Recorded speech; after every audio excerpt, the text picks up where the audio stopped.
Get going today right now. Most everyone is here that told me they were. And you know the drill. We're gonna go around and introduce ourselves because there's some new faces here, believe it. I'll go first. I'm Marla Quinn with ECIA. I just celebrated my 23rd anniversary at ECIA. Can you believe it? I started when I was 12. That's no joke. So yeah, let's just start with you, Jamie. Okay, perfect. I'm Jamie Letting. I'm the secretary at the city of Waukegan. I'm Jacqueline Kettles. I'm the deputy clerk. I'm Sarah Beck. I'm going to be the new city clerk in Goose Lake.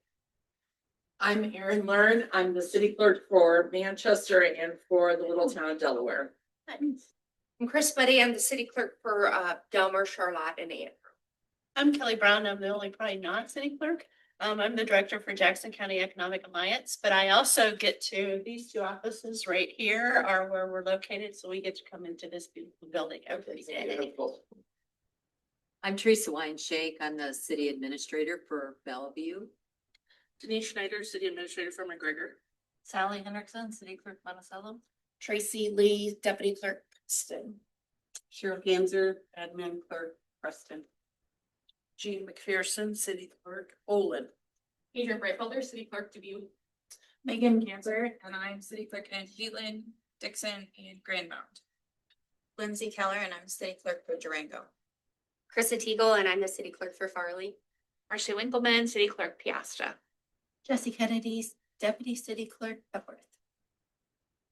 And this is Robert Abbott, and he's gonna talk because this building is his big vision, and he's hosting us today. So grateful. So Robert, you can talk. Thank you. Yeah, I'll just give you a couple of minutes, but yeah. Welcome. Glad to have all you guys here in this space, which, you know, seeing all of these smiling faces meeting in this environment is what this was designed for.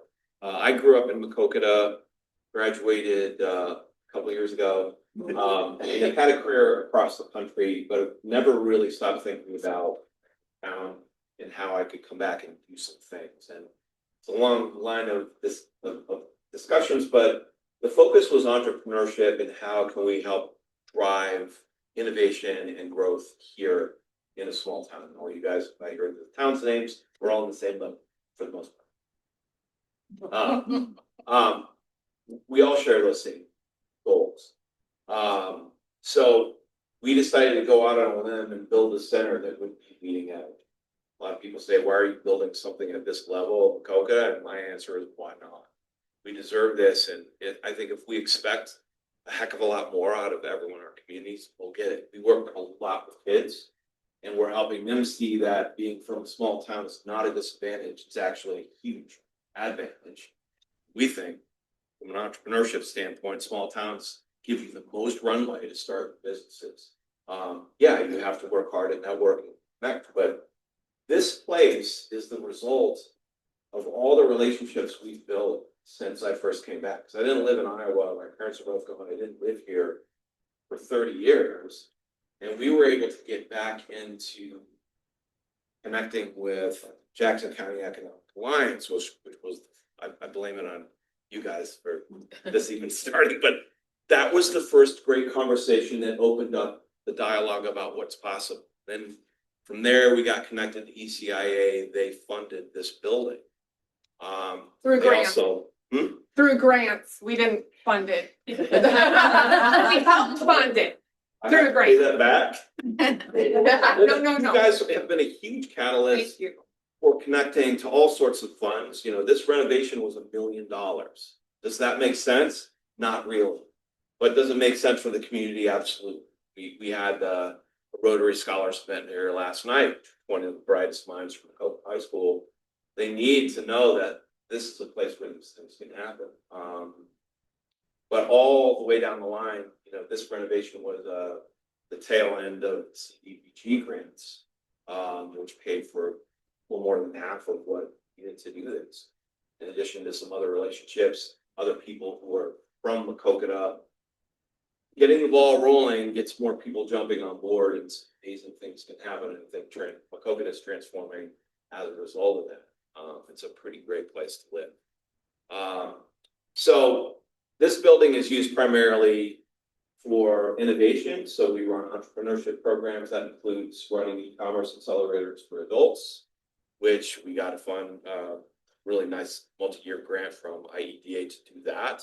A lot of these things you just have to put yourself out and ask for it. It's crazy what kinds of connections we've been able to get in Iowa. Kelly knows this in a short amount of time. We actually this Friday we have our Shark Tank pitch competition for Wacokota High School students. They're going to be pitching businesses around $70 million. Why not? They start to get confident with those kinds of ideas, even as fictional as they may be. They are real business models. We run a summer internship for high school students in Jackson County, where they get to take on big questions, working directly with senior leaders at some of the country's biggest companies, John Google, Scott Schneider, McGregor. That changes their life. They are in a different place once that comes over. We've seen it. This will be our 5th year. We run children's science camps.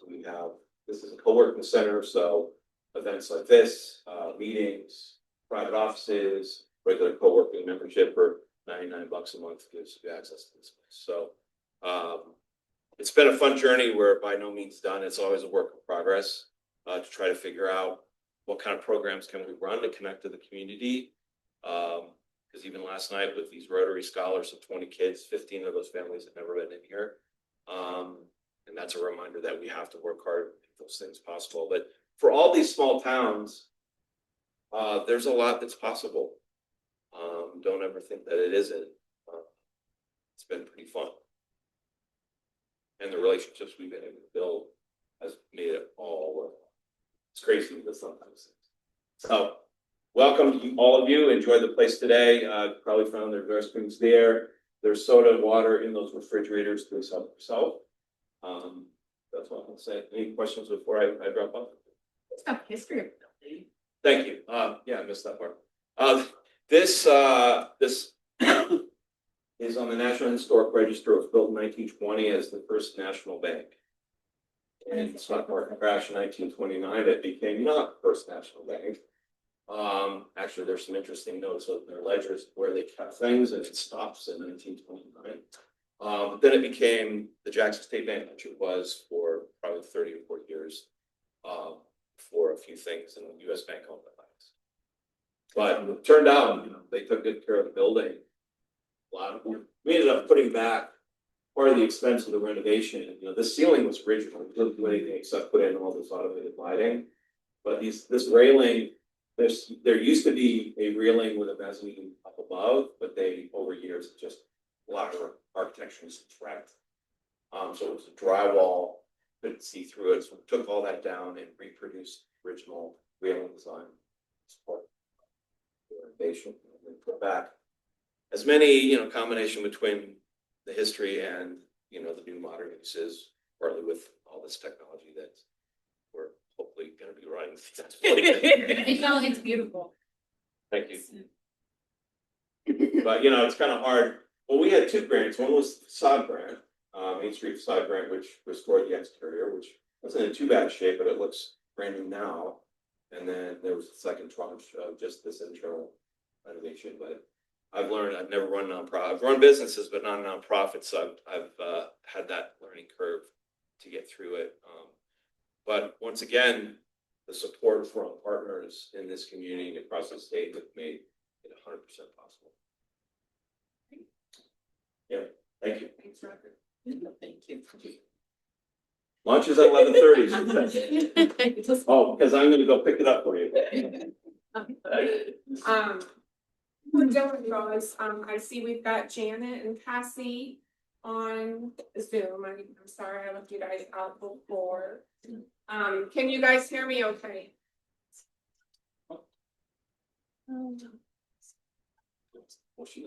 They must be able to hear. I'll hear it if they can't hear Dylan. So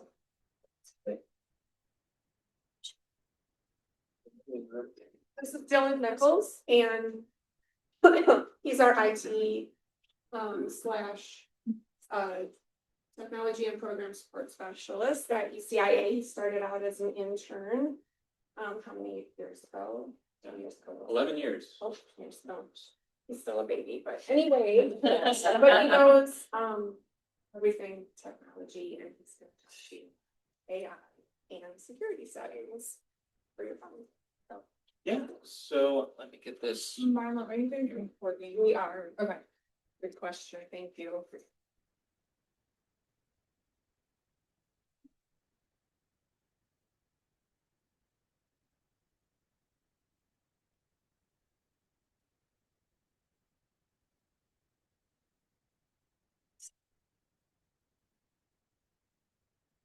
And everyone through Zoom, see everything okay?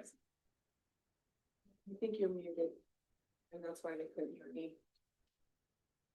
So it should be. Oh, we're getting Robert. Sorry. Well, they can't, I'm sure they will tell me. Anyways, as Marla said, I'm Dylan Michels, the IT and Program Support Specialist for ECIA. I'm also a community coach for several communities within Eastern Iowa through the Hometown Pride program. And I've been with ECIA for 11 years. And today we're going to talk about some basics of AI chat programs and how they can help you in your job, and then security settings for your phone, as well as phishing schemes to look out for.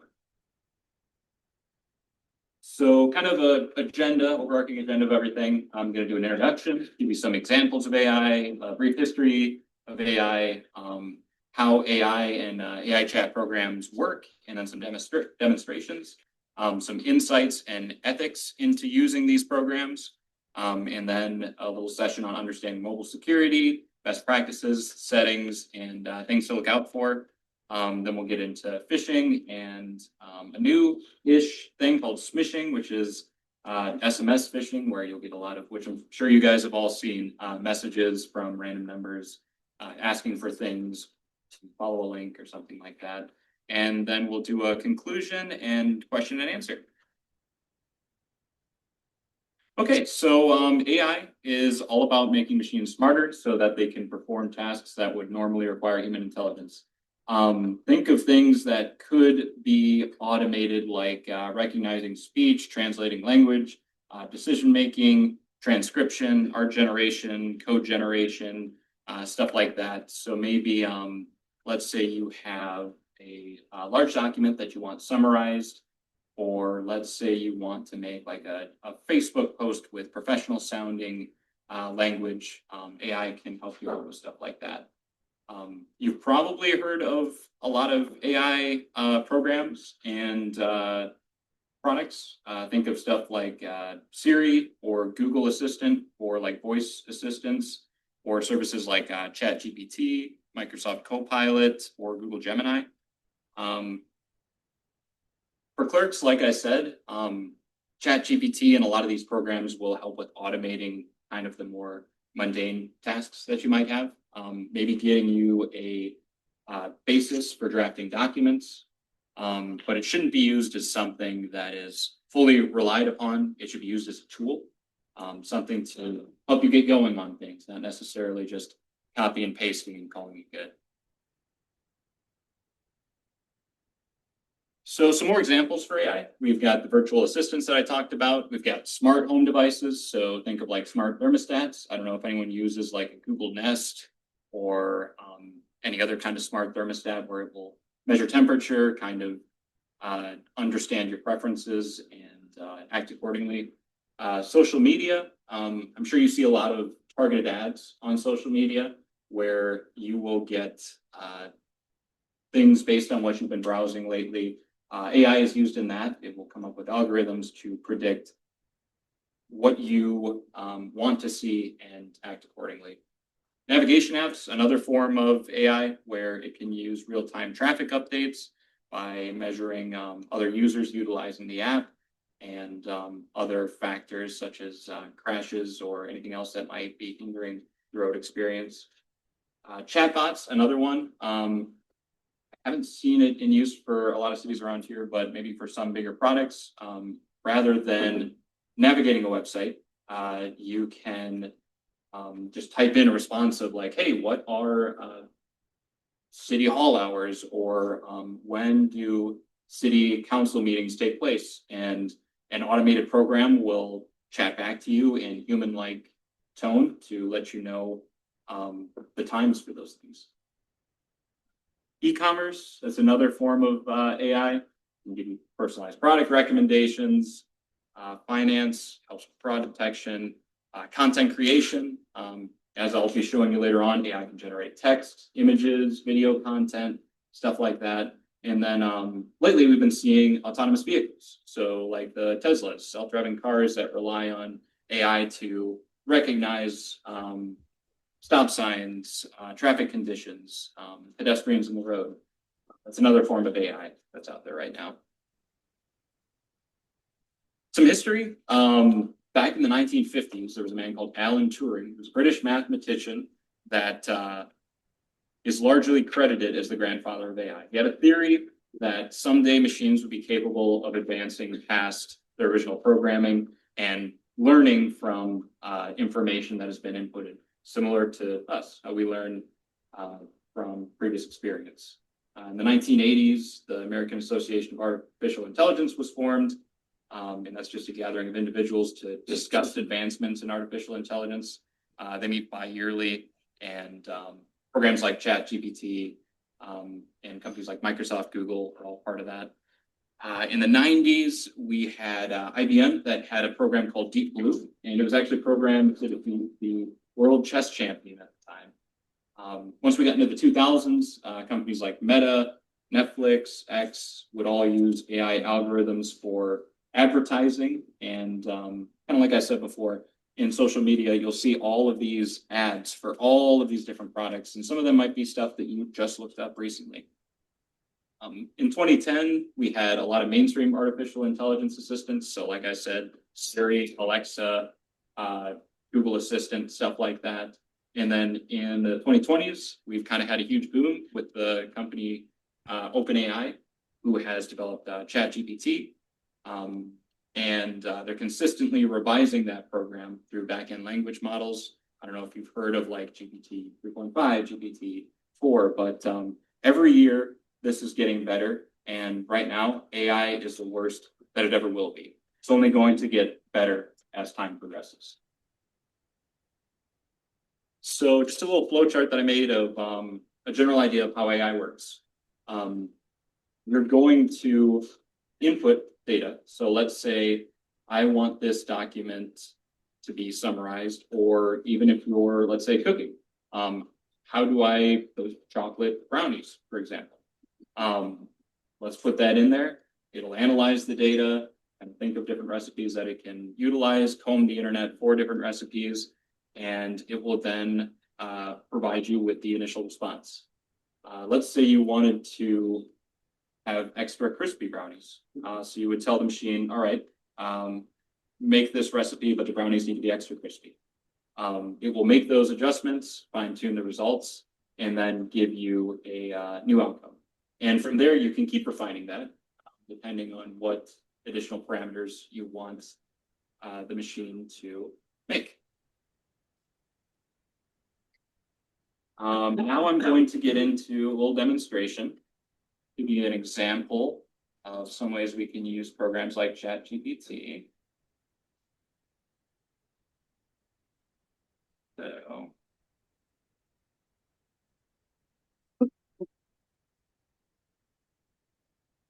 start out with personal record privacy policy. Let's say that for the city, we wanted to draft up a new policy. Of course, you're going to want to have your legal team take a look at this, but to get something drafted up, let's just ask the program, please create a personal. I don't know if you meant to be sharing your screen with the whole group right now. It looks like right now, I think your screen is just sharing PowerPoint. Need to do the whole screen. Thank you. Let's go with this. There we go. That's what I want. Thank you. Yeah. So please create a personal record privacy policy.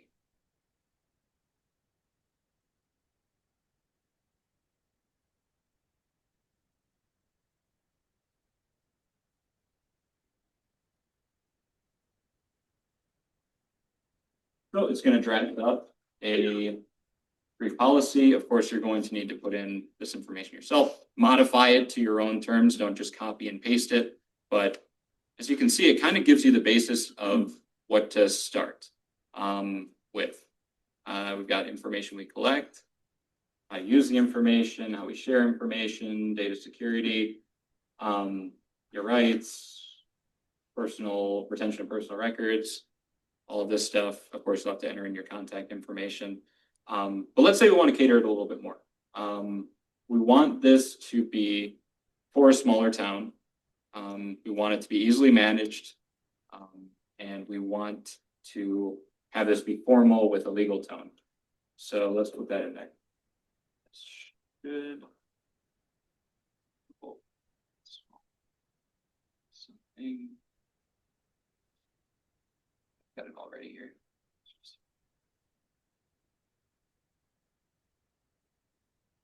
So it's going to modify that result.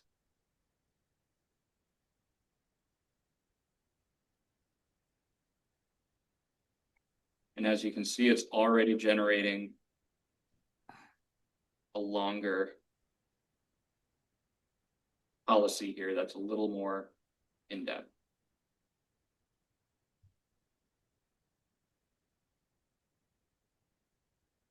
To cater it even more, let's say, please make this retention policy for, let's say, the city of McGregor, for example. Still typing out, so we gotta wait for that.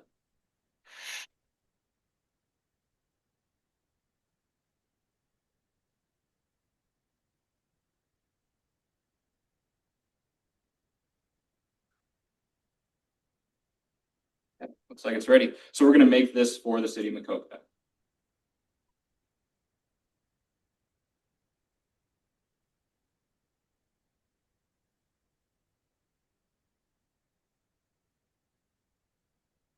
And it's going to insert City of McGregor for a lot of the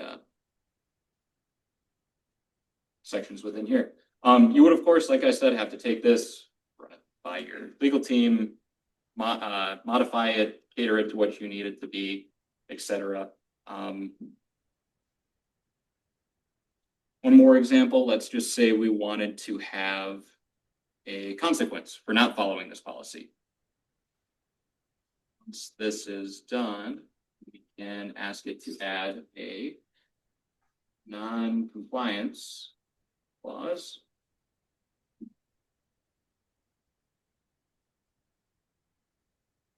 And as you can see here, it's already got the address for City Hall, McGregor, the phone number, all that filled in. And let's add that non-compliance clause.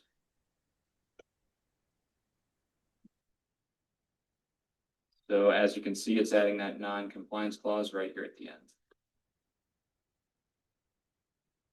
Another example that we could do is, let's say that there's going to be a town meeting addressing concerns about upcoming street improvements in McGregor, for example. We could ask ChatGPT to create a template for an FAQ document that might address common concerns about upcoming street improvements. And then we can modify it from there to maybe include questions about noise levels, traffic disruptions, project timeline, and go from there. So let's create that template for an FAQ.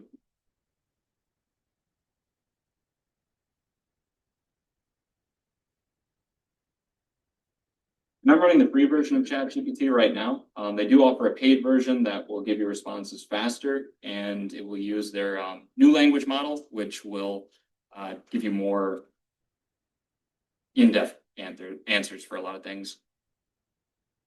So as you can see, it's putting together this FAQ. Why is the city undertaking the project? street improvement projects are part of the city's long-term infrastructure plan, which streets will be affected. Even gives you a template to add which streets would be affected, construction impacts, property and utilities. It goes pretty in-depth. And then you can, of course, cater this to your own needs.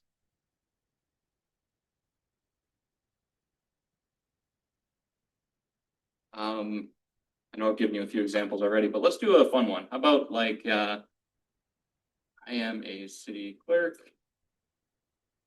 and would like to create a resolution for allowing chickens in the backyard of residential properties.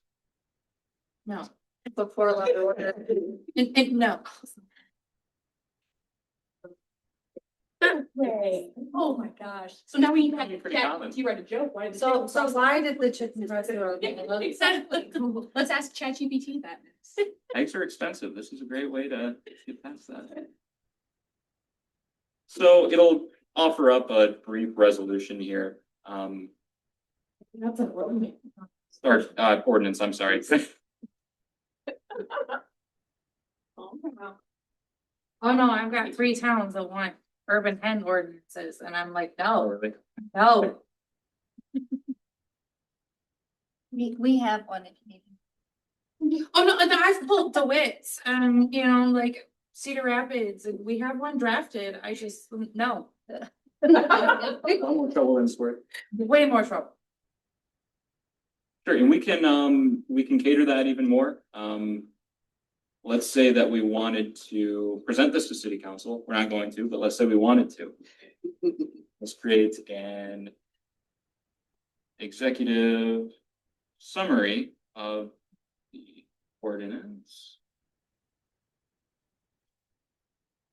that we can present to the city council for their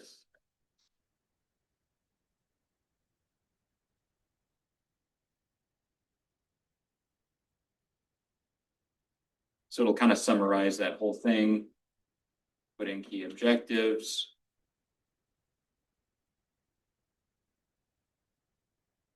And take care of a lot of that busy work.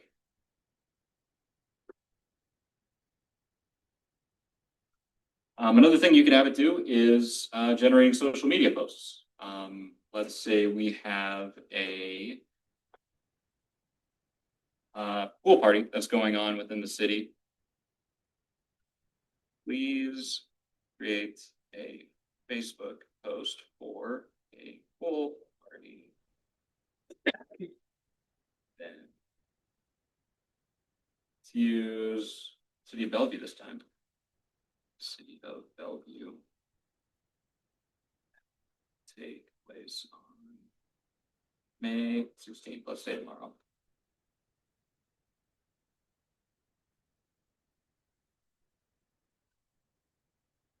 So it'll kind of give you a concise post that you can use. Of course, you don't want to take that word for word. Just kind of use maybe the formatting that it's doing, or maybe generate ideas. Let's say we haven't been active on the Facebook page for the city for a while. We want some contents put up there. Even ask it to generate Facebook post content ideas. Or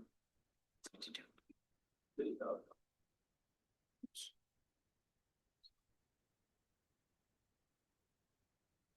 So it'll recognize that, give you some suggestions for things that you can add to your social media, seasonal celebrations, local spotlights, volunteer opportunities, stuff that is probably already there, but just gives you an idea of other ways you can use ChatGPT.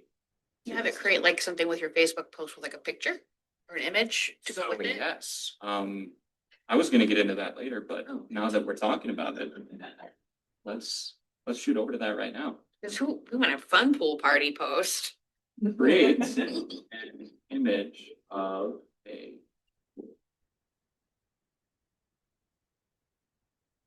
previously asked for pool party Facebook social media.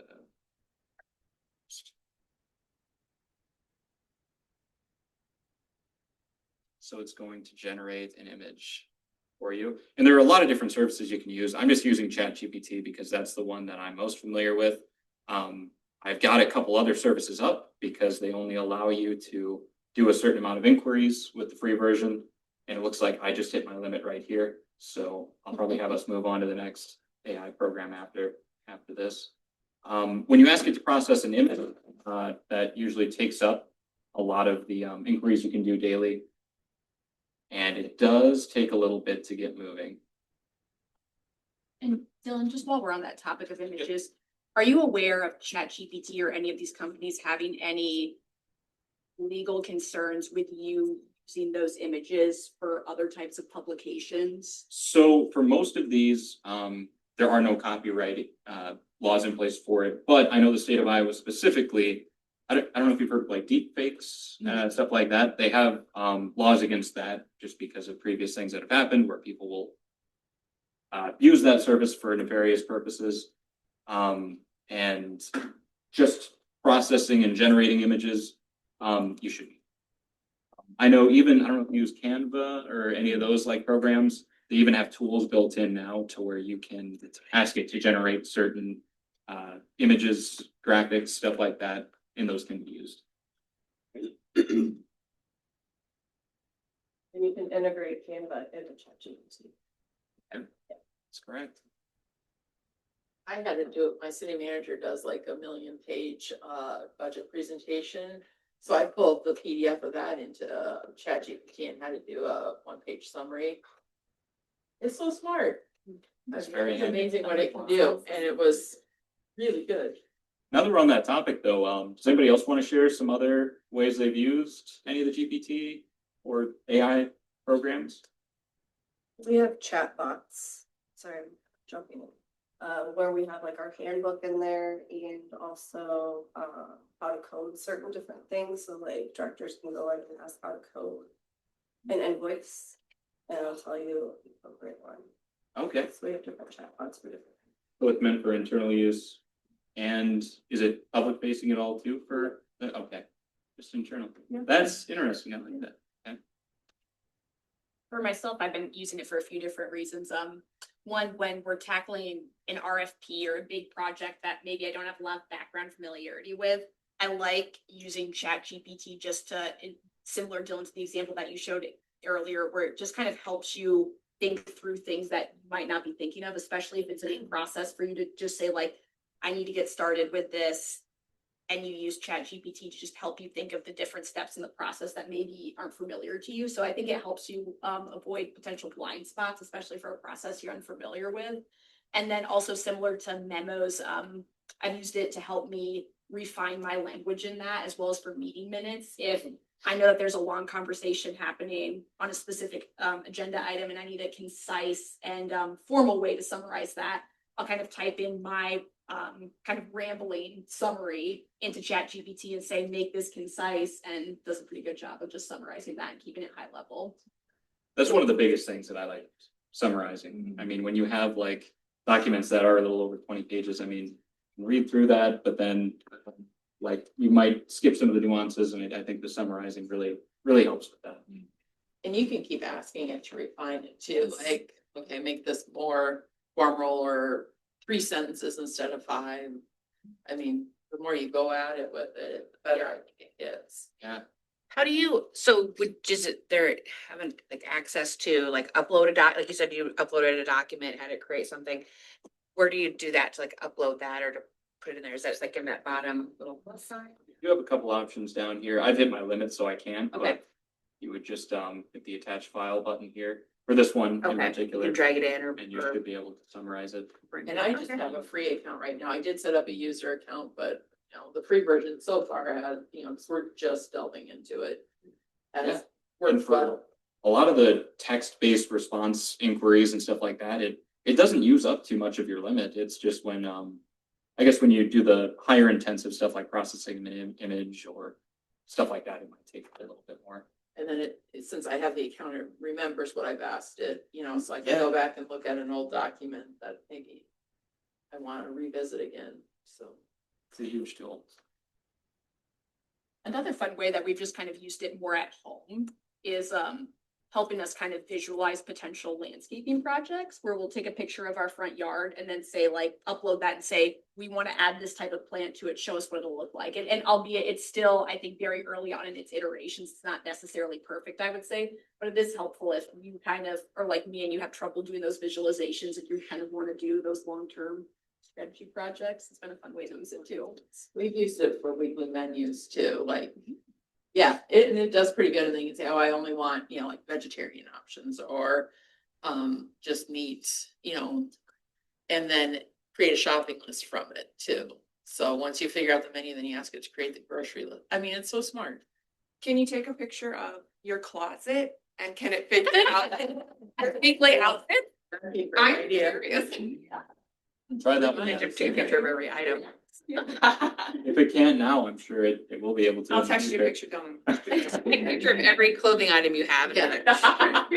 This. Do that.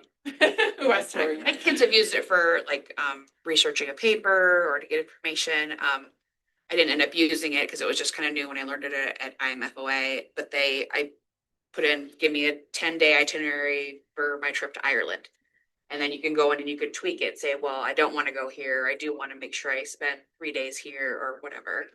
So that was kind of, you know, kind of cool. That's so cool.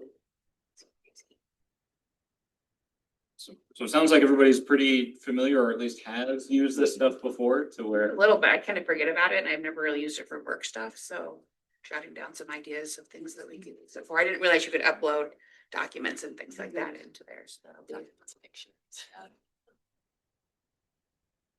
So this is taking a little longer than it did when I tried it out earlier. A lot of people using it. I guess so. I did try it on the evening, so that's probably. Yeah. So we're gonna switch over to Google Gemini, Google's AI assistant. And let's just go ahead and have it summarize a news article, for example. Pull something up here they already found. There's a lot of bad news in the news today, so I tried to find something happy. This one's about a bodega owner who gives kids free food for good grades. And we've got we've got kind of a short story about how a bodega owner is giving free food for kids, and we can just take that URL for the site. We don't have to copy in the text even, and we can used ChatGPT in the demo, but let's see if Gemini can do this as well. Please summarize the article at.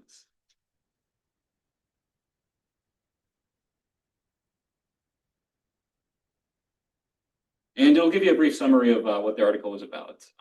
This one's a little bit longer, so let's say please shorten the summary.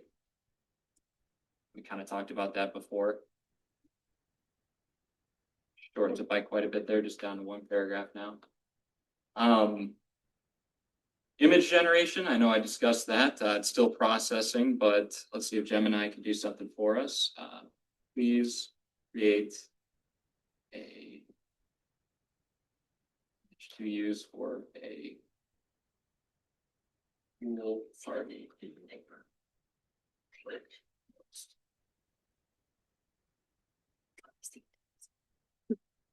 Okay, so Gemini cannot do this. Add GPT. So sorry about that, guys. I won't be able to show you that one. The Gemini doesn't, like, it helps more to like search things than it does to actually draft the documents. Yeah, so that was the other thing I was going to get into right after is using Google Gemini to summarize search results. So, for example, I mean, you guys would be looking this up, but just for example, what are the duties of city clerks?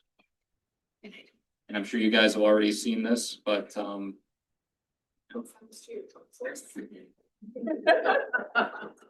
give you a nice summary of. They probably Got extra. It'll give you a nice AI overview summary of all of this, along with all the links to the sources that it from. And like I said, I'm sure you guys have already seen stuff like this just in casual searching, but I just find it so helpful. You can't always rely on it. I mean, it might pull from faulty sources, but It's really good when you're looking up, buy, yeah. Plant nine. Well, let's do that. That's good.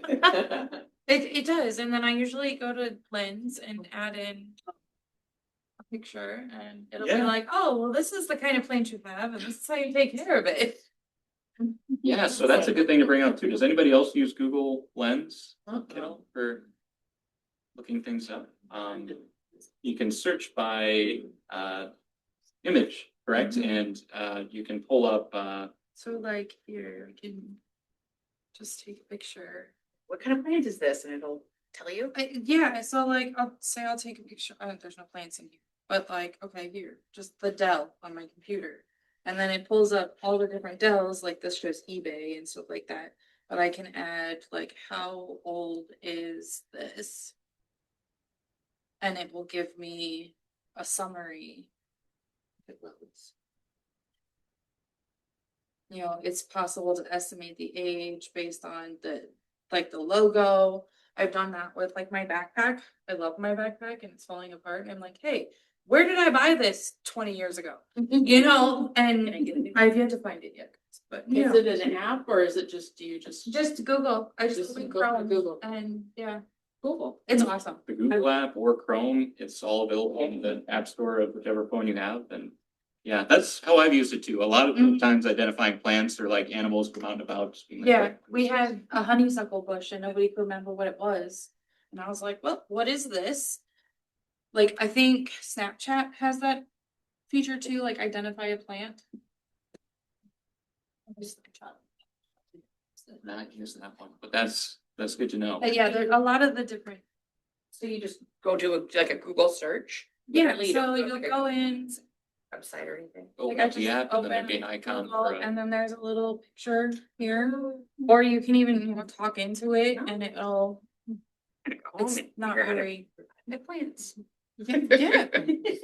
Everyone's gonna have better plants after today's Hey, day. I didn't want to download and pay for apps, so I was like, well, I'll just Google it and very handy. it is very. All right, so that was kind of just a short demo of like different things you can use it for. There's also a service called Clerk Minutes. Where, and I just signed up for the free trial because I literally just heard about this a few days ago and kind of added it last minute. But you can use it to, it's called Clerk Minutes. I'm gonna need it.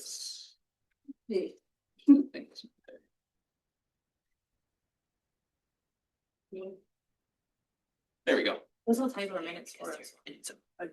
So if you have an audio transcription or video transcription of a meeting, you can actually upload that video or audio and then upload your agenda.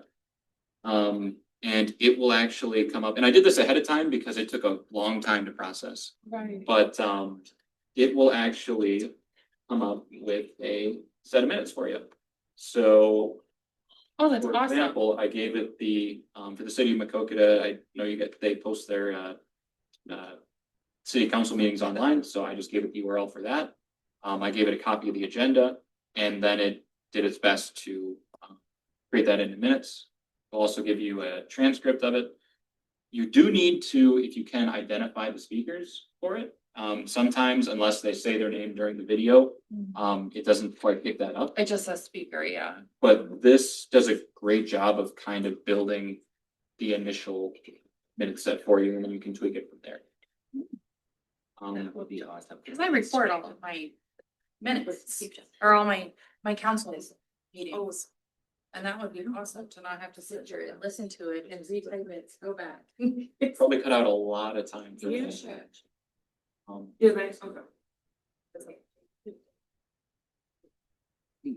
Whenever I tried it with ChatGPT, like I tried uploading a couple documents and saying, oh, summarize this or a audio transcription, it would do it, but I noticed it wasn't quite getting everything where I hit my limit. So, but that's another option too. Any of those Right. programs. That's probably a lot better. Okay. I haven't quite taken the plunge yet. I wanted to do it, but I was like, just yet. Ones are quite simple. All right. Is So- there any legal restrictions? Well, one thing that you should be aware of is that once you upload a lot of this stuff, it is public information. That being said, it already is public information. So I wouldn't use this to transcribe any closed meetings that aren't available to the public, because I mean, a lot of these systems use the data that you input to build itself and improve itself. So I wouldn't recommend posting anything private, closed, but public meetings, that's already available online. So you wouldn't be in trouble there. Make my phone transcribe my voicemail, so I don't have to sit here on the phone and listen to them. I've tried.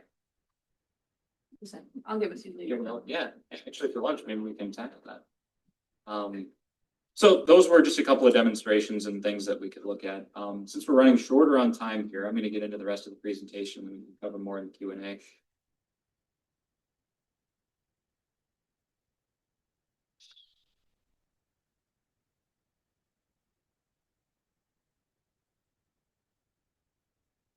So insights and ethics for this. Second.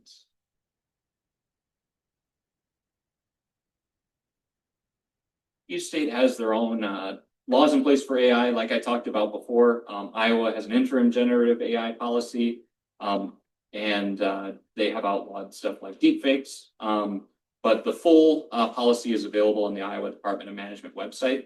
So if you look up Iowa AI policy, it should be like the second or third result.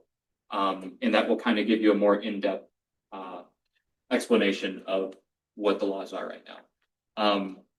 As I said, it's an interim generative AI policy, so I'm sure they'll have something more comprehensive later on, but this one is just a few pages and a few short explanations. Some of the things that they discuss in there is that you cannot use everything verbatim and take it. So like I said before, AI is a tool. You're going to want to take what they give you and modify it yourself. Use it as a starter or something to help you make your outline. And another one of the laws that was mentioned is do not use it to deceive. So do not use it to generate images of things that didn't happen and then post them on social media or share them in other ways. And like I said, the official policy that they have is still in the works. And I said this before too. I've heard this somewhere and I really like it. AI is the worst it will ever be right now. There's a video out there. I didn't want to show it just for time, but surprisingly, it's Will Smith eating spaghetti. And the one that they made in 2022 is just there's spaghetti everywhere. It doesn't even look like he's doing it. The one that they just made this year is him like on a tropical island eating spaghetti to where it's like, unless you're really looking at it, it looks like a photo identical video of him doing that. You can look that up on your own when you have time, but for time purposes, I didn't include that here. So now we're going to switch over to mobile security. We had two different topics and we kind of wanted to see how we could merge these together. So a lot of people might use one phone. I recommend separating that, having a work phone, personal phone. But when you have them together, security is extra important. You've got your work stuff and your personal stuff on one phone. You guys have probably heard this a million times before, but use strong passwords. I'm going to reiterate that. The general rule of thumb that's recommended is 14 to 16 characters. The absolute minimum for most sites nowadays is 8 characters. And you're going to want to make sure you've got a capital letter, a lowercase letter, a symbol, and just try a number in there as well. And just kind of try and keep that password updated as much as you can. You'd be surprised at how easy people can get a hold of that stuff. Another thing is making sure that you update your phone software. I know it's annoying to do that because every time you do it, they change where everything is and they change the layout, and it's the most annoying thing in the world. It's like, why can't you just keep it the way it is? But along with changing the layout and everything, there's a lot of security updates that come with those phone updates. For example, Apple just had 2 0-day vulnerabilities that were reported, where moving from iOS 18.4 to 18.41. So if you had any people using iPhones out there, I would definitely check to make sure you're on the latest one. This particular vulnerability that they found allowed for bad actors to completely take control of phones if they used a certain app in a certain way. The other user would, of course, have to have that same app as well. But just an example, like keep that phone software up to date and you'll be safe. Another thing is limiting use of public Wi-Fi. I realize that we are on public Wi-Fi here, but I'm referring more to like coffee shops, McDonald's. If you're in a larger city and you're at a restaurant where there's a lot of people coming and going, anybody can go in there. They could inject malware into the network, and they could have a keylogger, something that will log the keys that you press, get your passwords, get financial information, stuff like that. So I always recommend to limit public Wi-Fi use. And if you do have to use public Wi-Fi, if you can, I would recommend having a VPN, virtual private network. I know some people use that already for work to access their files remotely. If you don't, there are a lot of services out there like NordVPN, Proton VPN, a bunch of other services that you can use that for like a low monthly fee, you can add the VPN to your phone and use that to redirect traffic whenever you're on public Wi-Fi. So just in case there is malware or something on the network, it won't access your information. Another thing that I wanted to discuss was multi-factor authentication. You guys are probably all super familiar with that now because a lot of banks are moving towards it, but just having something in addition to the password. You might get a text sending you an additional code that you have to enter to log into an account. Whenever you have the option to enable this, please do. It's available for both Google and Apple accounts as well on your phone. And I would just highly recommend taking advantage of that because it just adds another layer of security.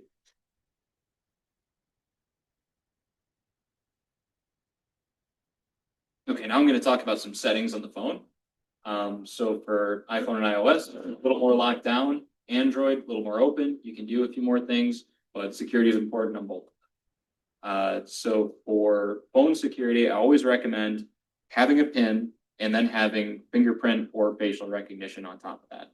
Gives you multiple ways to open your phone, but still security on there. An example I like to use too is just a couple of weeks ago, I was talking to my mom, and for the last, I want to say 10 years since she got a smartphone, she would not put a password on her phone. She would not use a little PIN or anything like that to access the phone and just be open for anybody. And I would always say, just like, if anybody gets a hold of that, they have everything. They've got all your information that you've stored on there, and just out of convenience, she wouldn't do it. And then just a week ago, she finally did. So always recommend having a password on your phone or facial recognition or fingerprint scanning, any of that kind of stuff. Password managers. Both Apple and Google and Chrome and a lot of other internet browsers now have password managers where they will log a lot of your passwords and keep that behind a security wall. I like the one for iOS and Android specifically because you can go into the password manager and it will give you a nice list of all of the passwords that things might be compromised, and then give you an easy way to change those passwords. So when you guys have time today, maybe just go into the settings on your phone, go to passwords, and then see what kind of recommendations it has for you, because you'd be surprised how many passwords could have been leaked. Maybe it was for a different service that it was leaked, but if you use that same password for multiple services, somebody has that password and they could brute force try and log into whatever you use. So use password managers and use their recommendations for which passwords to change. App privacy and permission settings. This is another option that you have on both phones. You can go in the app privacy dashboard on Android or the app privacy report on iPhone, and it will give you a rundown of which apps have access to what information. A lot of apps will ask for your location, microphone, video, other things, and some of them don't need that. So maybe just be aware of what your apps have access to and limit some of that information. And one of the other things we wanted to get into was email and text phishing. So I'm sure you're all familiar with what phishing is right now, but I'm going to go over the spiel for that. Attackers will send fraudulent emails to trick recipients into revealing personal information. They usually use strongly worded, urgent wording to get people to click a link or send information. We've gotten a few of these as well, to where it'll be like, oh, so-and-so has sent you a document to sign. It'll have all the DocuSign language in there, but this is a phishing attempt. It will take you to a different website, ask you to enter in your information, and boom, they have all your information. You can protect yourself by making sure you see the right sender. I'll zoom in on this little anatomy of a phishing email that I got from phishing.org. You can always look at what the email is. If you use Outlook, this is kind of the general layout. It'll tell you the full email address. And to the left of that, it'll have a display name. People can make that display name anything they want. So this one, for example, says service@intl.paypal.com. Well, the real email is service.epaypal@outlook.com. So obviously an illegitimate source, but they're trying to come off as legitimate by changing their display name. You can also hover over links when in Outlook, and it will tell you where that link is going to take you. And usually these things will have vaguely worded emails like, we emailed you a little while ago to ask for help resolving an issue with your PayPal account. Well, yeah, maybe you didn't make any transactions with PayPal lately and you're still receiving something like that. I always recommend to just not clicking a link in the email. Unless it's from someone you know and trust, do not click the link in the email. Go to the website that they're talking about yourself and sign in from there. That's just a general good rule of thumb that I like to go by. And then I mentioned this earlier on, but SMS phishing or smishing, you might get texts like this. Morning, my name is Alicia Friedman from Landy Resource Group. You have been shortlisted for a job briefing with our company. The role pays $75 an hour and allows you to work from home and choose your own hours. Are you interested? Well, of course I'm interested in $75 an hour, but this isn't real. You will, just out of curiosity one time, I told them that I was interested and then kind of followed the trail that they were leaving. And eventually they will guide you to go to a website, enter in all your information, you know, name, phone number, address, and then boom. They've got all that information. They can sell it on the dark web, and now you're going to be receiving a lot more requests like that. Another one that's very common is one from the US Post Office. It's obviously not from there, but it'll say to confirm the zip code address information within 24 hours to pick up a package you might be looking for. This one is a screenshot from my own phone. As the easy tools. Yeah. Oh, the Easy Tolls one, yes. Saying that you went through some tolls and you legally need to pay this within 12 hours or late fees will be increased and reported to the DMV. It's funny because my van has never been in Florida. And I'm like, okay. That's the funny part. But I'm sure it works for all the people down there. and Right. It's kind of just casting a big net for them, I guess. And then some newer ones that I've seen are this one up top here. I really need to talk to you about something. I don't know how to bring it up, but I feel like I'm getting burnt out. It'll be something that just sounds like, oh, I want to hear for this. I don't know who this is, but it's just someone trying to garner sympathy and will usually try and play on your sympathy to get money.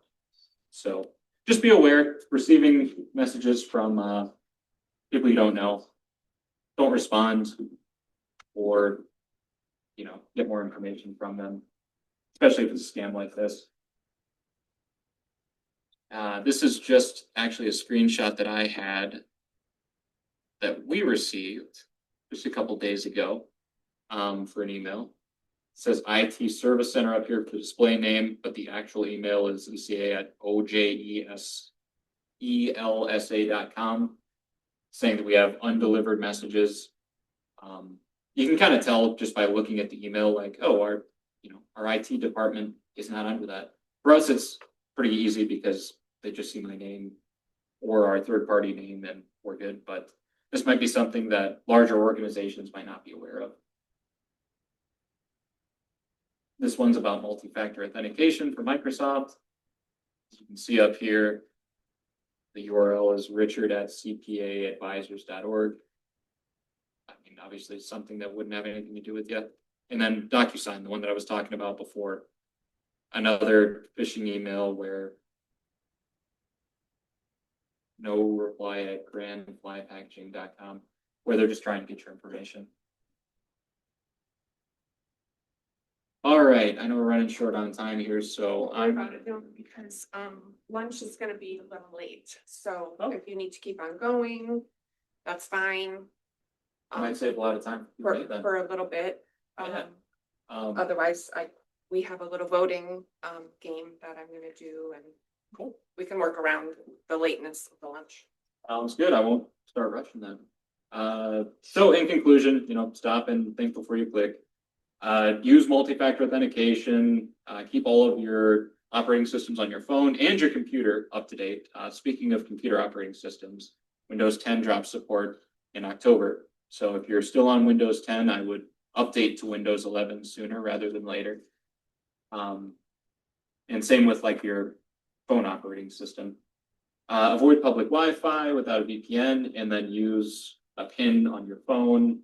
Use the facial recognition if you'd like to, fingerprint, whatever other security measures you can have for your phone. And yeah, I guess staying informed and proactive is the best way to do it. There's new threats every day, so keeping aware of what kind of new threats are out there is always a good idea. And that's all I got for you. Any questions? Anything? Any stories anyone wants to tell about phishing or anything like that? My kids have been able to, at one point, use facial recognition to open each other's phones. They look that much alike, I guess. I don't know. So I don't know if I 100% how much I trust that sometimes. I mean, I use it all the time, but like, yeah. You kind of do. I've heard of that with, like siblings or people that look very similar, being able to get past that. My daughter, that's how much like you. Yeah, and they're a boy and a girl and 2.5 years apart, so. It was back when I first came out when they got their iPhones that had for that touch, yeah. Well, in that situation, I recommend just doing the pin code. I don't care what they do to each other, that's fine. Yeah, that was kind of interesting. I do know you can set them up, and I know this isn't the case for your kids, but you have can more set than them up one. to have more than one. 'Cause Yeah. My husband and I have that for each other, so that way, Yeah. like, Adrian, what does this say, type of thing. Yeah. But, Any other questions on anything that was covered? I'm just curious in terms of knowing that you're the tech point person for ECIA, do you have any type of policy for your organization in terms of utilizing ChatGPT? So we do not have AI policy in place. We have a general IT policy in regards to what staff can do with the equipment, what sites they can visit, stuff like that. But we have not, we're going through a management transition right now too, to where this might be something we will tackle in the future as it advances. But it is, something that has been on our minds. We just have not adopted it just yet. Does anybody else have a AI policy in place? I can say for Dubuque, it's a work in progress. I feel like it is one of those things, like you said, where because the technology is constantly evolving, it makes it hard to be like, when's the right time to put one in place? Yep. Just because the second you do, things are going to change. But it is something that we have talked about, and I know that there are some really good examples from other cities. Just one that comes to mind, if anyone's looking for a really good example, is the city of Boston. As I think just a really great example of different guidelines they have that I think just covers the whole basis of AI. So that's one that I know we've referred to a lot, but we haven't solidified one for Dubuque yet. Yeah, there's this pretty. Yeah, it's very robust. I feel like they just cover everything. And the state of Iowa is nice, but it is very quick. Let's see if I can bring that up. Switch this here to. And that's probably why I ask, is because I know we're developing ours, and that's why I'm curious to see if other organizations where they're at with it. So Iowa's was just very recently Oh, yeah. adopted for their. Theirs is pretty brief and like I said before, they've only like really outlawed a few things like the deep fakes and obviously incorrect falsifying information. But yeah, I think people are just still catching up and putting interim things out there to see what it does because things are just advancing at a very rapid rate.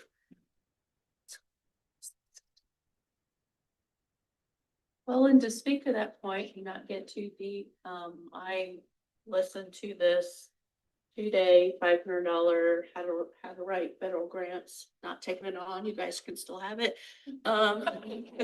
Sort of training, and they addressed the whole thing about AI and the ethics of having AI write your grants for you. And they're saying that, you know, in the next couple of years, especially with all of it, with kids writing papers and all of that, then it'll be interesting to see how, for lack of a better word, all that shakes out. Because, you know, I argue, because I'm from the back in the day when I had to write English papers. I was a psych major, so it was all papers, right? And I had to go to the library. I had to actually know what I'm going to write. I had to write it because I had to type it on a typewriter that wasn't going to autocorrect, that wasn't going to add punctuation, that if I wanted something somewhere else, I had to start the paper over. I mean, it was back in the old days where, you know, most people, you know, my kids just kind of look at me like, what? You know, you cut and paste and you delete and you can do the same paper in an hour that used to take us 2 or 3 days, right? So they say now with all of this, how relevant is us learning all this really going to be when we can literally go to a computer, type a question and have it give us the answer, and then we can send that out to somebody else who wants it. So, I mean, it's going to be really interesting to see what the next couple of years brings with all this, because she didn't have a clear-cut answer. She said, I'm not going to tell you it's unethical for you to use the tools to put your best foot forward when you're writing these grants. And you would think that somebody would say, well, gee, there should be some sort of passion and reality to it versus a computer just saying, these are the reasons why you should give this. And she said, I can't tell you that. So this whole thing is going to be interesting to see how all this evolves. And, you know, like, sorry, which Erin, you know, when we're talking about the minutes, the clerk minutes thing, she's like, well, we just became irrelevant, you know, and you're not, because we still need people. But on the other hand, if something really you're doing your, I mean, I did it for 26 years, wrote council minutes, you know, and I'm thinking that would be so cool just to put in a recording and put in the minutes, and then, you know, 15 minutes later it's done. How much more you can do if you're not spending half a day going back and trying to figure out how to be correct and not make anybody sound stupid or not offend anybody. I mean, all those things that you do as somebody says something half backwards and you're trying to not make them look stupid because they're your boss. You know, I mean, just think about all that. It's gonna be interesting.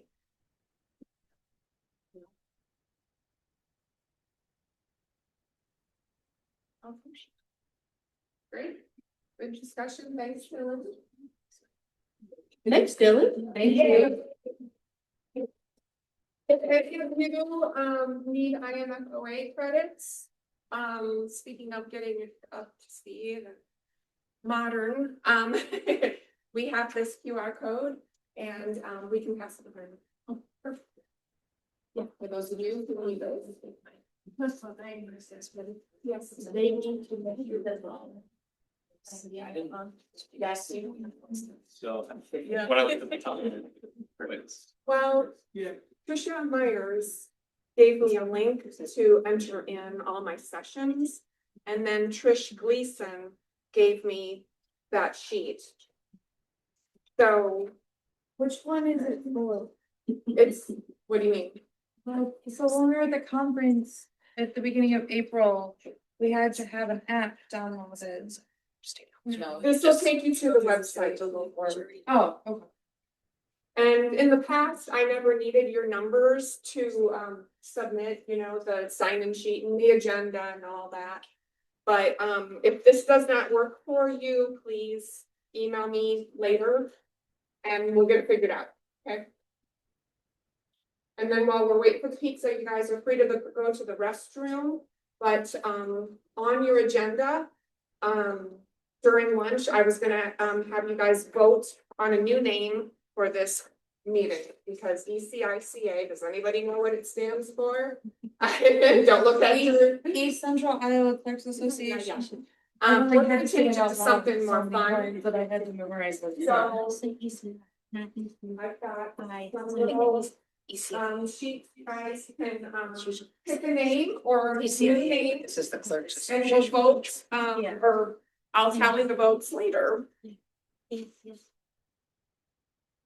The options are on your agenda.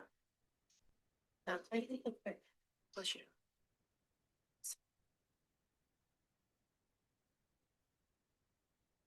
And I'll probably, depending on when Robert gets back, I will start my presentation and work around, lunch, so we can stay on track.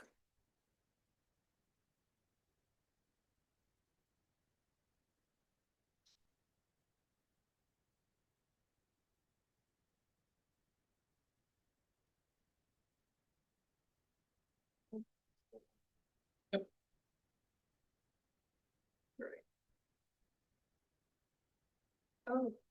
Even though we have technically. Well, I guess. Sorry.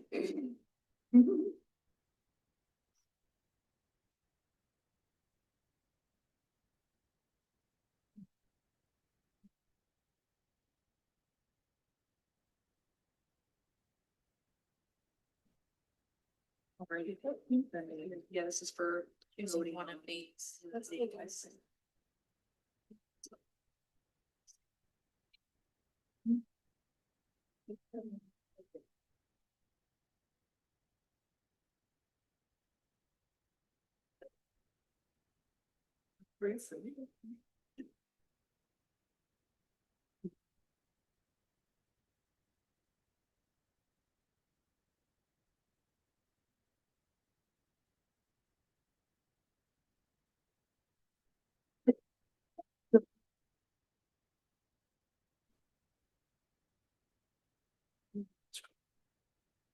Oh, cynics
What I mean.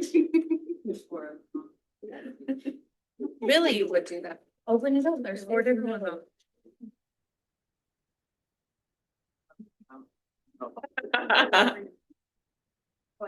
You just probably submit it. Nobody else is gonna vote for that. Right? I mean. Just say it.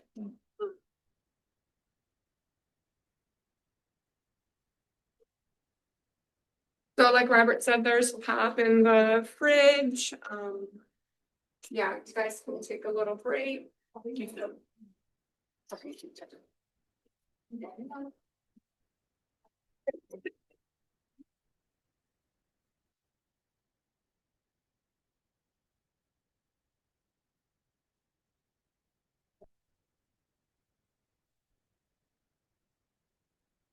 did that.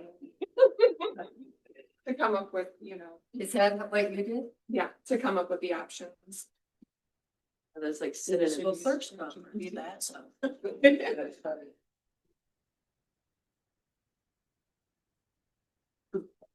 It's not so once in a while, what do we learn at our meeting? You just put the link in front of the it'll summarize what we learned. Right. So weird, isn't it? It is weird.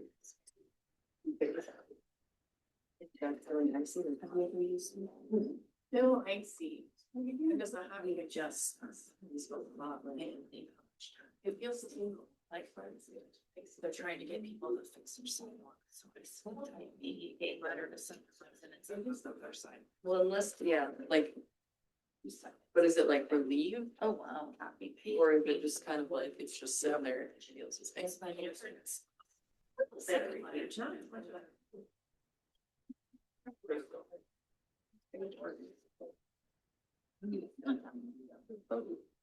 Oh, my basket? It's over And back I'm- by my stuff. I did. We put it in, that I used last year's. Right. My, Done and a half. one of the gals in the office, she uses Monica patches. But her back. I actually got one of those, it's in my car. She, that's what she uses. I thought I got right on the place. All right. Do you guys here in Macokota have problems with electric bikes and scooters? You mean like kids not? Kids Yeah. on them. And not Yeah. wearing helmets and they go 5 miles. And an they hour. don't like obey traffic? They don't stop at stop sign. Cause in fact, one time when I was leaving, when I had my car at City Yeah. Hall, a kid came around that corner and I was actively backing up. Oh, jeez. And I stopped and he went right back there and went right through that alley. It didn't even like slow down one thing. How about on sidewalks? I don't know if I've noticed them so much on the sidewalks. Well, I was on the sun. And, you know, they're flying. And all of a sudden, he had a little bell, ding, ding, ding, and I'm like, you know, I'm a sidewalk. I walk. Oh, yeah. Somebody. Yeah. What's the best? I would have like. Did you? Do I need yell? to know anything about? And I go, no, because I couldn't tell. Is that your- Yep. no, Yeah. Could have been It should be on. I was. Switching. Yeah. Yeah. tabs at all, like you do know, it. Yeah. the internet browser. He would have, and I don't want him out there. I'm hooked to his. It's like it's supposed to not be in the business district. And I said, I don't know what we're going to, how we regulate that. They don't wear helmets. They don't do that. So it goes by. Parents are buying these. Kathy, that's the only ones I'm aware of, don't do everything else, like Illinois or the. I enjoy a good bubbler. But like, actually, you know, like sun-kissed or something. It does? It's not living. And some beers do. They rent those. I can't remember. Oh, which yeah, one. the ones that they rent, yeah. Oh, They yeah. have All the grandparents they have on staff. That's okay, though, isn't it? Stopped at it. Because that's- I mean, there's okay, so maybe don't take. Well, I'm just saying. Breeze was sign up great. That's. Somebody is. Like, if you're rewriting something. And if you call them, just look at it. I was on the waiting list and they go. Like, I know it's a reservation. I You're go rewriting. Educating.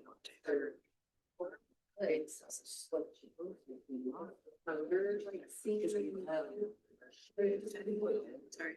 There are a lot of services out there that will. She forgot. She's in the way. She's. I don't. It actually so. Like a complex measure of. Yeah. Well, we got she. Like perception. Oh, she did over whenever you. Oh, sure. Oh, yeah. Yeah. Yeah. That's some time. Just sad. Kids are just like. So where it's not. So she was almost. She and then. We're on. That's the thing I asked about, yeah. We're diaries. Well, I thought the institute, yeah.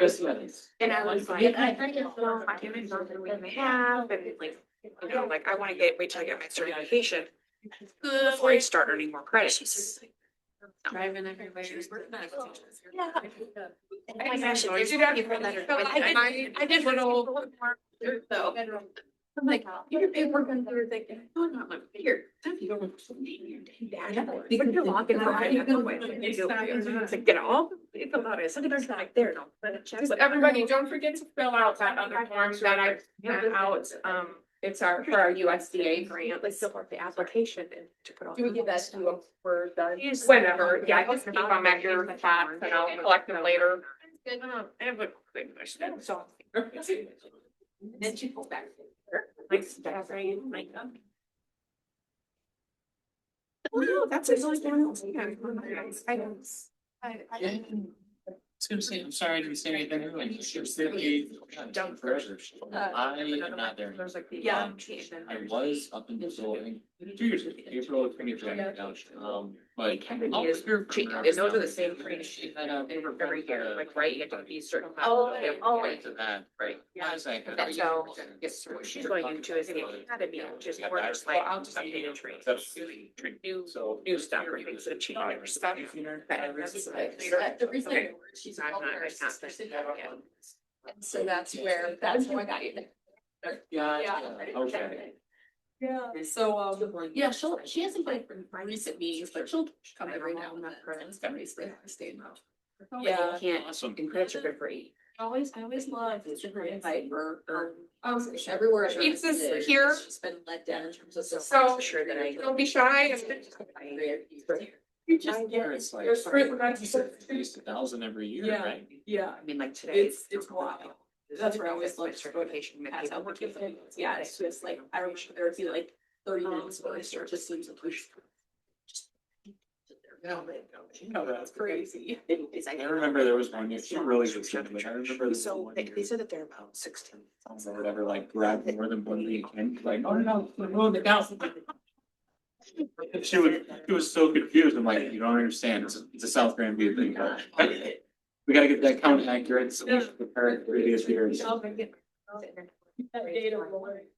I still have to have Phil, she always does like the front yard be nice. And plus, she wants to be fair, kids got like their Yeah, pictures. that's What time, like, I know, like, I still think that. Fire. Oh, yeah, I know. Photo. Need to see it. Give over your. Can you do a large walk off from your Madison phone for street site area work? where that is kind of the intersection. Yeah, do you like being there? Yes. Still look for one.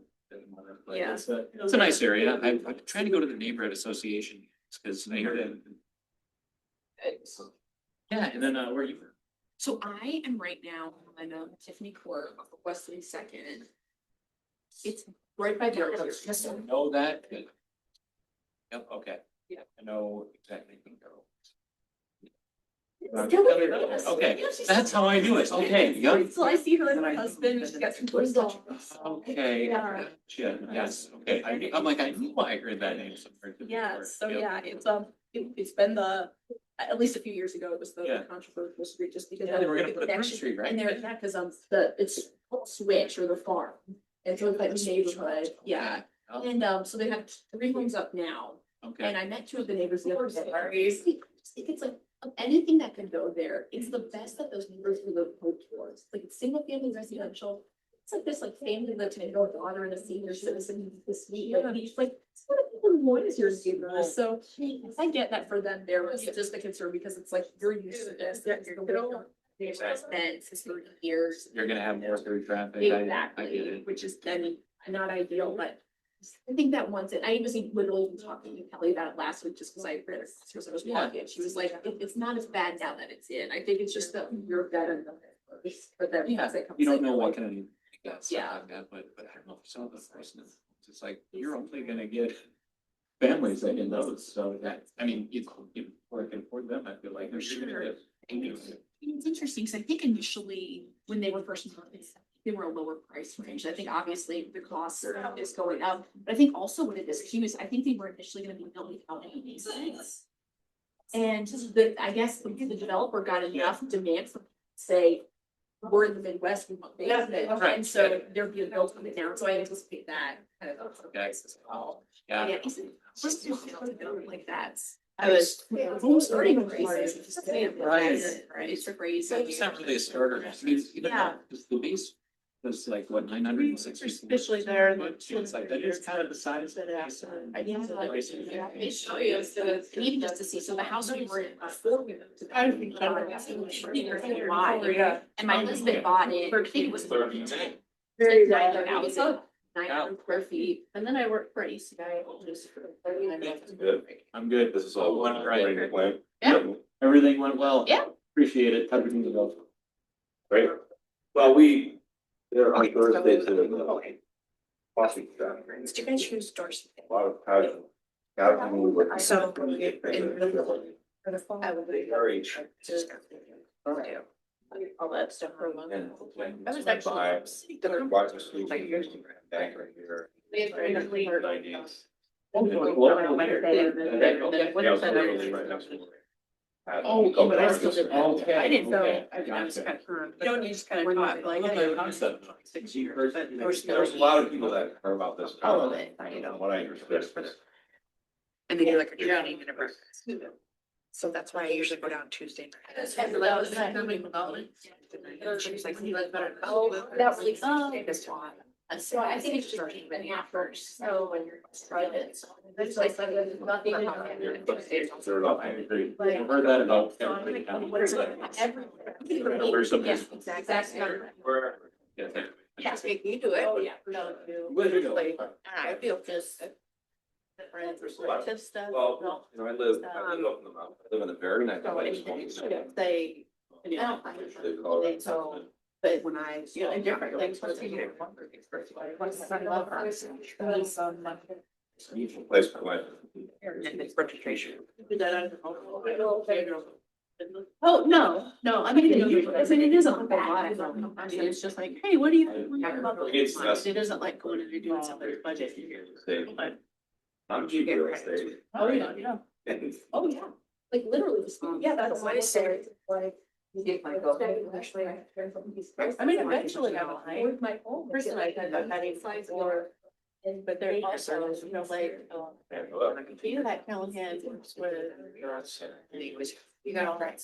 Because others. Mark Jackson. And, Yeah. Downtown. Right next to the bridge, we have here, my parents own block. And by the end of that house. No, but what's nice Mark, about that? we have a- Yeah, like he and I have talked about, it, but I just been, oh my gosh.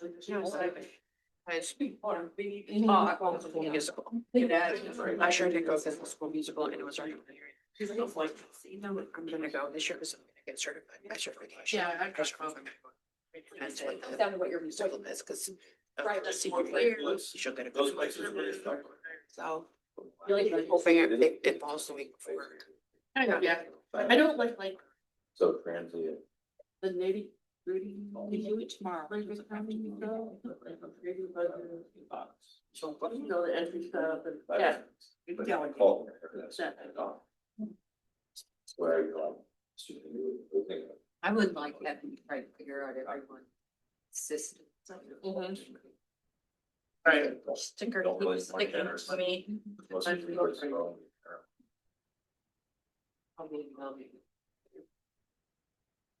Trying to figure out. Your kind of perception of like you're surrounded by. My whole record. And so you're like, why do I feel so? Like. Just, you know, and that's, I like it's just that simulating thing that based on the setting you're in, you should be. How is she, like, yeah? And this is. Good. Oh, so I should. Yeah. Down the street, people, you know, I don't know, really well connected. Okay, so late with the fourth pillar. Yeah, we made it.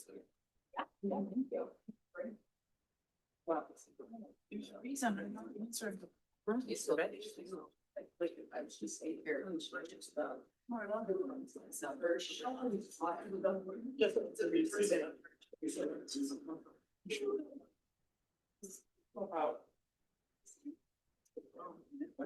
That's so good. Back in for one. No, we sold it in 2023. Oh, just 2 years ago. We do have. And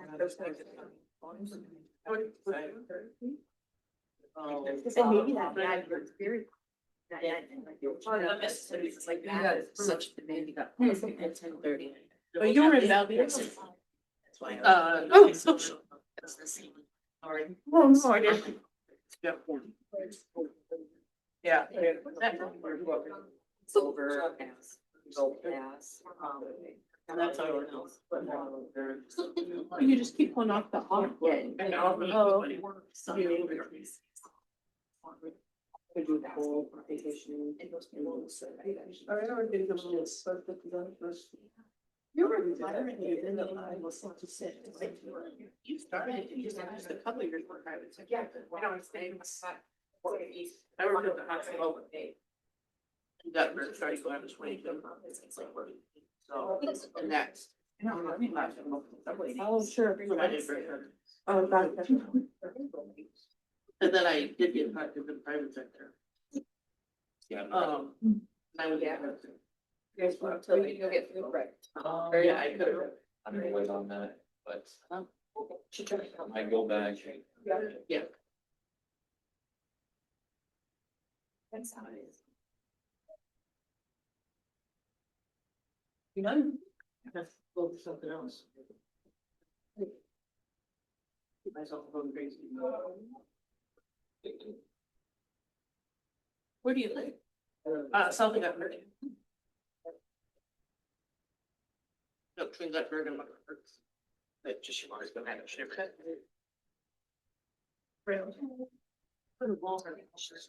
She's the first. For me, it was probably an hour and a half. Yeah, like to do the front batch. And she doesn't use Teams. She's first 10 mile. She knows. Or she. Someone message her like, oh, but they didn't. Then I'm like, well, I guess I'll just. She's like, oh yeah, I doesn't seem like we're using this very. We're using this tool very, very much. Like, no, we use it. We don't use it when you want something out of me, but you know, there's food and you don't respond to it. Just a call or something. Because then she sends me a message. Like, girl. And it worked for. Then she'll send over days where he's like, all those boys just like. Makes sense. And then like summer now, like one day, she's putting everything. And then winter I would see and deal with. But just really.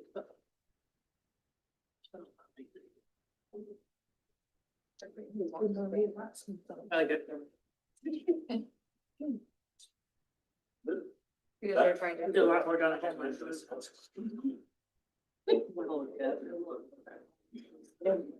No, they will. No one. You see the stakes that are in it, it's the music towards her husband. But in Pedo, I know it's like this is where you can happen, and he's like, what to do? Anybody? No.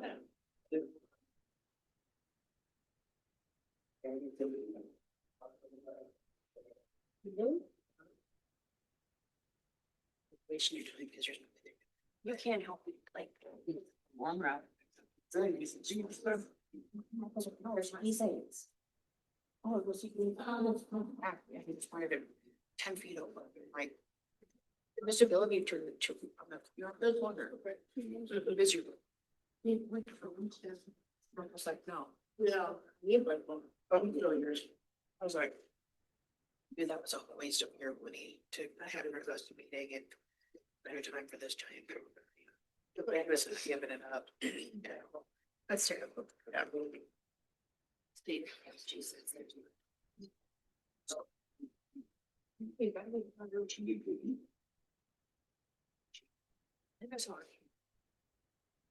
Five corners like in a 7 days. Like vacation and stuff, you know. Yeah. Get more pizza. Oh, she.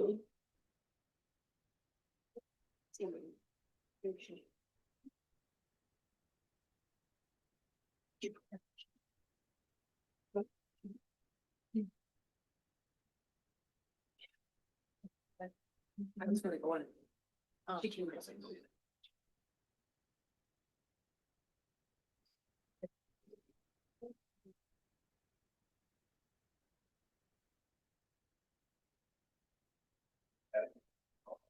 You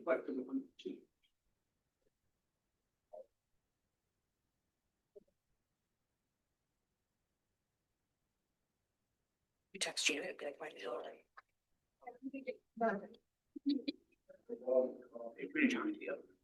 No.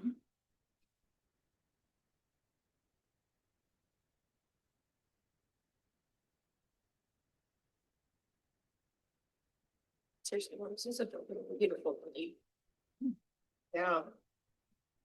Yeah, it was only $1 million. I wonder what it looked like. Or, yeah.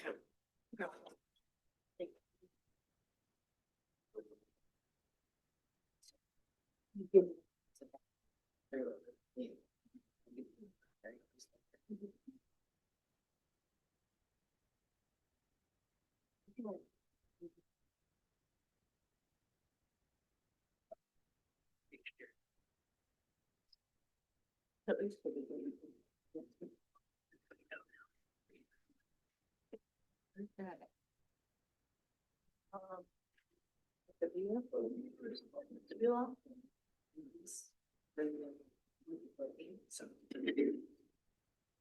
You know, from very friendly, because he has never said.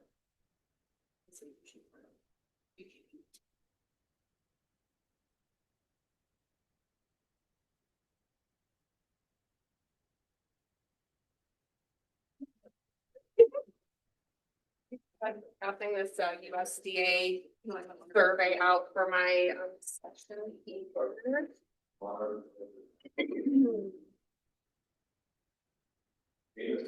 Yeah, she been so last.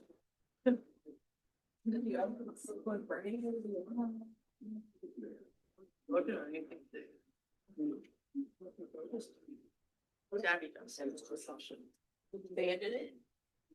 What did they do? I don't know, my city manager said. Yeah, next time.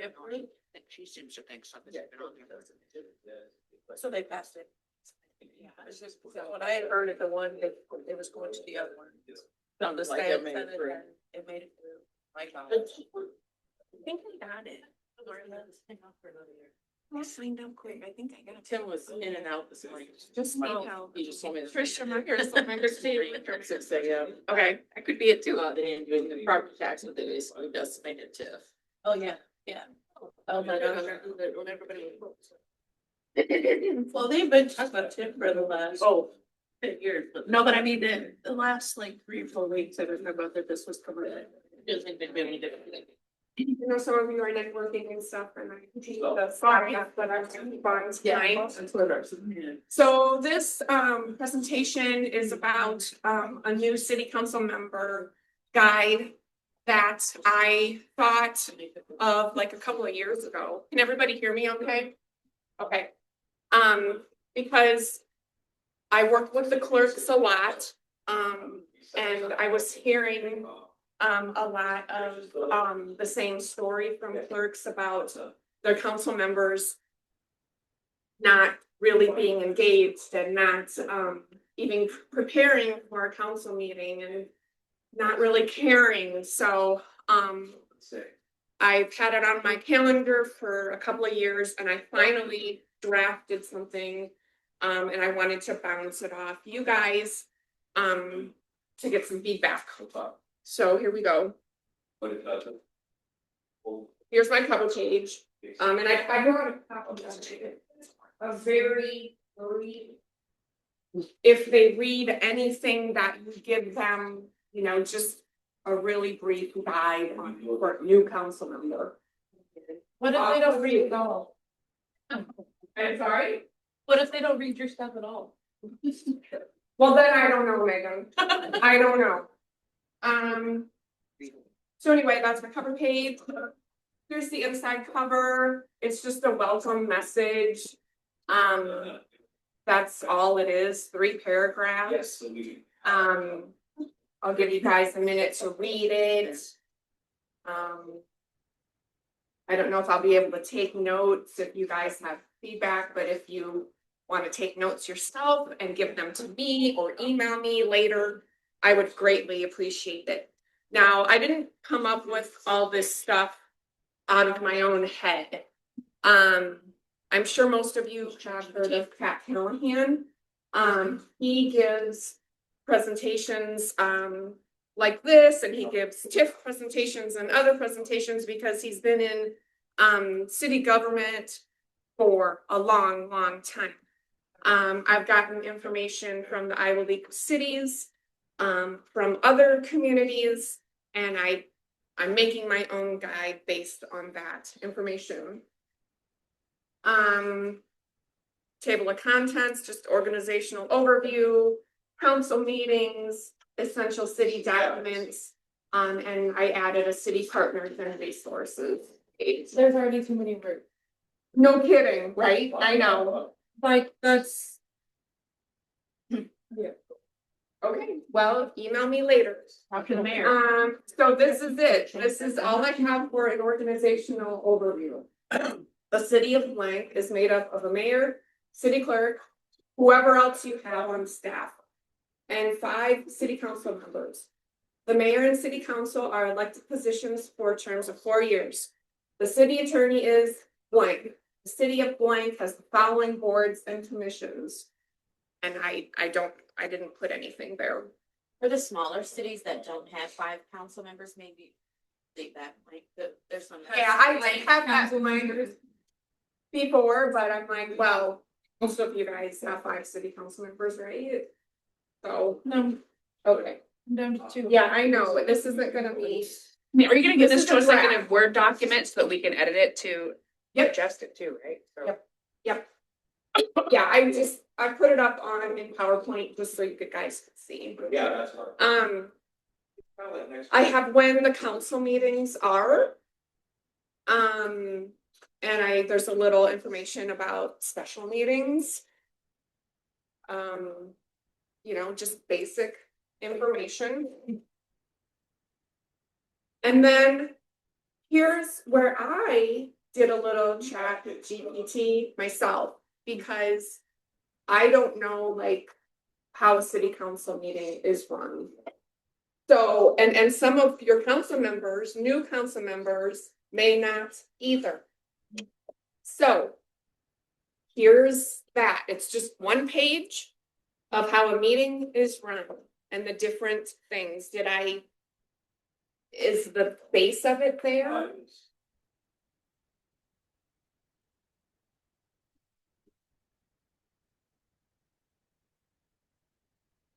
So under public participation, all of my agendas say, this is for people to address the council on things not on the agenda. Okay. So if you come to the council meeting because your neighbor's chickens are in their yard, that's where they would address it. Now, as far as the agenda items, we allow the public to comment during the discussion on those items. Okay.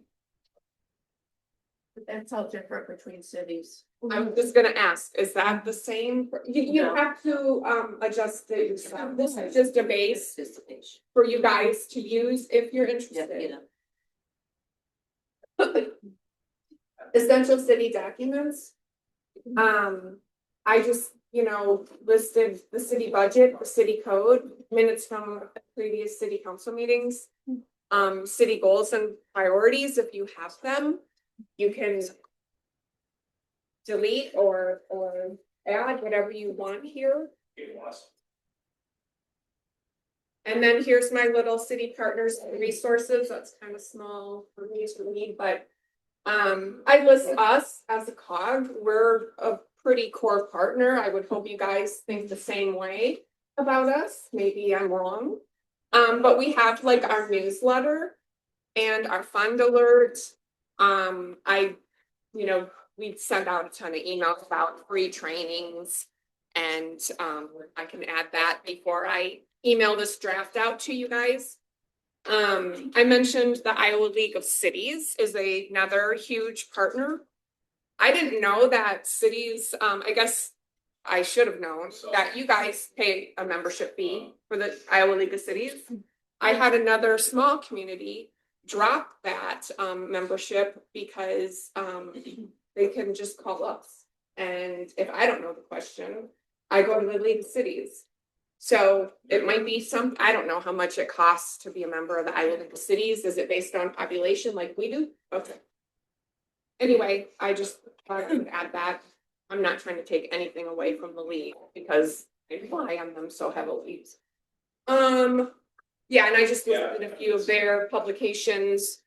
And I just have that little information there. And then I have like some room for like, if you have like JCEA is in Jackson County, their Economic Development Association, any Chamber of Commerce, you know, any other partners you could think of, you could add.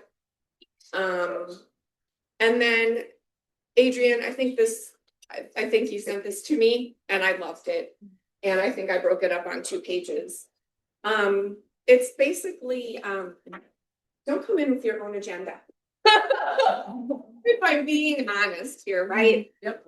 So I just thought that was a great thing to add to this. And it's 1 page in reality, 2 slides on here. And I think that is the end of, you know, 7 pages. Well, 6 pages in reality. If they can't read that, then I don't know. Exactly. They shouldn't be on council. Exactly. I mean, so you guys, I know Teresa, you have your own packet in Bellevue. You know, you guys may have your own orientation guide already.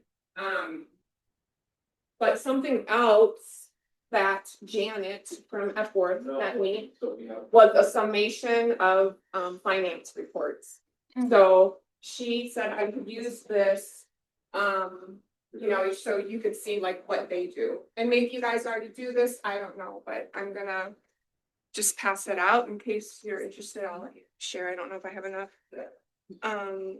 Just a comment, Marla. Yeah. I had 2 council members that came onto council and they're up for re-election this year. Yes. And they were actually voted in by, got the major vote from a group of people, the pool committee for a new pool in Bellevue. And so that was their agenda coming in. But now that they've been on council for 4 years, they understand city finance. They understand what the cost is. And their whole idea behind why they came on council has changed. So it's interesting once they really get where they know what they're doing and understand what the city is and how the money gets divided up. And isn't a pool a liability for all the cities that I've heard? They don't They don't have money. Right. They don't. Money. Yeah. And I just don't think the community, the general question is, well, would you like us to have a new pool? Well, your answer is yes. Well, do you want your property taxes to go up $1.50 in order to subsidize that pool? And that's just for the pool. That's not for anything else. It's just to take care of the pool. And you know, that there, it hasn't been transparent. So. So yeah, here's what it is. It's just, you know, just a really thin packet of information. It should not be overwhelming, really, if they're just getting this at first and then kind of ease into other documents as time goes on. Not like giving them a book of code of ordinances. Yeah, you're not giving them the whole city code. It's just kind of a welcome to city council. So, if anyone is interested, I can email this out. Yeah. And you guys can adjust it. I did do it in my fancy design program. I'll get it into Word for you guys, but, yeah, so. No, I think that's good. Yeah. I noticed, yeah, when I brought it up about like presenting on it, everyone, people seemed, you know, interested, so Well, and I think it might even for, consider coming on council. Yeah. I mean, because I know I have one. So, and the other one is iffy. So I'm gonna be looking for at least two people that hopefully will run Right. and trying to get them so they'll have a little bit of a voice. Yeah. Well, and some communities have trouble like getting a full council. I mean, what's the minimum number of council members? Is it 5? Yeah. And some little towns will have 3. 3. Okay. Yeah, like Masonville does. I know it has to pass at a vote, cause I'm a clerk for city of Delaware, there's 140 people. And everybody gets reelected every 2 years, it's the 5 council, 1 mayor. And so we talked about switching to a 3-member council, it would take a vote. Yeah.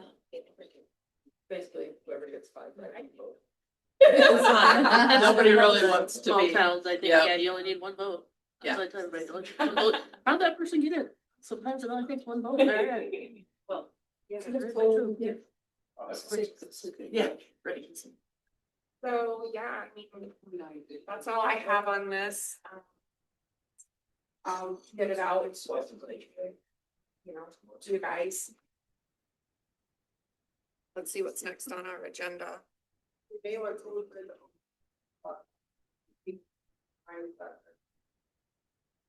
The what? They increased the fines for open meeting. Oh. I'm supposed to take. You're gonna tell us about mobile food. Oh. So they have to do that. Yeah.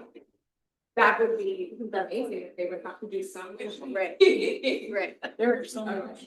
Need to verify. There needs to be more. Yeah, the latest flashy. Or what? Oh. You guys have the greatest. They don't come to. Yeah. This will be a good thing to ask. Very well, yes.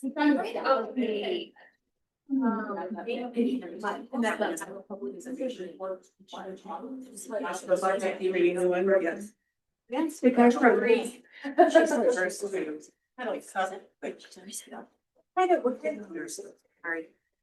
I'm gonna pass this around for this session for you guys.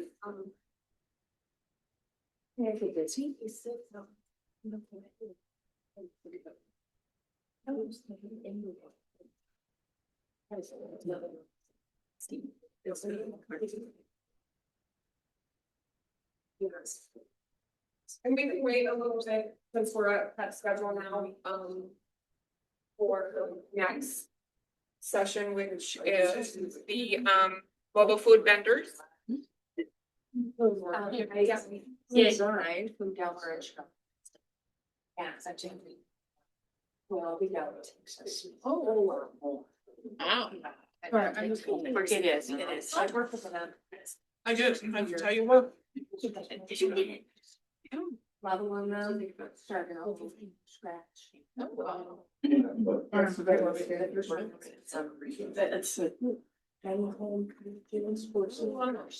Thank you. Cool. That does. They took care of the other one? Yeah, there's one for each session. How did you? I'm happy. That's okay, I can't. How did you? So my sister-in-law, his sister-in-law was Sherry Rose in Savannah, and they had told me she had a place. They got it down in Texas, and I told this, she said, "You're gonna do what she This did." is near town. And so Sherry came right in Thanksgiving and Kathy told her that. I said, Sherry said, Well, we have. that was all it was. I don't know, Garber now. So that's it. But. Right. Yeah. We have to have her. But I'm also kind of back for because I grew up here. Oh. So I live in Delaware. But you know, we're stressful. Yeah. But. Went to the green light. Right. Do it. Exactly. Or. We had one of those. Oh, yeah. Because it's worth it. No, just one thing and outside. Street. So when I was running around, That was you know, okay. junior high, high school. Yeah. I wish it's not like you should get the new person bought us. Food just saying, well, we like to. And I'm pretty. But Oh, is that good? I don't want the contaminant. I think that just needs to be leveled and made to green space if you could. I mean, it was okay. I don't know, anyway. It's now. Because I've talked to Josh about that. I'll live with the contamination. All of that, like. Yeah. I don't think. Which would be really nice if it was redone, because I lived there for a year when I first moved to McGregor. Yeah. Oh, And it's like, Speed deli one. My parents had lived in Swan Creek in Oh. Mimosa, and I'm like, And then you- if they could make a part so that was, there were some signs. One broke. That was the brand new one. When I grew, and that was. This is. So what I wanna do, because I Just stuff like over. find that seniors are. It's distracting. You know what I mean? So I would like to make it to seniors. That's on the link. That's, and these cottages, man. I don't know, and I also. There's a couple of those. Especially when that are very, very, very. Is it? Dirty? Did you say dirty? Like filthy? Well, you know, I do worry about overall. You know, we don't have. Right, right. Well, and you know, and when you keep ranking it, seniors in the seventies, you don't need to worry about that. Where you don't know if that's what's really going on. Yeah. Well, that doesn't feel like it was. Yeah. Like, yes. That's such potential to be so cool. I'm coming for you guys. We just have to, so we're starting. We have close, I think, in August. And we wanna get that under our belt. But because Sherry goes there. So she wants to do something for Andrew, but it's still her first, when she first moved to Mary Nelson. Yeah. And so our theme is we're gonna make. Because. So did you get it? Oh, we didn't have to sign. And Yeah. have it to where it's like financing the trailer. That your trailer, and your. Well, it's not the same. It's not that it's like, I pay 500 for the trailer. Then 500, because then at that point, you might as well have a little. So are they- Well, and that's my, one of my. I'm set to onboard between August and I November. think they want to trailer that same thing. 25, We're going to, whatever. You don't have like a. And they should pay it. no, so I'm doing all three cities. Whoever owns that. So And that's a lot. I already told, so I already told my person, I was like, I'm not gonna lie. Insurance. Don't Take make of insurance. You don't trailer there for. Yeah. And then they sent out a questionnaire. So when we have ones that are like still from the eighties. Well, I'm thinking they're 67. Yeah, and one more time, I sent you a letter that said August, then I was. Oh, yeah. November, Yeah, October, and back then the they. last I heard was November. Well, not having. And I have my trailer day. Yeah. They should go with like that pads. Yeah. And they give you stuff to do. Like, I love her. You haven't done them, right? Yeah. Must have got that. Maybe they think it's like a trial. I mean, might be a bit, but still, Doing all the same things. the thought was there. Training. And I saw people just on Facebook the other day, So when I was talking to Brandon, he said, we don't do them all at the same time. But I will have to go through all the steps. Yeah, because the training is, the steps are with you. So they need utility billing, right? Oh, It's not like okay. training, it's just So like. I'd like a community. Oh, center. but they can. Yeah, so in there is This is- community center there. But Yeah, it was. Clerks were putting in. Such a long. I'd be talking to someone else. First one he has signed, Yes. No, really, that's the. I'm sure it was. Yeah, they're, yeah, So kind of like we're trying to, trained with the budget. we Yeah, have they're weapons. It's like, it's like. I think yours do shuffleboard. And that's all it is. Any other activities. Yeah, oh, yeah. But hold your hand and help you. You know, just because it's. I think that they. Okay, mentioned that I have some, Let's Healthy Homes materials over back there, and these fun coloring books are over there too, if you wanted to have them in your city halls. Feel free to take some, they're over in that corner.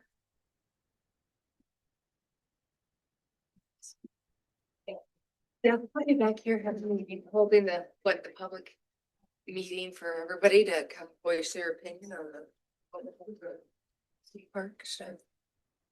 I bet that'll get colorful in a hurry. It's up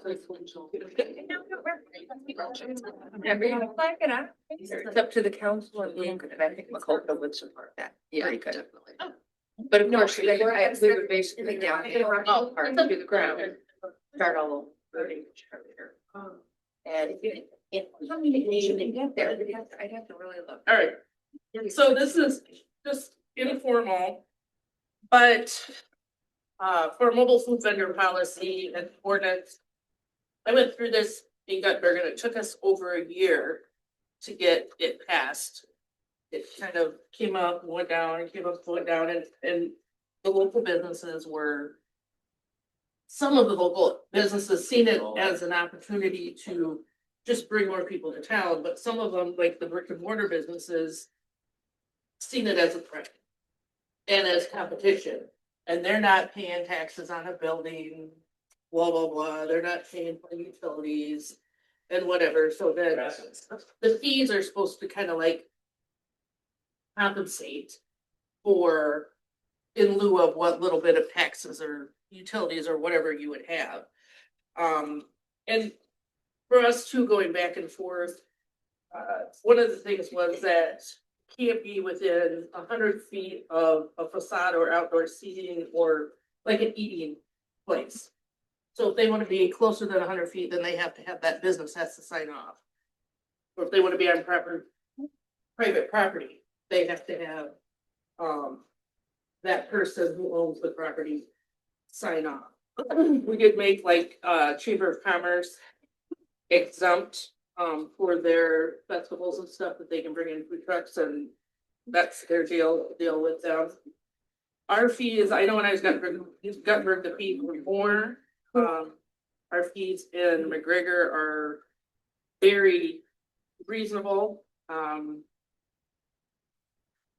Reasonable. Yeah, just because they want to, we don't have a lot of food establishments, especially ones that serve like summer. I mean, there's like one or two, and that's one of them's not always open. And so it's a way to get food businesses into town and to serve the tourists, because we have people that come off the river, and if there's nowhere to eat supper, they'll go to the next town. Go to the next town. Right. We do make sure that they have like liability insurance. They have to have their Iowa food license and like motorized vehicle, which most of them are. Their vehicle registration, whoever's going to be driving it, they have to give a copy of their driver's license. And we do allow like food carts. And also, we set the hours of operation so they're not interfering with basically for noise. For like if it's downtown in their apartments or something there, that they wouldn't be bothering them. But other than that, I mean, does anybody have any questions? I mean, I think it's something that can be good for the community, but I think it's something that oftentimes, at least initially, is controversial, especially in a small town. Well, Delmer doesn't, they have 2 food establishments, but they're both closed on Monday. I don't know if they absolutely didn't get any business on Monday, but there's no place to, well, except for Casey's. Yeah. You can go up in Casey's, get something, but otherwise, so I'm thinking, well, that would be kind of fun for. Well, and if you only In did the summertime, especially. still have one that does supper, well, if you got tourists in town, that place can't seat and serve And then again, there's the crowd that doesn't necessarily want to sit and dine. They just wanna grab and go. Or they wanna get it and sit at the picnic table or, you know, whatever the case may be. So it's river towns or places, you know, towns that have nice parks and stuff. It's a good addition, I think. How about getting food vendors to come in? They're good about it. Most of them know about it. I think it's getting more prevalent that the vendors are aware of these regulations. And if we would have to have one set up, the pass would just go down and talk to them, or I'd go down and talk to them and say, hey, you need to have a license, you need to have these documents before you could do this. But I mean, we had one that we have a store that opened up. And they also have a food truck, so they parked in front for their grand opening, but most of the time our food trucks are down on the riverfront. Because the place that's down there serves pizzas and alcohol, nothing else. So then they welcome those, because then they're, you know, somebody can go there and eat, get something to drink from their bar, and sit there, come off the river instead. So. Do you require them if they're on private property, like for a private event? Yes, and, but they have to have, the signature of the owner. Or an email or just something saying that it's okay for them to be there. But yeah. Most of the time it's in, like I said, at the riverfront or in the parks. So far, anyway, but like you said, you know, they're getting to be more prevalent, so. Yeah, we have a pumpkin farm that brings in different food vendors on the weekends. We've kind of gone back and forth on whether that should require a permit or not, because it's not in a city property necessarily. I would say if it's in the city, I guess my opinion is if it's in the city, just to make sure they're in compliance. You know, food safety. Yeah. And insurance wise. We have quite a few in Piasta as well, and we do require, unless you're bringing it in for your own use and you're not charging. So like if you wanted to bring the ice cream truck in and serve the Boy Scouts or whoever, you could do that without a food permit, but you cannot charge. Okay. We do have like our school, who does like a couple different, we allow them 2 times a year to bring in food trucks for events for like for the teachers or just for like this time of year, school's about out, they bring in food trucks. And we allow that a couple times a year without a permit. We recommend that they use the ones that we have already permitted because they're already, you know, providing money and revenue to the city. But, and then we have a church that does like a fundraising type of event. So if they do something like that, then we let them kind of get a freebie or two, but it doesn't matter. Our Ace Hardware store brings them in every week, on Fridays, and they have them in their parking lot, and they have to have a food permit.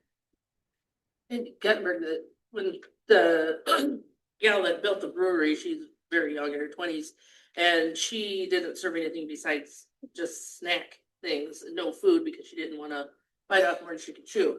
So at least once a week, during like April through, you know, October, she has a food truck comes in. She does the paperwork for it, gets all the documents. She pays the fee because she wants people then to go in and drink her beer and her cider and whatever else, or she allows carry-ins from restaurants in town. I mean, she started serving more food now, but that's an idea too, to get people to come to your business. So what the coconut does if they're on city property, in that type of an instance, the brewery would allow it in like an events application, pay the $25, and then they tell whatever food and truck vendor to come in. So because it's city property.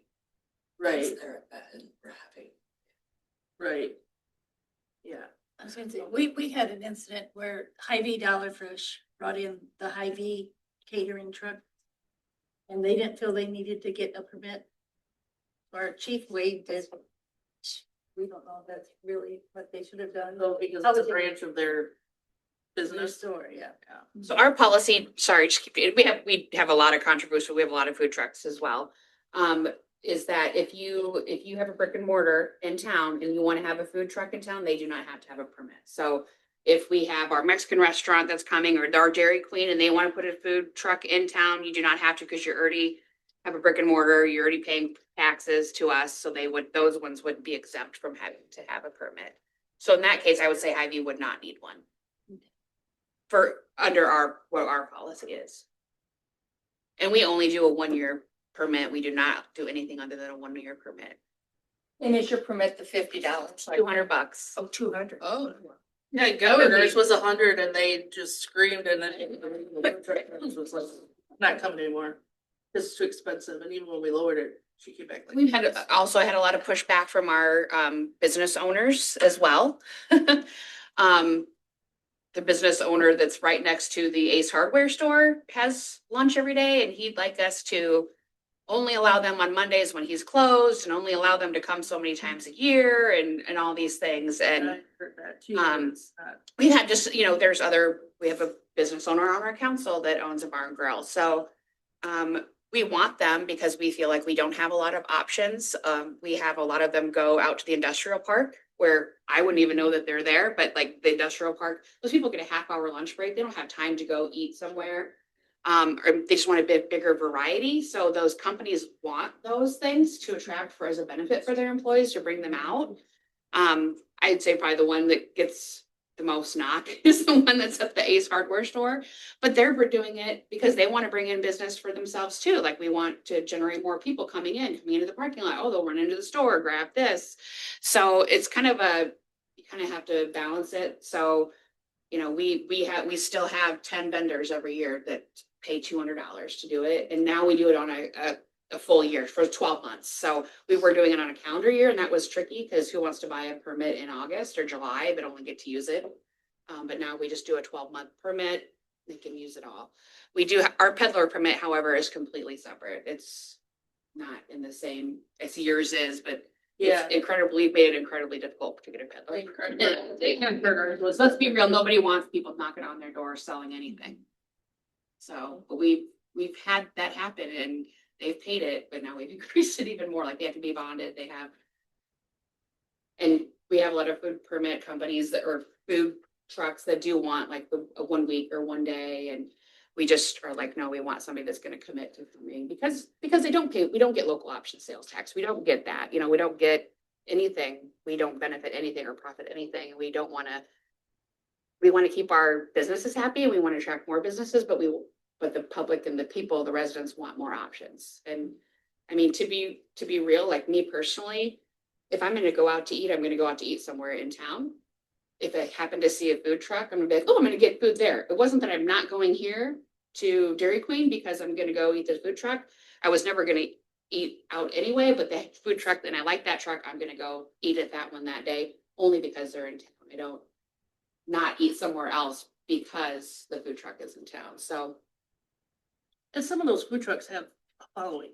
Oh, yeah. So they will bring people to town because they want. Yeah. If I find Bird's food truck, Bird's Chicken is in town, I'm like, let's get Bird's for dinner tonight. Yes. We're going to order that, Right, yeah. And we actually have our tap room and Darkbird, they serve some food, but not a ton. They don't have a ton of wait staff. It's more of a tap room, but they have some food. They have bands and stuff. They bring the food trucks into their parking lot and people can order off their menu or get it from the food truck. So, I mean, I feel like we have those food trucks. They must be doing okay because they're coming back and renewing at $200 a year. Yeah, a yearly one would be way easier than doing like the day or the week, because then, our police is busy enough and our staff too, to monitor, okay, you only had a 1 day, you had 5 days. 1 year would be way better. Most of them, I get, the 6 month. Which would make sense. And they get it in the spring, yeah, and there's not much sense of getting it in the winter. That's probably 9 out of 10 of them get that. You have a sample of your ordinance that you use for just. I can share it with Marla and have her send it out. Yeah, absolutely. Or you can go to our website and we have all of our ordinances are online. So Russ is starting on farmer's market is coming. Oh, that's They're gonna have a different food truck probably every week, or maybe 1 or 2. would that fall under your ordinance or they're totally separate? I mean, they're part of the city, but they're. We probably require a permit. We wouldn't if it's in, if they're if like the chamber or whoever's in charge of the event, usually the chamber, if they're coordinating the food trucks, bringing them in, then we wouldn't require a permit, but if it's outside of the festival area or outside the festival time, then They're yeah, they would coordinating have to. events for the whole summer, the whole season, so. And that's kind of the reason that the cities I worked for look at it as like a fundraiser kind of for that organization too, instead of us charging the $25 or $50 or whatever you charge, then the chamber charges whatever. And that covers their cost to run the market. Yeah, and then they, to So run the we don't event. have a chamber. But we do, like, when they have them at the school, they're supposed to be donating a percentage of their sales back to the school. So that's why we don't want to charge the school to make them have them. And we do have like Piasta days, so, sometimes they'll bring a food truck in, but usually it's somebody that, like I said, we have like a list of 10 to 12 different ones, and there's a gamut of so really there should typically not too many times where they can't find someone that's already paid and have it on their list. So I don't know, we don't have anything like that. That would be like you said, like a weekly farmers market festival. Does Dubuque do license permitting for their food trucks? Yeah, we're looking at making some updates to it. We have a but lot. Yeah, I definitely have, like, when you mentioned birds, so I'm like, oh yeah, that comes down to, so. Yeah, we're looking at making some updates to ours though, because I would say for Dubuque, we put together a policy kind of when food trucks were starting to spring up and just recognizing that we need one. And so it was kind of created at the last minute, and now just looking at it to see like what kind of refinements it needs to be made. But yeah, we do right now. We only specify that a permit is needed if you locate on the public right of way, but we are looking to expand that to say all food trucks, whether you're on public or private property. So definitely expecting some pushback with that. So that's where it's definitely just. We don't have one in place right now, so I want to be fair, but I don't want Yeah. to not have, because the food safety is a thing, Yeah. you know. And then most food trucks that go anywhere else, they are used to giving them, Yeah. where do you start? Don't you make them mad? And that's where I do have reassurance, is knowing that other communities have one to be like, well, if we have people who have pushback, be like, well, if you go and sell in Piasta or McGregor, you're used to this, so it shouldn't come as a shock to you to have that. They act like they don't. I think it helps if we. Till the cop stops by and says, stop now or go get a permit. Yeah, and I think it helps too if all the cities charge, because like when I was in Guttenberg, I would hear from the one vendor that was from Holy Cross, well, I can go to Dubuque and park in the Tyson's parking lot and I don't get charged anything. They don't care. The city doesn't care. And so it's like, oh, well, that's great, We've but had those conversations with one. so like if all cities regulated to some extent, then at least I think that that's more fair with the food trucks as to whether they'll come to your community or not. And then the state will step in and say we can't charge a fee. Yeah, probably. Oh, yeah, we don't let us take any money from the general funds. Yeah. So right now, I'm just trying to think, we're similar to that like $200 range, like somewhere I think like, because we offer a 6 month and then a year. And so I think it's like 150 to 200 based on the specific range you set up. Yeah. And they buy them, they pay for it, so they must be doing well. I mean, a lot of times they sell out. And they're really, Bad for a year. and for the most part, I mean, it's pretty much during the day. There aren't a lot of them in town at night. I say most of them are there for lunch or during the day, except for like maybe the ones that are at the school. Sometimes if they have school conferences and they'll bring some into the school parking lot. But And most of them carnivals, are. their food trucks are all. What's that? If you have like a festival or a carnival, Just once a year in September, they end of August. See, and time is one that we're debating on, and I know I'm still waiting for confirmation from our police department on what they want to do with that, because I feel that they're kind of on the fence with having late night operations for it. Just seeing that it might encourage more activity after bars are closing, but at the same time recognizing that it could also help people sober up if they're too many beers, they get that. We have times, but they're never, it's really just lunchtime, dinner time. Yeah, I see it's in your code. Yeah. For McGregor, and I feel like Places that we have that serve alcohol also have food, so. Yeah, so I think they see it both ways, but I definitely see that being important to have the specific times codified, so they're able to enforce on things like that. Right, yeah. So do all food trucks like have a requirement of like, they have to make so much money before they come to an event or? We don't get any of the money that they make. So we just get a permit and they can, if they don't make money, that's. They don't come back. They don't come back, they don't buy a permit the next year. We had one person that was trying to serve and we were like, no, you can't serve, you need a permit. He didn't want to pay, this was earlier on, and he didn't want to pay for the permit because it was $2 or whatever it was at the time, and kind of went back and forth and was gonna pull out, and then, I think like A store was kind of like, we really want you to stay, like if we need to pay for it, we will, or whatnot, like you said, that some people pay for it, but they did great because they sold out that day and then they kept coming back, and so they were happy that they bought the permit, and they bought a permit every year since. So.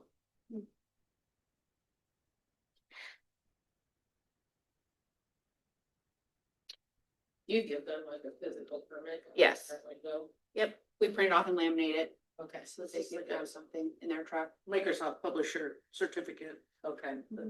I made a. Okay. Yeah, it's just something like that we create. We usually laminate it for them because that way, they're obviously dealing with food and stuff inside, so it stays nice for them. If it's a for the year. long-term one, I don't put it in a sticker or something, or. Yeah, you have a shorter one. Ours is, it has to last them a year, so yeah. Mhm. And we have ours listed on our website, and then we always make sure that we let the PD know. Because we may be, they can do all the work to apply it and get the permit online. So we may just end up mailing them their actual permit, but we let PD know, hey, this person just paid for their permit, they're good to go, And we always have an up-to-date list on our website.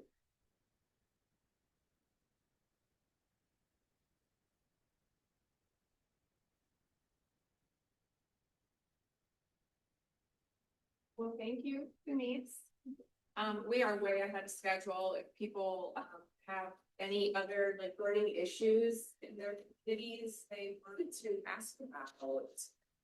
I would, yeah, great. yeah, so. When we get our roads done every year, but last year we didn't do it because we had an added expense of some citizen, blah, blah, blah.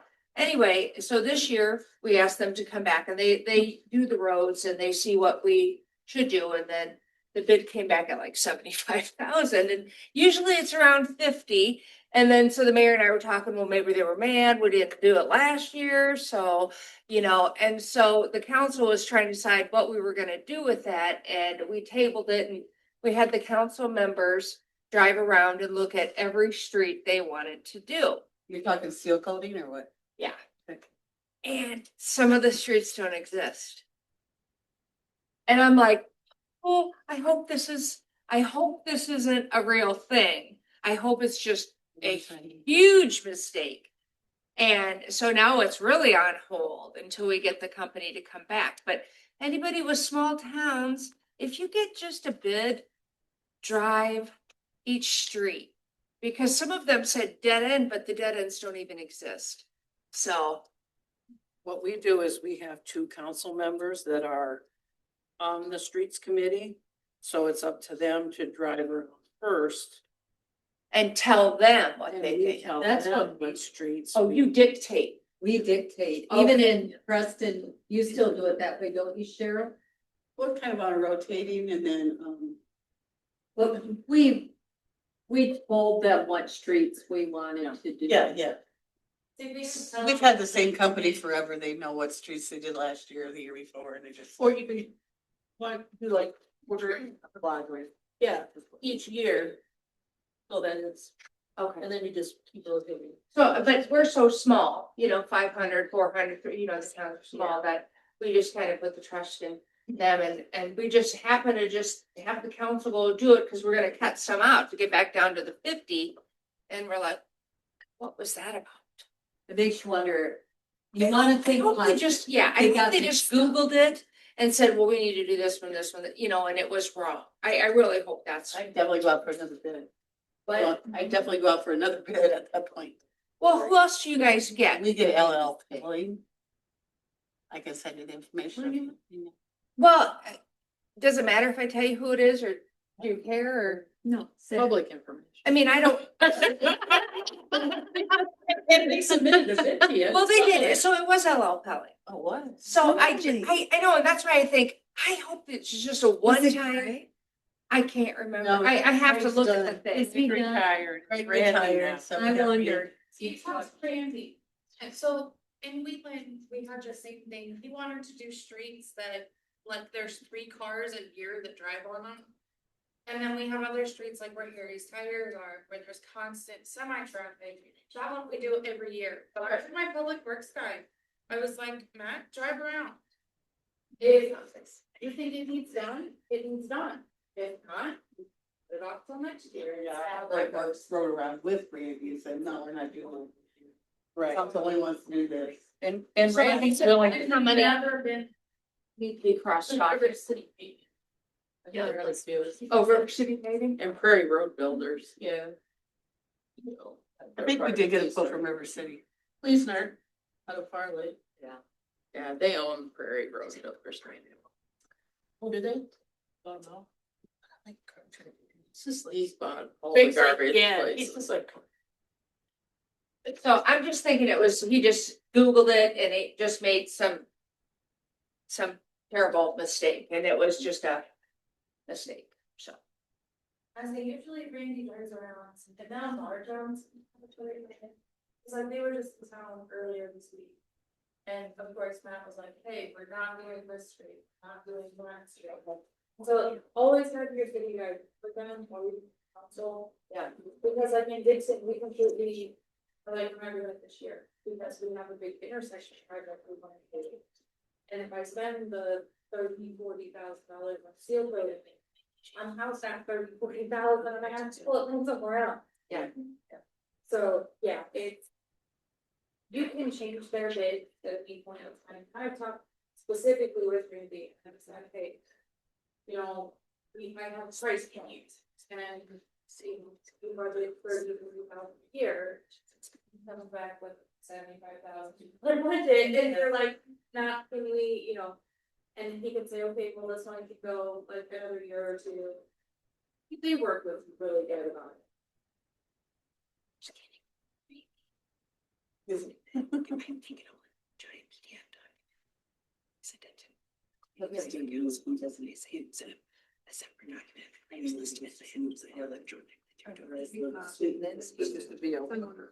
Oh, salesman.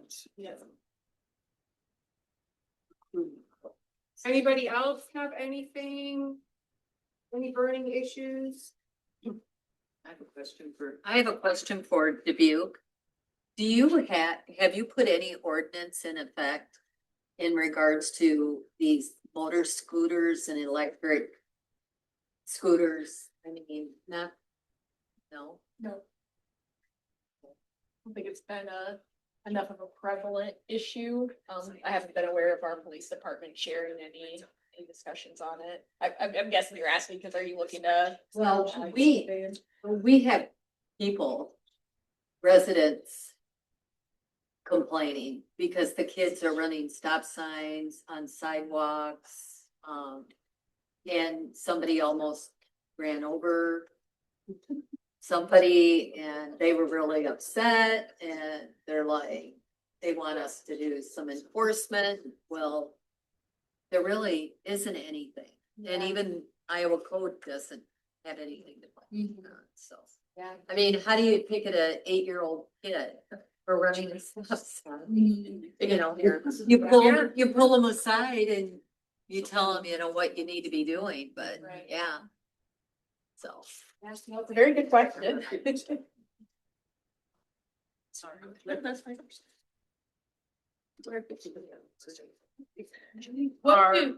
We're needing to, tuck point the front of our museum and replace the roof. And we're looking for some grants, but I'm not having a lot of luck on which grants I can actually apply There for. was just one, Looking at the T-Mobile agreement, this stuff. It's just yesterday that. It was just yesterday. On Clerk, man, if you're- Okay. Okay, yep. Has anybody been successful to get the T-Mobile grant? I don't know. I I just seen it yesterday. Yeah, I just saw it too, so we're kind of thinking of leaning into that a little bit, but I don't know. I don't know. Talented, oh, well, if it was the school boosters or exactly the person. But they're putting in the sales policy motion. Did I go out through those things? Yes. Wow. Oh, very good. Did they get the 50,000? I think so. Wow. Wow, that's impressive. We've written several. I mean, Wanna ECIA just do the programs and have to our been town. successful. Really? We're gonna have to do it in phases. Tiny towns, what do you guys use for like your accounting software? Like my little town of 140. I use QuickBooks. It's not great.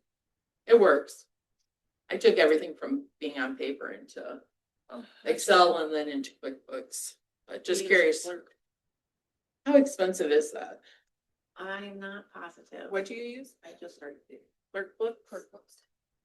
I've heard that one, and I know that's kind of based off of QuickBooks, but I think it was They are pricey. They said they're waiting, they're like, I know Miles was gonna change and we're not gonna be on a waiting list for a year, so then they went. Yeah, when I checked, they said they're gonna make any proposals. Cause it's gonna be this. Cause it's you work. Yep, this is G-Works.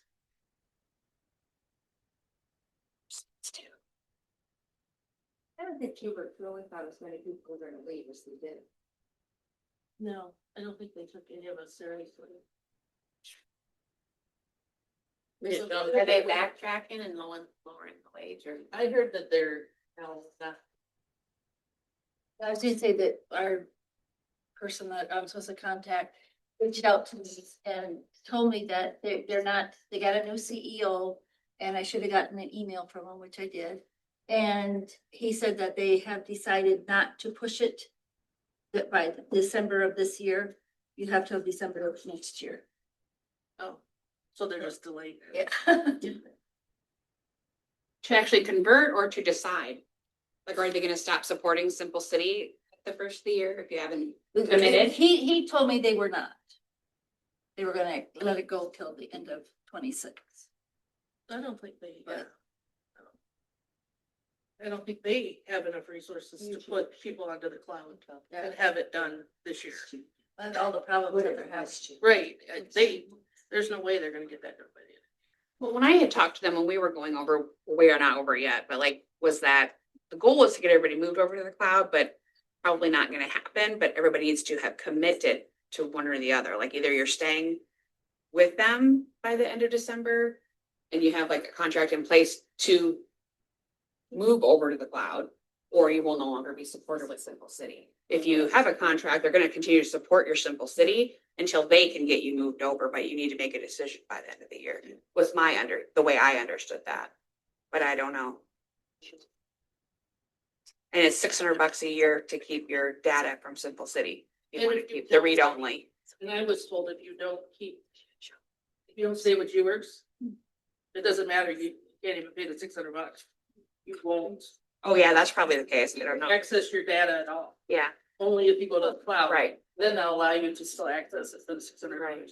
When we left G-Works, we had a very limited amount of time. We just ran as many reports as we could do and saved the laser fiche and then. Yep. We have what we have now. Yeah, it is what it is. We switched before the whole kind of downfall of G-Works. We've been, since 22, we've been with Encode. No software is ever perfect. No.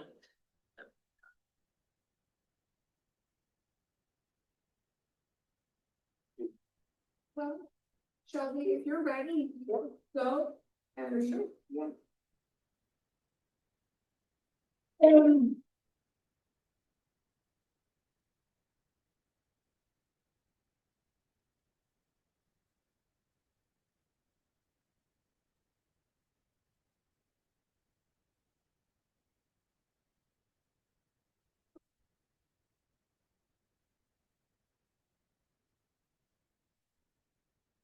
Or way to connect without, Are you on? Zoom? no, No? do you want me to connect that way, or do you want me for a different way to connect? Do you have? Or is it on your? I'll you'll connect to Zoom. Connect to this Zoom in a minute. Okay. Yeah.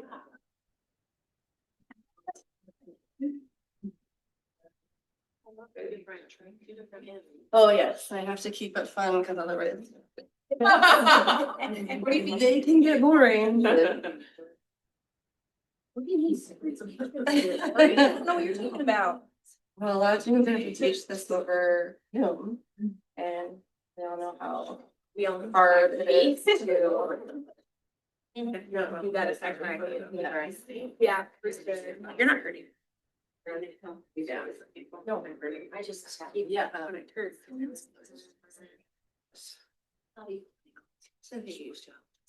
They like it, I'm still trying to figure out organization, like how, but Shelby Bondurant has amazing, because I've heard her one of their.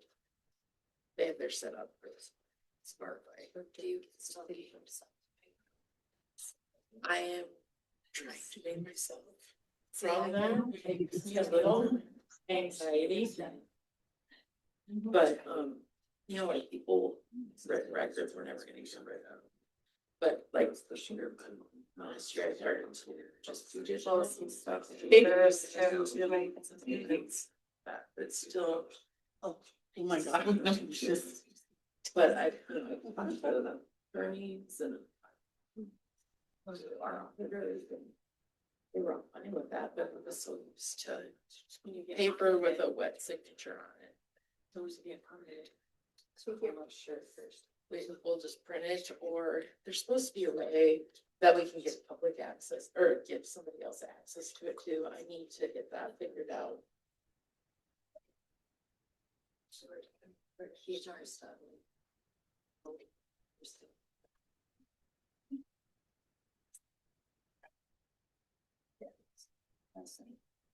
Just give it a big one.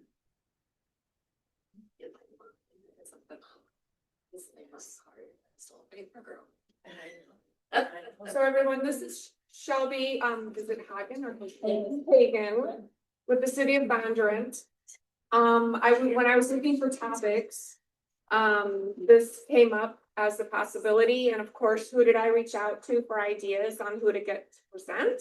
Mickey Shields, and he suggested Shelby, and she like agreed immediately. So thank you so much, Shelby, for making the trip. How long did it take you to get there? 2.5 hours. Oh, gosh. Well, hey, we used to start at like Yeah, no. 8 o'clock in the morning, so. We're good. I'd rather be in person if I can, so I have the availabilities. I like to have the organic conversations. Yeah, me too. It's hard over Zoom, and like I said, I've presented this over Zoom, so I know when you're talking and no one's responding, good, don't you move forward, do you not? So has anyone been in one of my sessions before? 1, 2, 3. So I had to shrink it since I only have a short amount of time, so it might be a little different, but, and obviously we have more time now, but anyways, obviously, sorry if you don't like Friends, I love Friends, and I have to make it more, you know, more exciting, because sometimes it's not that exciting. So kind of like a pilot episode, this isn't like a one size fits all. It might not work for your city. This is just kind of what I've kind of come up with. And any town can really adopt. We'll be focusing on uniform filing procedures and naming conventions that align with the state retention rules. And I kind of like to ditch the we've always done it this way mindset. That's like nailed on the chalkboard to me, so I apologize. And yeah, we'll implement a records system that everybody could adopt and utilize in your own city.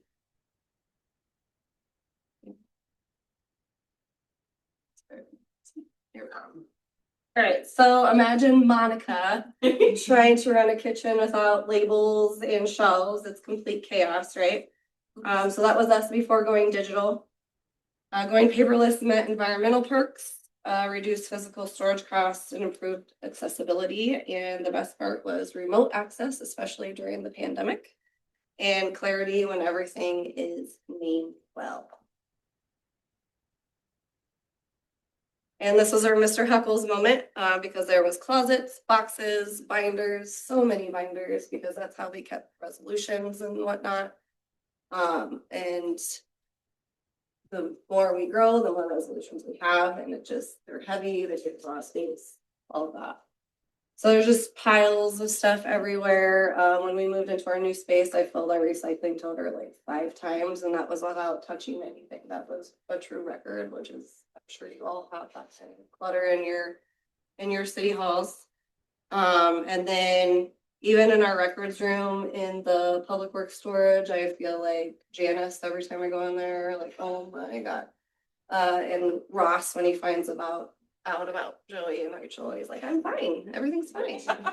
I was not fine, and it's still like that. I want to be clear, I am nowhere near done. This is a work in progress, and I am a department of 1. So it's taking a lot of time, so just know that I don't have it perfect yet either. So I am kind of like Phoebe. I did not even have a PLA when I first started.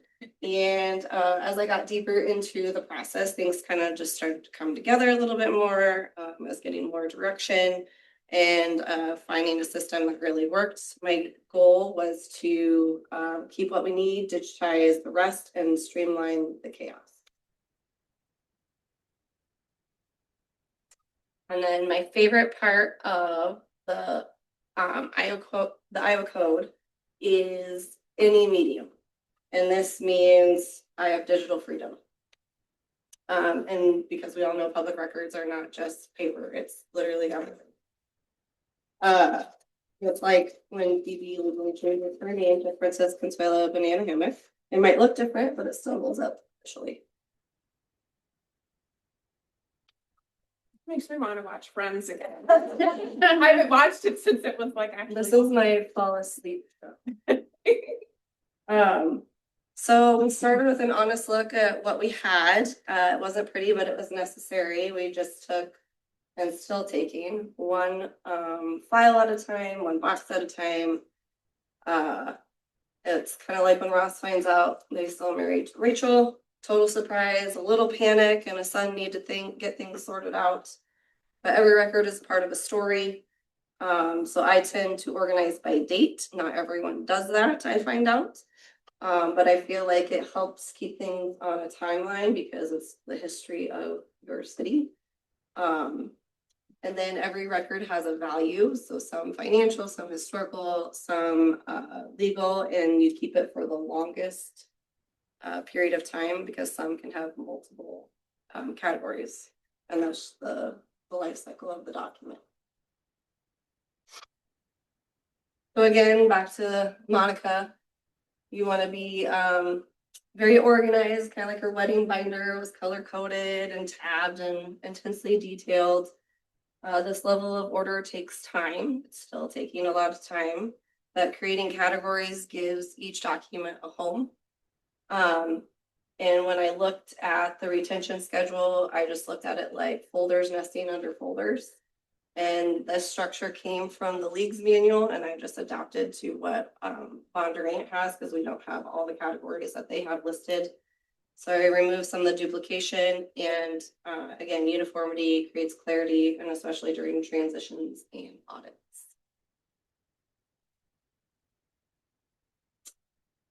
Does anyone remember how many categories Monica had of tells? No, friends have it. 5. 11. So here are a cast of characters that we utilize. So the DocuSign is the Phoebe of fast sign-offs. Laserfuge is our Monica, super organized, and Civic Clerk channels Rachel, energy, stylish, and surprisingly organized under pressure. Does anyone use Civic Clerk? Yep. I saw you open it up in yours. Yes. We're on an agenda for Monday. Agenda management. Yeah. So the clerk helped with meeting packets, minutes, voting, and it has a public and board portal. We expanded from Town Cloud. I started with Town Cloud, which was $50 a month for one user. It's a good introduction into agenda management and get your council on board with that. And now, since our packets are so complex, I have all my directors and civic clerk, and they add stuff when they have time, and I don't have to chase anybody down, which is super nice. Also, you want to think about storage, both cloud and physical, administrative access, and backup. All right. Again, with the Monica, the OCD part of organizing, it saves time and headaches. Naming should be standardized. So date format, keywords, version control, descriptive when needed, but concise. We all know that everyone names things differently. This brings order to chaos. So I've been with Bondurant for almost, what I say, 14 years. So like I know stuff differently than some of the new people, like, oh, that's the old Union 76 station. Well, new people aren't gonna know that. So like having that consistent naming across the board so people know what you're talking about, even when you're naming stuff.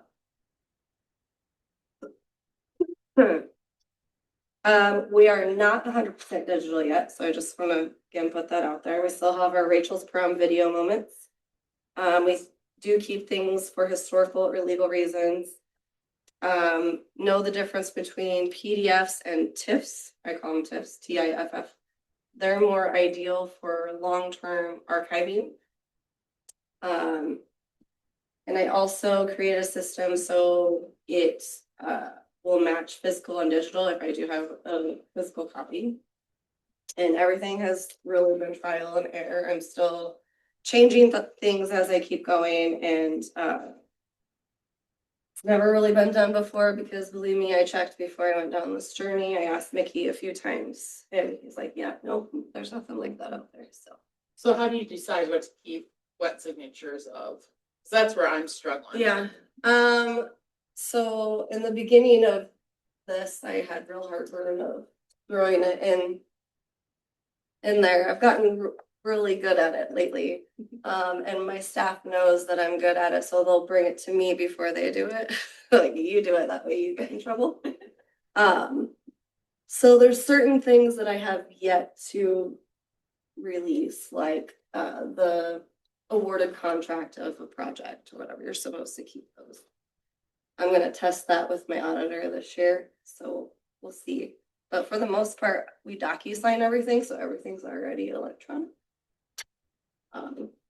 And anything that I send down to the county, I'll scan it, and because it's like they have a record of it, I have a record of it. But yeah, no, in the beginning, I would have anxiety attack as soon as I tossed it in the bin. So do you keep what copies of like minutes or? All our minutes are digital. We DocuSign everything. Okay. Do you have a DocuSign policy then of what can be? Yes, I have an electronic signature policy. Okay. I can share. Okay. Yep. So yeah, council's aware of it. It was adopted. All things. All right. Oh, I did not do that one. All right. So like Ross's pivot moment, change is awkward, but once you start, it gets better. Don't try to scan the entire archive overnight. Start fresh and move forward. Like I always tell people, pick a date, and that's the date, and you go forward, and then you can go back when you have time. I know we all have time, and you can do the historical and previous years. So it's kind of like Monica prepping Thanksgiving. It's overwhelming but doable because you can't digitize decades of records in a week. So start small, improve over time, and there are plenty of resources out there. So here is a blurb of the retention schedule of ours, which is very similar to what the league has. So imagine Monica whipping out her label maker to help Chandler job search. I started pulling this together and browsing, and then next thing I knew, I saw folders, nesting under folders. So the category would be the administrative and legal records, so the acronym ALR. And then the subcategories would be the council proceedings. The next one is real property, the next one was permits and licenses.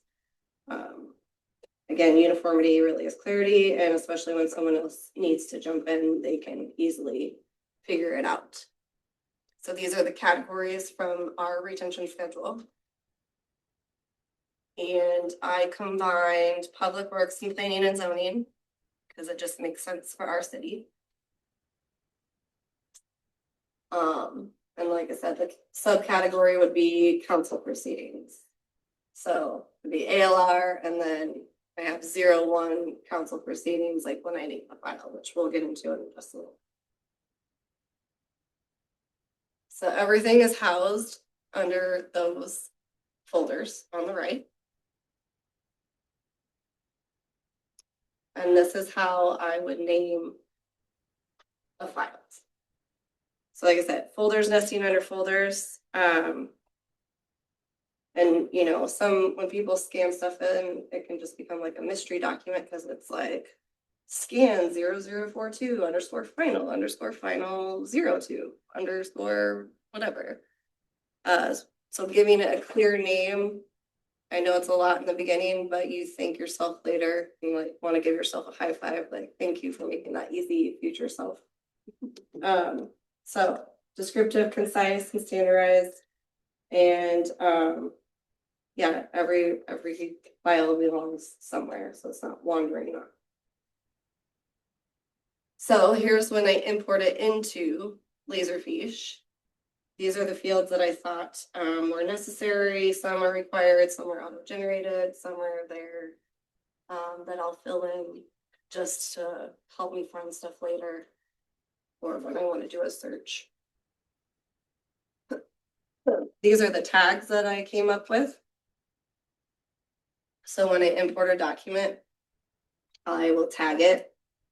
So that way it's easy to find stuff at a later date if need be, if I want to find stuff that's all tagged with like budget. So it brings up all the budget documents. So like this would be, what's this one? If we were awarding a project, ditch two stream restoration project, I would do capital improvement project, contracts and agreements, and then resolution, because it all deals with those. And then this is how I would import it. RES stands for resolution. So if you were to have a physical record of it, that's the 3 letters that I would use, and I have a different list of those if you guys are interested in seeing those. And then ALR for the category, 01 for council proceedings. The file name is resolution, blah, blah, blah. I put in the contractor, just more information is always better. What's the project name, the date, resolution number, and if I have a hard copy or not. And then it looks like that once you start putting stuff in. Wait, Baldwin was on an episode of Friends. What's that? Alec Baldwin was on? Yeah, he was Phoebe's boyfriend. Oh my God, I'm really gonna go back. I know. We could do some Friends trivia. Oh, yes. All right, so like I said, take one episode at a time. You don't need a series finale plan to start your pilot. Just begin with what's in front of you. Obviously, there's potential roadblocks. There's resistance, lack of time, resources. Your solutions would be to start small, incremental, train your staff, keep them informed, and support them as you all adapt together. Here's approximate cost of what we utilize. The Laserfish kind of goes up and down as I negotiate our contract when it comes up. Civic Clerk really is a time saver and a sanity saver, if anything. I just implemented a new policy for agenda stuff with my staff because I'm tired of Fridays. happening. I'm like, everything needs to happen on Wednesday. So I have time on Thursday and Friday is last minute stuff. And then DocuSign helps tremendously post meeting because I can send it to my mayor. He's pretty fast about signing stuff. And I can get stuff to the appropriate people. So we've talked about the potential roadblock, and you will definitely have some freaking out moments because I still have those. Obviously emerging trends. We talked about AI earlier today and technology, and that's only going to be improve and become more complex over time and hopefully make your life easier. Talked about AI earlier. We utilize ChatGPT all the time. We have the paid version.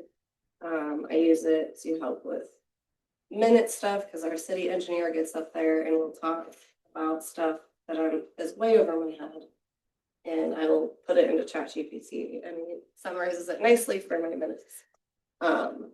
So I use it for resolutions, ordinances, RFPs. I used it for the RFP for IMFOA hotel. We went out to do a different hotel.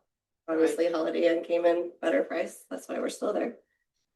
We use chatbots. So like I said earlier, we have chatbots that our handbook is in. You can put in like, hey, I attended this conference. How do I invoice this? What would it go under and code it? And it would tell you which code to put in so you can turn it into your finance department, which is really great for like public works with all the contractors and all of that stuff. And we generate images. So we do all things with social media. We utilize it a lot. And then one I wanted to bring up because I am looking into this. Does anyone do electronic bidding? No? Dang it. West Des Moines has one, and I'm not really impressed with that particular company. So seeing if anyone had any individuals out there, because that's my next step of going electronic is electronic bidding. Great, and if you guys have any questions, I'd love to hear what you guys are doing in your cities. Help each other. Have any Janice-like surprises? Or if you feel like Mr. Trigger, you're the custodian of everyone and everything. Questions and comments? What was the most like overwhelming part of this process for you? Well, still is. I'm a lone ranger, and like even when I teach him, like, any feedback you guys have? And I was like, nope, and I'm like, okay. So sometimes it's I feel like I'm on an island and I'm still learning, and I just want to build something that makes sense and that we can continue on and that other cities can utilize. So I always welcome constructive criticism and feedback, but it's really like the lack of time. I have so many boxes and stacks of papers in my office, and I give my staff an evil eye when they come and like lay a paper down. I'm like, did you scan it? No, why don't you go scan that and then you can email it. My desk. Do you have scanners at everybody's desk, or is there one general scanner? We have a big one in the common area, and then majority of us have a good printer, scanner, copier in our. You scan in your accounts payable? I do nothing with Finance finance. stuff. We have a finance person and a clerk person, and You we said use no. Tyler. Okay. So I you think scan- everything is stored in there. So I don't mess with her stuff. What is a civic clerk? Where do you get that? Is it So our website's through Civic Plus, so it's like an add-on that we can add on to our website. So it's just, I mean, there's other ones out there. I can't remember all the ones that people use. The other big one is there's a company called Granicus. Yeah, Granicus, and there's They have another one. Yeah. We use Board Docs in Manchester. That one was for our school boards, but they transitioned into Yeah, we use that as well, and they're changing, They are. and their price tag just went up. The thing I'm scared about those, we've been with them since 2012, and to switch companies, I'm like, I go back and search that all the time. Yes. Okay, when did we do this resolution, or?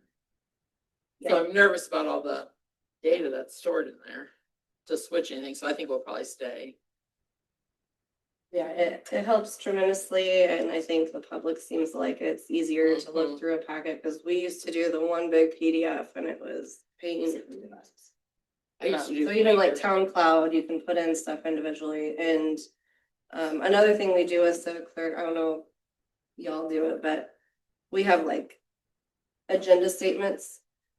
So like there's a document before the resolution or the ordinance, and then after that's the supporting documents, but we put in a brief history, things that have happened, so that way council has a better idea and a story about what that particular action item is about, which helps minimize questions and discussion during the meeting.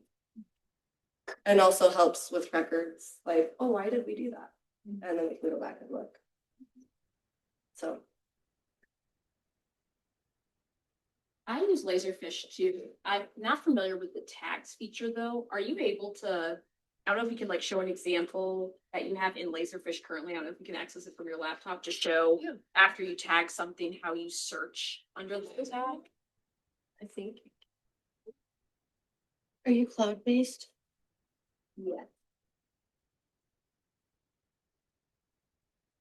Let's see if it'll like my remote and.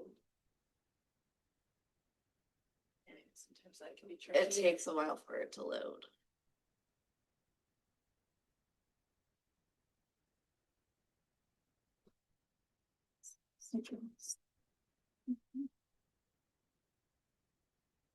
Right now still, I think because you're in. Yeah, I'm gonna see if I can do it. Oh, sure. Yeah. Usually I've just searched them by, like, if I know the item title, just try to search on the title, but I'm not as familiar with tags. So yeah, I'd love to see an example of how that was snapped now. Yes. We'll learn together. Yeah. Thank you. Are you gonna get credit for teaching your own presentation? I mean. I'll leave that with you. Let's bring up. Okay, yeah, Tags I'm for you. okay, and then if you search. Okay. Nice.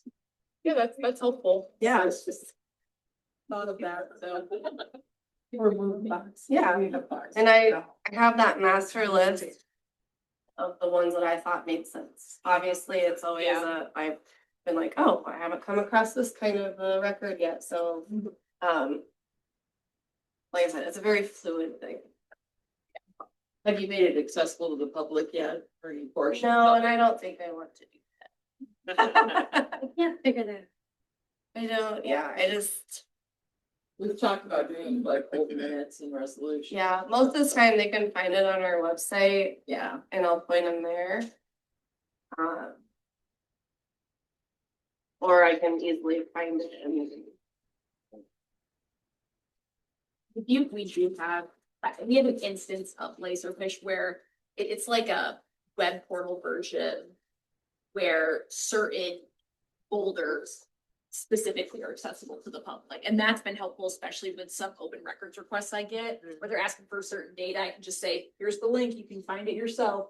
Right. This portal. Yes, I try to do that as well to train them to look at the website first before. Yeah.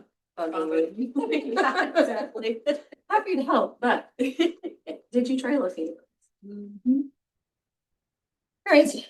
Well, as Phoebe would say, thank you, my babies. So I appreciate you all geeking out over records with me, and hopefully you feel like a confident Monica and not like a panicked Ross screaming we're on a break. Building the systems that your future selves and successors would be thankful for, and we can definitely stay connected. I'm pretty accessible. And I always remind myself, Ross didn't get married and get it right the first time or the second time or the third time. There's my contact info. So. Yeah. Again, any questions or if you want to see something, really happy to share. So I just have a question. Do you have a city administrator, I assume? Okay, so like you have like all your resolutions going back to day one and all your ordinances and all that. Did you get rid of all of that as well? Take it out of the binders, scan it?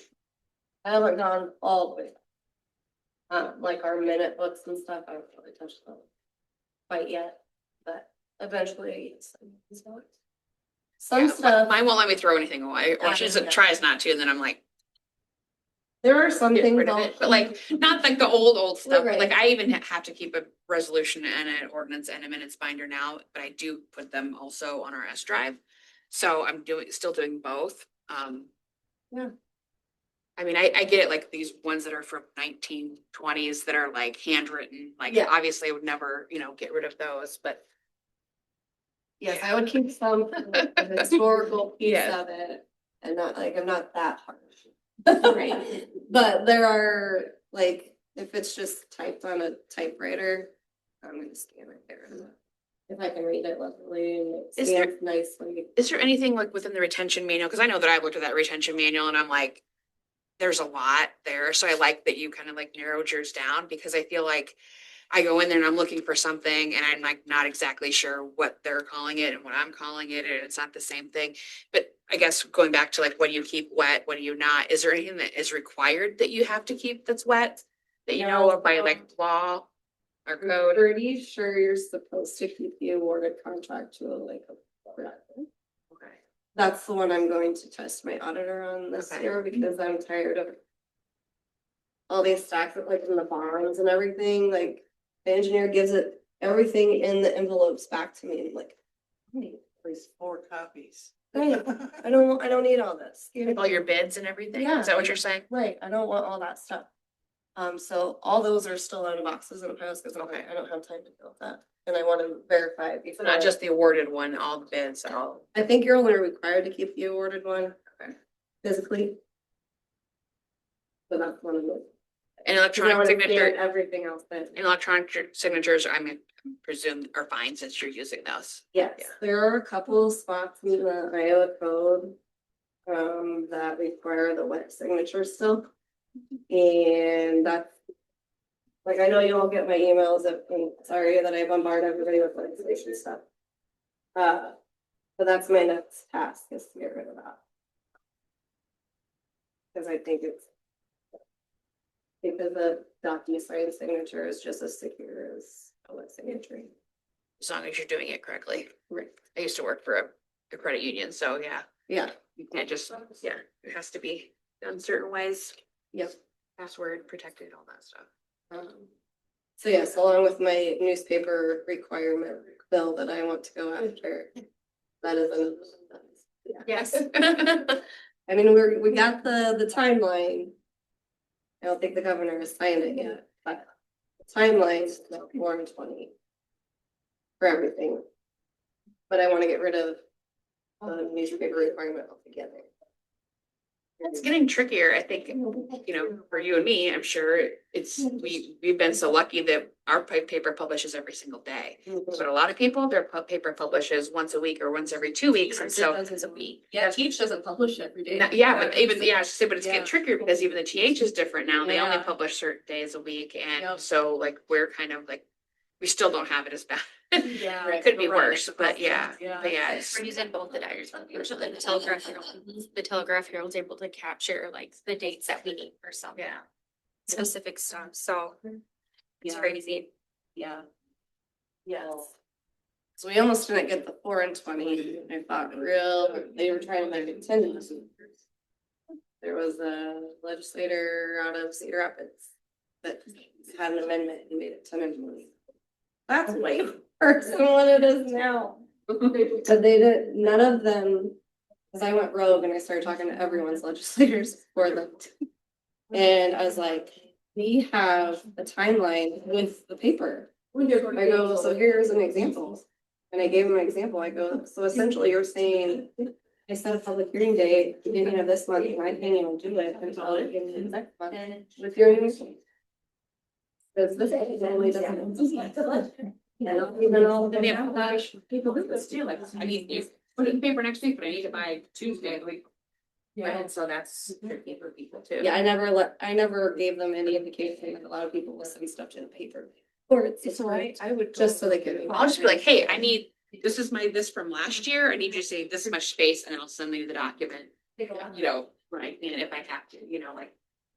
More local. Right. Like, document. I got And notified, generate online, then I'll be like, here you go. I got notified from county auditor last year. According to the we bill published- last year, we're supposed to have a website to publish to already, so. We just publish once a week, and our council meeting was on Monday, and because of the 2 public hearings, I had to get the second public hearing notice to the paper. Right. On the Friday before the Wednesday publication, but my council meeting wasn't until Monday, where they approved setting the public hearing, so I had to send it before the meeting. My auditor wrote me up on that, she said, don't do it again. Yeah, because she knows when the paper publishes. I'm like, Unless you have a special. Send that to meeting, me in there's an no way email around so I have it for my information when I. See if they'll hold the space for you with knowing I can get you the document, like in the 11th hour, that the TH has been good about that. ours won't let us, I mean, it has to be Friday by noon. See, So it's still until like Wednesday, Monday morning. At noon, But still. but he needs it Our by council noon. meetings are Monday. Just the. Yeah. Yeah. That's when you have to have an extra council meeting, which is unfortunate because. Yeah. You can like send me stories. Filing information. So I can like. People are even doing it before the deadline and Ted was like, you can't do that. Right. It's like, yeah. Because he thinks that people were doing that, but I'm sure it was just so they could get their. You know, it's just. They don't understand that. Assuming they were gonna switch to. For sure. Like, we could still do the newspaper, don't make it, like the requirements of code, like. Putting it on a website, our website, social media, whatever, and then that's just a courtesy. Right. Just so we can keep business. That's where that bonds. Or let it be digital, like, so, you know, the paper is digital certain days, like TH is digital certain days, and they publish. Physical paper. They're every day, why can't it? Yeah. They just. Yeah. That's another. Not everybody has a computer. I'm a notary, but I'm like, DocuSign offers an electronic notary option, so the newspaper can do that, and then they just email it. Well, especially consumer. Yeah, I mean, ours comes from like Wisconsin, anyway, back here to do that. So we don't get them in a timely fashion. And then the other thing we wanna talk about, moving to is making one big statewide report, and all the people that need certain information can just go in and grab what they need instead of. Like the debt, produce. Right, yeah, like straight finance report, like, can it all just be done, like, here's the budget, here's the AFR, pull all your stuff out there. They're advocating for that also. Even sometimes it's like very redundant to have to enter the same information in the DOM, my debt didn't change that much. Carry my debt from last year over and I can delete and add whatever I need to. You're just having to type everything in all over again. Super frustrating. And like, you know, your budget, you have to. I just think share your. Hey, it's carry it forward. Which is redundant, There's a lot of. I can't remember. I think that some people like Ted, I think really knows, like he gets it, like, you know, some certain people really get it. It's just that people that are making the decisions don't get it. It's part of it. Well, at least you can, I mean, you're able to submit a Categories. Yeah. Oh, yeah. That was nice not to have to drive all the way. I mean. Yeah. Down to the courthouse and see. Slowly, we're getting to all the things. that I want. Amendment, though. The amendment, I think the amendment I have to take Off today. And. Yeah. Yeah. Yeah, and they're moving out because they get parents farm, so. Get rid of the bush. Service. I used to be a man, and I put it on. We say no for the nice. I wasn't sure, because like this interesting, I had a conversation. And I guess she ended up being internal section. Yeah, I did. There's even a specific. Just as to say city. Yeah. And so that's Which is what we used to do. That's where I feel like it would be a good, maybe clarification that, and that's one thing I actually put as a legislative program for the city of. So it sounds like I was talking about something that legislative. Yes. Yeah, they don't make it. So that's what I was putting in there, buzzing you're on that, and I see this, Yeah. the specific language that should ask. Yeah. What you could say that like. Yeah. Seems like hard as a hard. Yeah, I just have it in a folder that I hear. That makes sense. Yeah. Yeah. It's what it's. Yeah. Have to be that. But I am trying to. Yeah. And that's the thing, that's where when things are vague, when you just say. Right. That is right? Right. So that would be one I really engage, that is all, I would turn all forces. Right. Yeah, the publication timings of.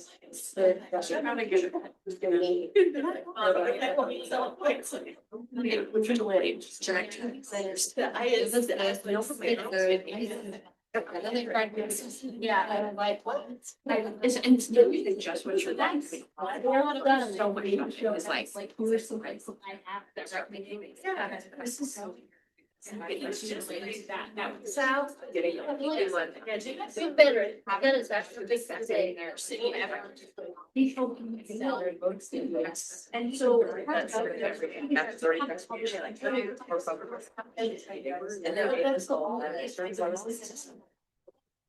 Like that is it. We are going to say things.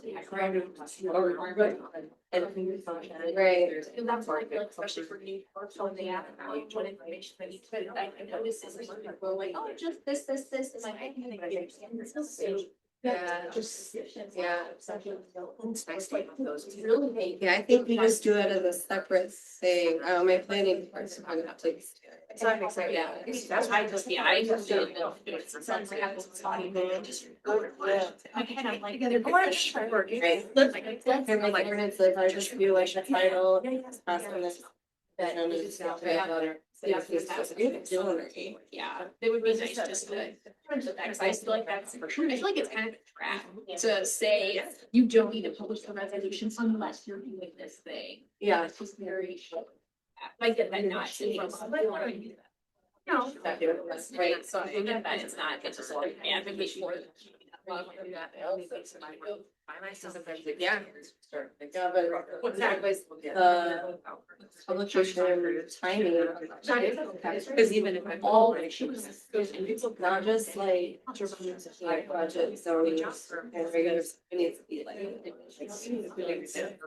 You know, Other like, annexation. just recently. Like it's found out some of these rules because no There, but she doesn't. And I said, I know you told someone. I really want to. They're getting a letter, it's like having the conversation. So it's really not that big of a deal to have everything. And everything. Yeah. Yeah, that's definitely just especially the budget. Those guys have one. Did she say no, she heard her answers during every day. If it's something that she very strict, something she'll order and try to be as excited. Something that there's always. Yeah, I think tomorrow, well, it's gonna be a question. It's top son, Yeah, however it is. I don't think the minutes. Yeah. So how'd you first really get into it or something like that? Just attending stuff. She says, yeah. It was like Going out and. you like the dudes is quick. Yeah, especially when they're come in for at least a year and a half. Downstairs in the house. So areas they don't assess those are. So I was just. Yeah, just starting the conversations and. My city administrator, she's very good. Like I literally just. Her staff. So it sounds like you guys need. Yeah. Yeah, to build those. Yeah, but it's just with like. I'm all for networking. So that someone else has a better idea. Well, so it's there. So that was a big. At that point, I could sit, 'cause I had some. And I was like, because I was like, so then he's, and he was like, I'm gonna go get a wheelchair. Like, Is there anything else? No, we're still in wait, go to court. and I'm like, babe. What's your baby's name? Baby. I don't. I wondered because, yeah, you know, And then, it's, it's just, I don't know what Kathy's doing. and they were like, It's, how bad is it? And I was like, it's 10. She didn't call me the other day. Like, yeah, but then I've been told not to last week because the. Oh, I was too, but Exaggerating. I don't wanna say say for 10. She's like, you can see I'm literally like crying, snotting all over myself. Like, I know it's bad. Stop asking the dumb questions. And And I there's had a to new go. girl. And I couldn't even let go of the wheelchair to even like make. You're sure. I feel like. Very nice. I haven't really done any a line on this paper, just like taking that. Yeah, right, right, I don't know, but they said that they had to, because like this is. And that's was nice, you know, you're doing each other, but. Since you're awake, you're like. No, it's like I literally can't like go. I know. Well, so what they did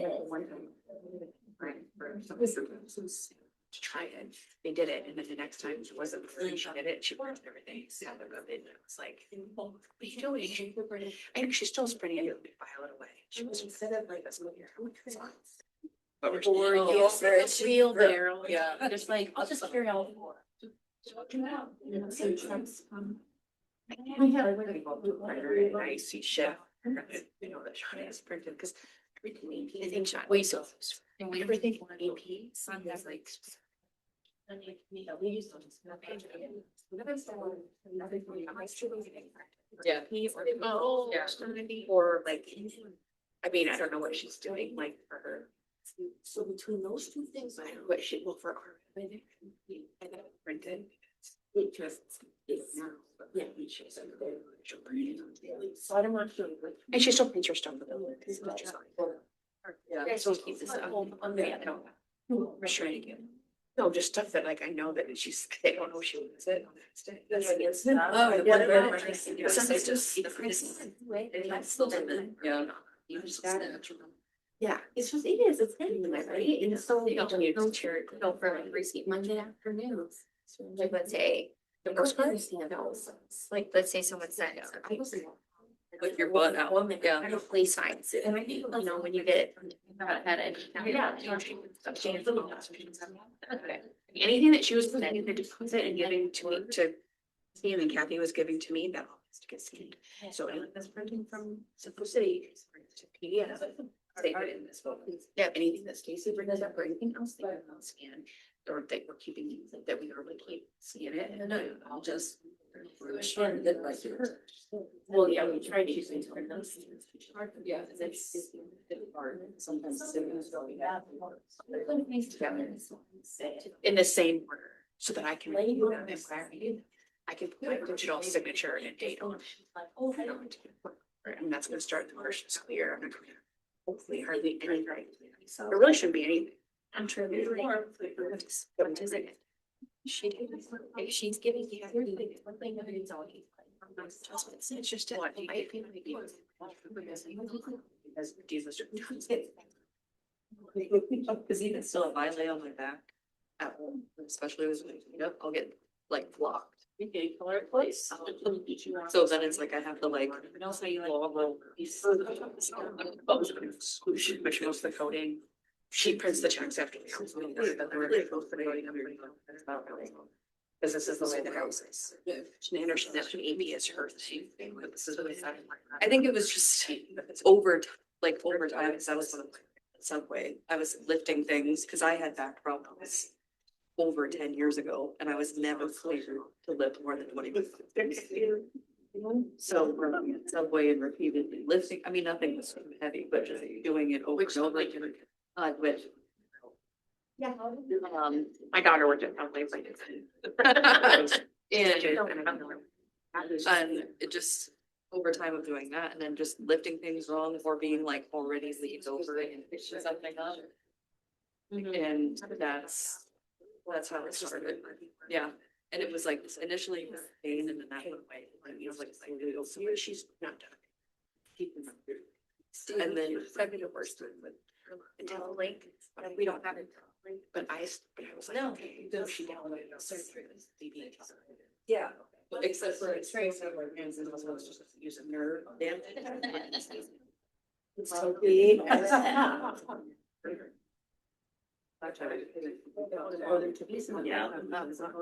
They have which disc levels, that is which nerves like where. And I was like, that is exactly my phone. It goes over and down, and then it's the outside of my calf. And then it goes down, and it's exactly your middle toes. Is the exact, and I was like, that is my exact, like, projection. It's smarter. This was out and trapping the nerves. Maybe something that's folder, if there's something in this. Yeah, Did yeah. printed or did you have it? I don't have theirs or where it is now. It would either be numbness or it literally feels like somebody put like a clothespin or like a chip clip on my toes. Right, it's not the same, and I just figured maybe make your station. How long to do you have? Very good. And that's what it. And it's your. Yeah. Yeah, and it's. There's no time. And then they asked me in the ER too, they were having my reports and everything. Why the first meeting? My treasurer, or whatever, and I'm like, well, I'm like, I haven't done really good. I think like, oh. It's all. You're. Yeah, it did, yeah. Yeah, so it was like. But So the. she's, I mean, is your council center. There's no treasurer. Yeah, you've been getting a lot of, yeah. That's why it's hard. So like what I'll do then is now, because I'm reconciling, because that's where it's hard. Take the beds, and then April. Yeah, you'll decide. You do it when you're gonna, so like what I do is I just. And that's what was out here, and I was, and I. Because they were like, hey, we're scheduling your surgery. And nobody exactly did it. Like, ask me, no, shit, you're exactly. Sounds like I haven't done any of the next legislative session, and I have to, because now that I heard about it, so, I have some.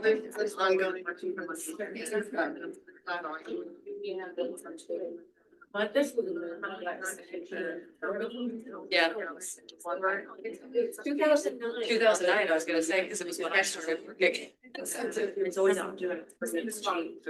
You have, that's nice. No, that's not. It's, Yeah. But that's the one. What's going on? No. no, I started that. Yeah. Sure, where is it? Oh. Had it been kept further. Yes. Yeah. I went through. Yeah, yeah, it's like you're the 50 years. And I'm like, Yeah. yeah. Oh my God, I'm so glad I, yeah. Well, this you need to do this there. It's not about it.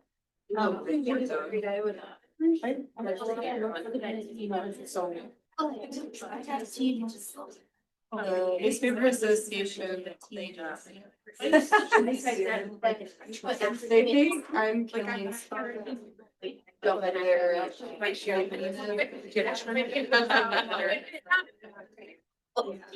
You're like, this was.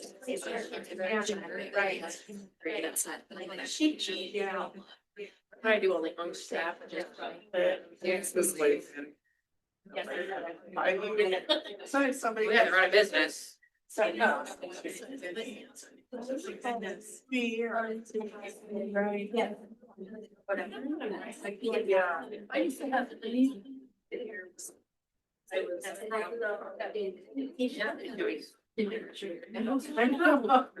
She's just trying to talk about. I live literally 4 houses down from this. Oh, really?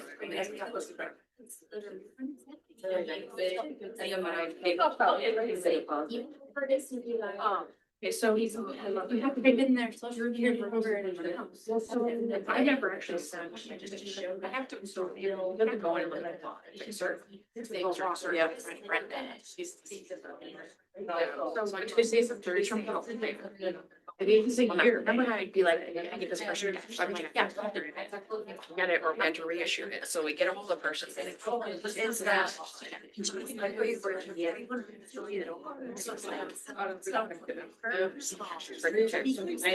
But I don't just check, yes. Checking on it. So you have the check itself, yeah, I'm gonna reissue it, and any cash, yeah. No, just recently, no, should be on. The different organization, it was that. In the same village for me. So you, if the law says a certain number of years, it's like 2 or 3 years, and then after that, then you have to turn it into them, and whatever they have to do, and then it's, you have to send money in. Yeah, yes, you do it every year. We're never on the call, we're never on. If I got it into one thing about yeah, send the money. You send like you physically send stories. Okay. So. You void your checking or whatever and send it to them. You have to have some kind of like policy or anything in place too. Yeah. It's like. It's the law. It's the law. So you don't. Just Google for you. Perfect.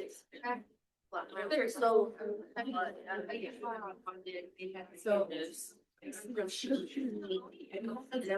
Wait, it's like, this is meant to get out to the community. Yeah, we're already doing a discernment, and so like, we're already doing a discernment. Things, That's yeah, how we this communicate. some duplicates. Actions and.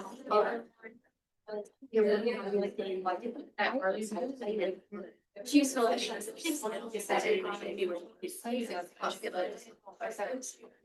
It needs to be accessible.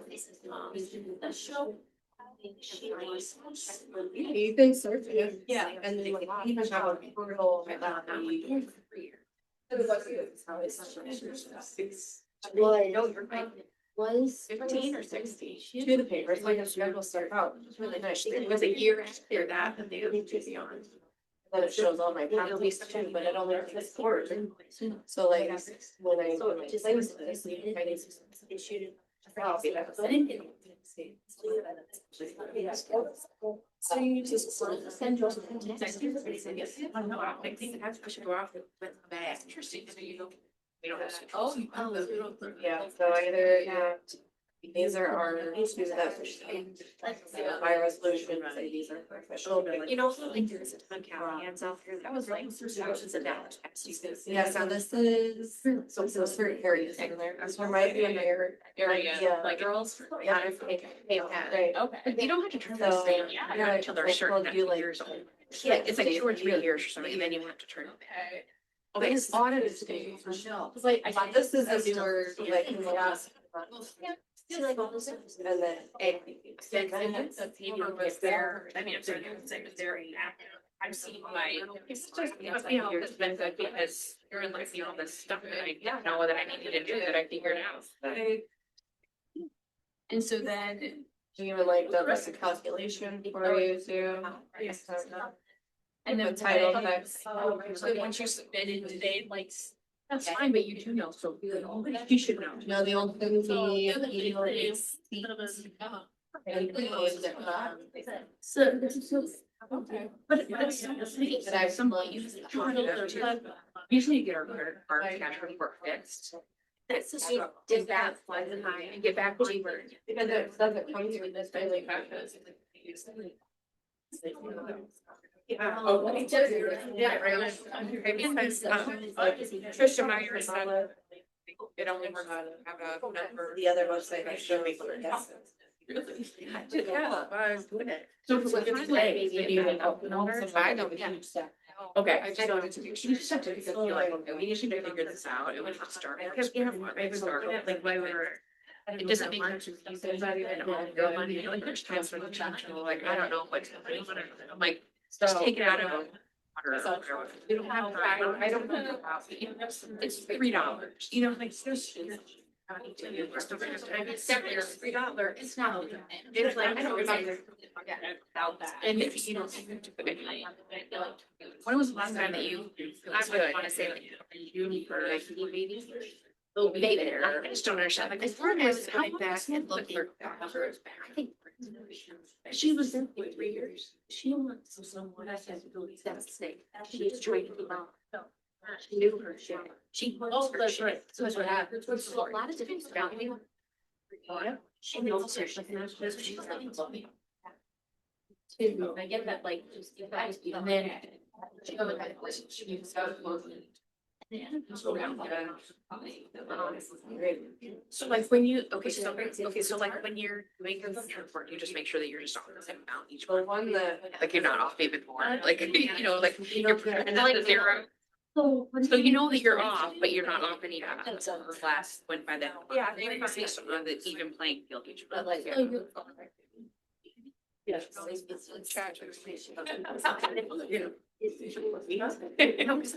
was like in church, every, I'm like, oh, wow, then I go. There's no way money, and then I go back and then they tell you so.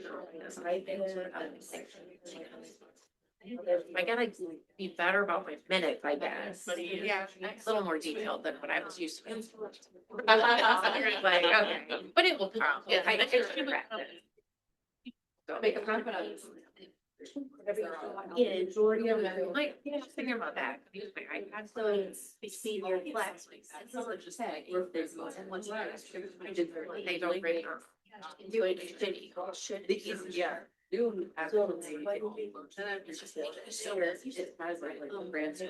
even if you didn't wanna like. You guys are ready to get. Because during COVID, I used to. And they would have us record certain bits and like. And I'm not gonna say his name 3 times, and I would keep track of. I was just like, every time you email it, I'm like, no, I am not. I still do. Not doing this today. I'm just curious, like, And like, well, I never never had had for it until. I'm gonna run. Have you looked at his website or? Yeah, he has a website, feedbacks. Like, refer this request. Always. You're not. And these guy right now. Yeah, the ones that there's a lot of different Europe. Yeah, no, that's a long time. Yeah, but it's like. It's better than. At least. It's always like, at least. I mean, there was been no way. Different email addresses. A lot. Do those like that. Yes, I know. I'm like, I'm what? Wait, I'm gonna install this. Yes. Oh, Yeah. It's like, now. I think we even got to a point where it's like, we called our city attorney. Right? Yeah, literally. Yeah, so then they went. Yeah. Yes. That's something even. Yeah. Oh, I forgot about that. Yes.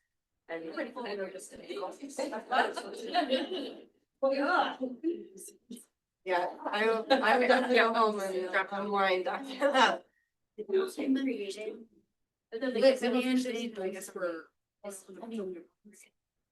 And then see there was I normally.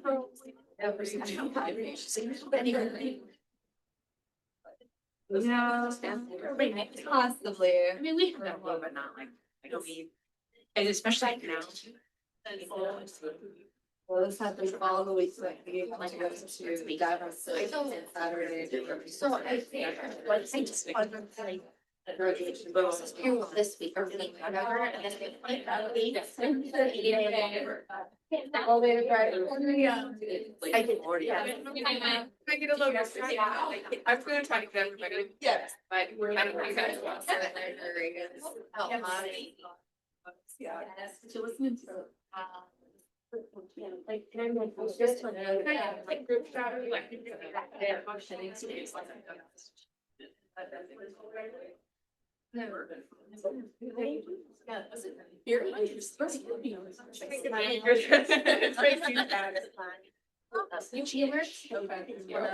you wanna like send those to me? We're gonna try to.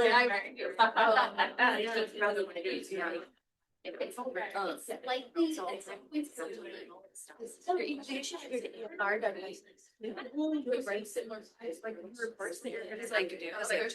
I usually do present stuff that like it's to try to be here, like different offers. We're gonna start back up in about 5 minutes. Yeah. Yeah, so I mean, it makes sense, but. You're like, you do,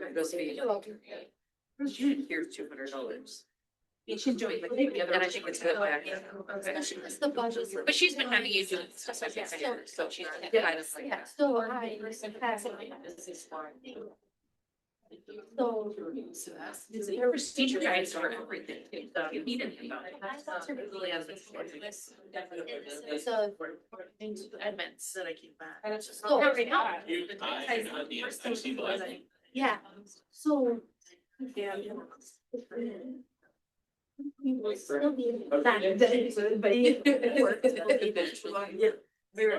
just a very, until those, I think just years of reports are done, and then I will just do it.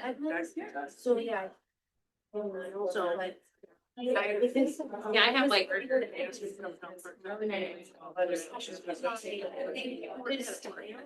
Digital stuff. So like I print them off, and then I have this sample, and here's the AMR, and the GRS report, it's like Yeah. two. Yeah. Great, like, there's little numbers, like Kathy, she personally helping me, we were doing the chat, and when I had. She would. It's, you don't want to say that. And just like, I had to guess how they were doing. Yeah, she's doing the budget. Dash for each, because it's tab or two. Yeah, I downloaded low 34. I never. I didn't do the right thing. I was like, the first thing I do is look it up on the knowledge base, and I'll look the instructions. It's a report I need. You know, There. Sometimes it's just like binding of numbers, like for streets. Like, it's a straight report. It's kind of. Anyways, yeah. Another really. The more you do it. Yeah. There should be like, when the email comes out from Mary. Yes, for the advisory report. It's an in-person one. I always go. Just to make sure. You say this. I was from, she and I actually do, so she, it doesn't, I did it, just she. Going on. So she's the kind of lectures that I'll see, like, what else are certain dates of the tree. Yeah. Yeah. Definitely really interesting. Definitely worry about. I was thinking of that, I mean, it's like one place on it, and they said. Yeah, I don't. They're like just. Right, About so the like, city. Northern Ireland, you know, Pittsburgh. So. Yeah. I just know the because it's Janet. Well, at least I don't know. So I just need. yeah, I don't even know the. Yeah, when I get it, because I thought it was so nice to get it. Yeah. It's through Methodist loans, it's the Mississippi, something, and it's one of these that's like. Oh, county, search, And they said, just Jackson. So like, the calendar Jackson, here's all the city. If we're doing this, it is fire. This one, just it's never just. It's like, and then I should have them on my calendar, my Outlook calendar as tasks as well. I put them into like a spreadsheet, so it's like the. I could send that out to you. And I might take it. I just think maybe I'm not just looking under the right thing. It's just. That's really. Yeah. I saw it's a lot of things.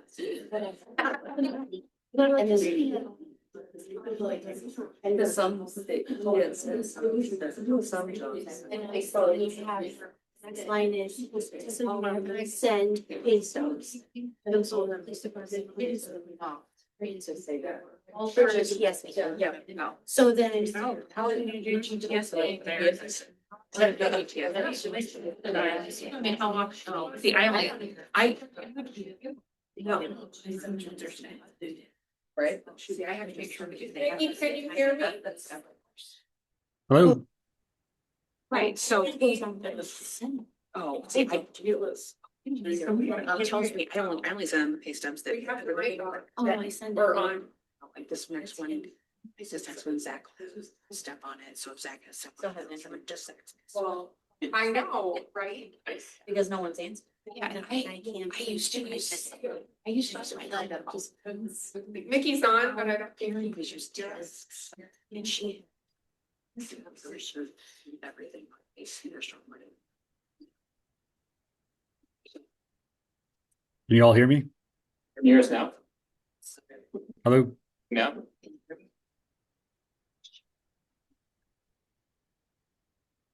Hello, hello.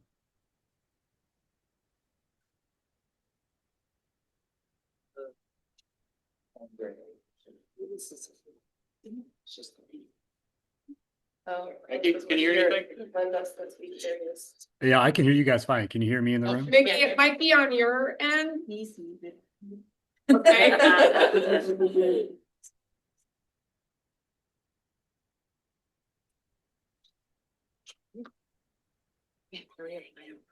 How about now?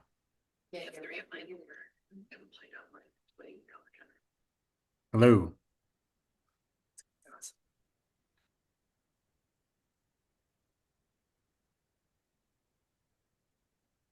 We can always do it the old fashioned. Hello. Anyone else here? Can you hear me? I hear you in Earl Bell. They can hear. It's the computer. Mickey, can you hear us? Okay. Yes, Yes. okay. We can't hear. So everybody else can hear us online. So it must be you, Mickey.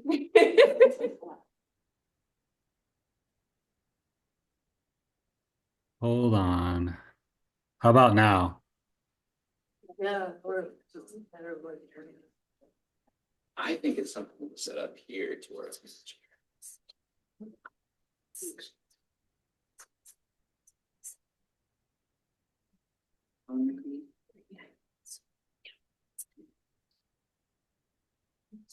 They're calling in, but I think it's the.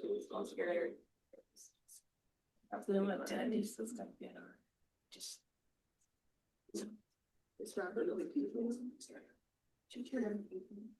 Yes. It might be. Well, I don't HVAC know. guy. It's.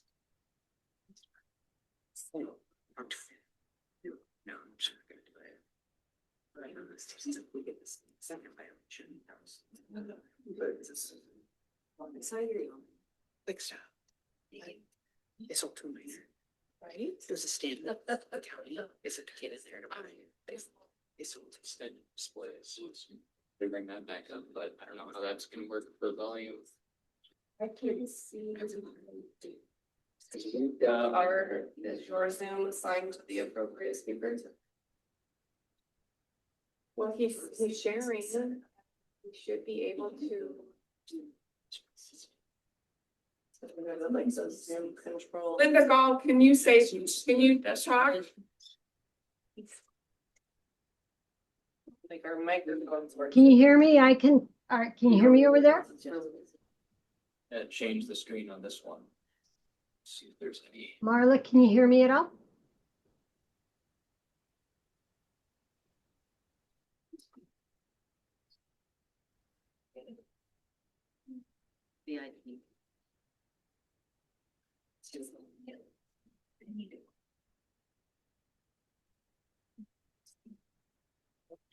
Soundbar.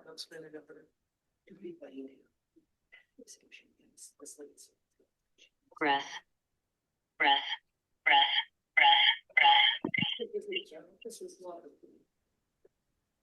I really don't want to start messing with this somewhere. In case I don't want to change the default settings again, so. Try changing it to here, but.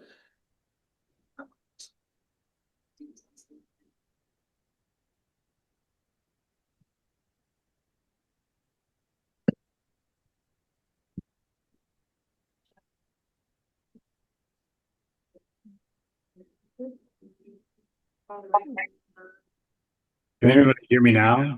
I can put him on speakerphone. Do you have Robert's number?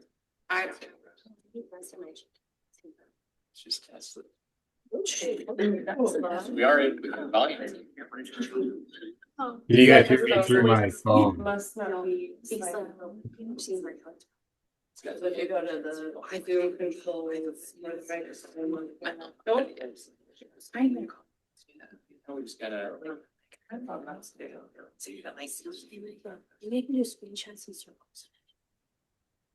Because I do the paper, pounds to paper is done. There's that. Karen, we had this thing. Can you guys hear me through the phone? Yes, we can hear you. Okay, I'm on my phone. Are you guys getting like feedback? It's just loud. Okay. Should we try it this way then? Oh. So. Now we can't.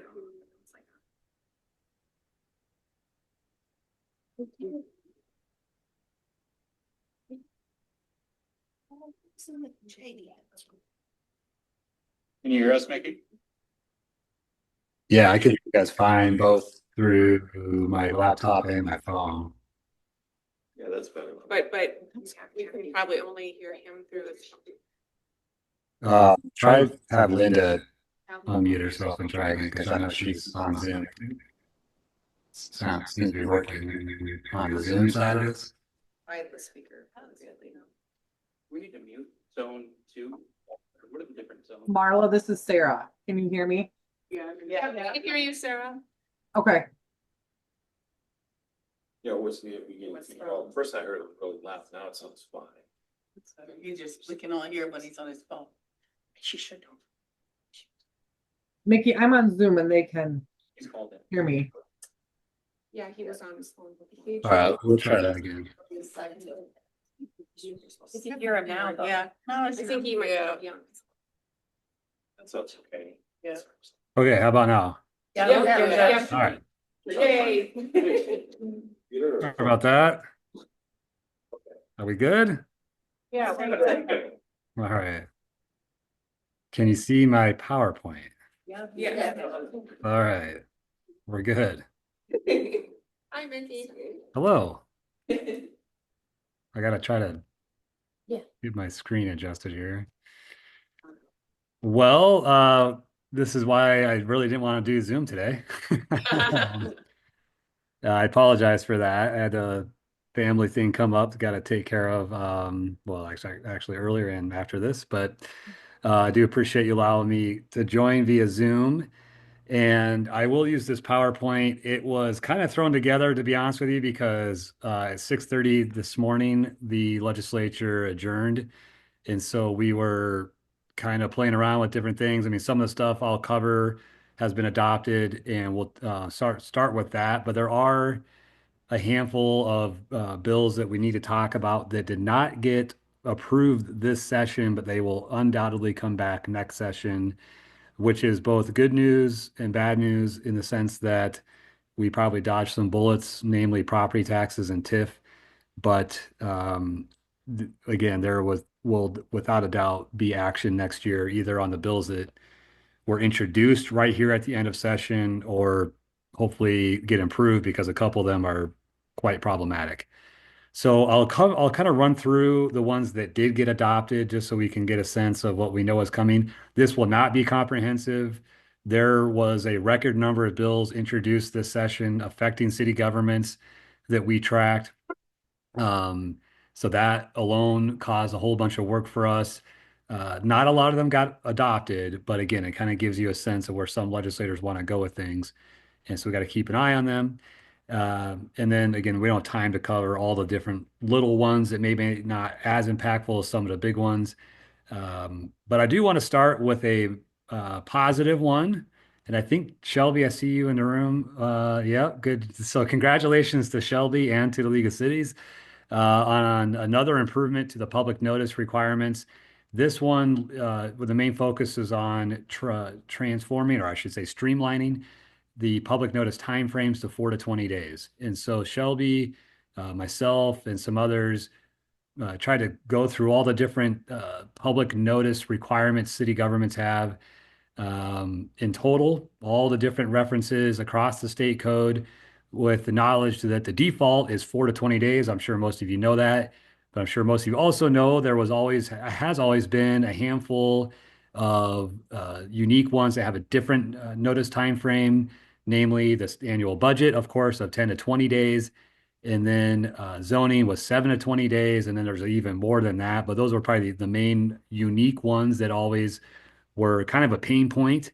In addition to the standard pain point of having to get your notices done in a timely fashion and then work with newspaper publishing schedules. So if you guys remember last year, Shelby and team made some improvements to the notice processes, if you will.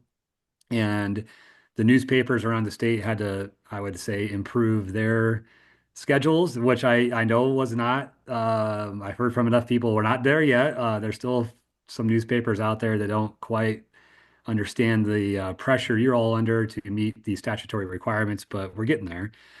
So again, this is another step in the right direction. We're not done yet. I know the ultimate goal is to get to online notices, and I do think we're going to get there eventually.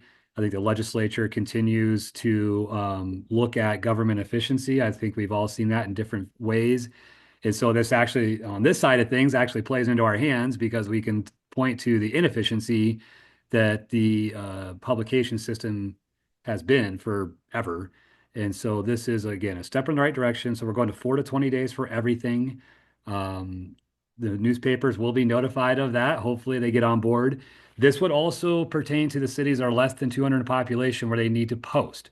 They don't have to publish their notices in the newspaper, but they do have to post their notices in 3 public places as designated by the city around the community. But again, that is the time frame, 4 to 20 days. Any questions on that one? Which I know this is, again, near and dear to city clerks around the state. I know it'll be welcomed, and I do again want to thank Shelby and others for all their help on this, and just continue to talk to legislators and give them a sense of the burden that you all face and just trying to get your job done. Honestly, that's all you're trying to do here. So again, go ahead. I'm sorry, go ahead.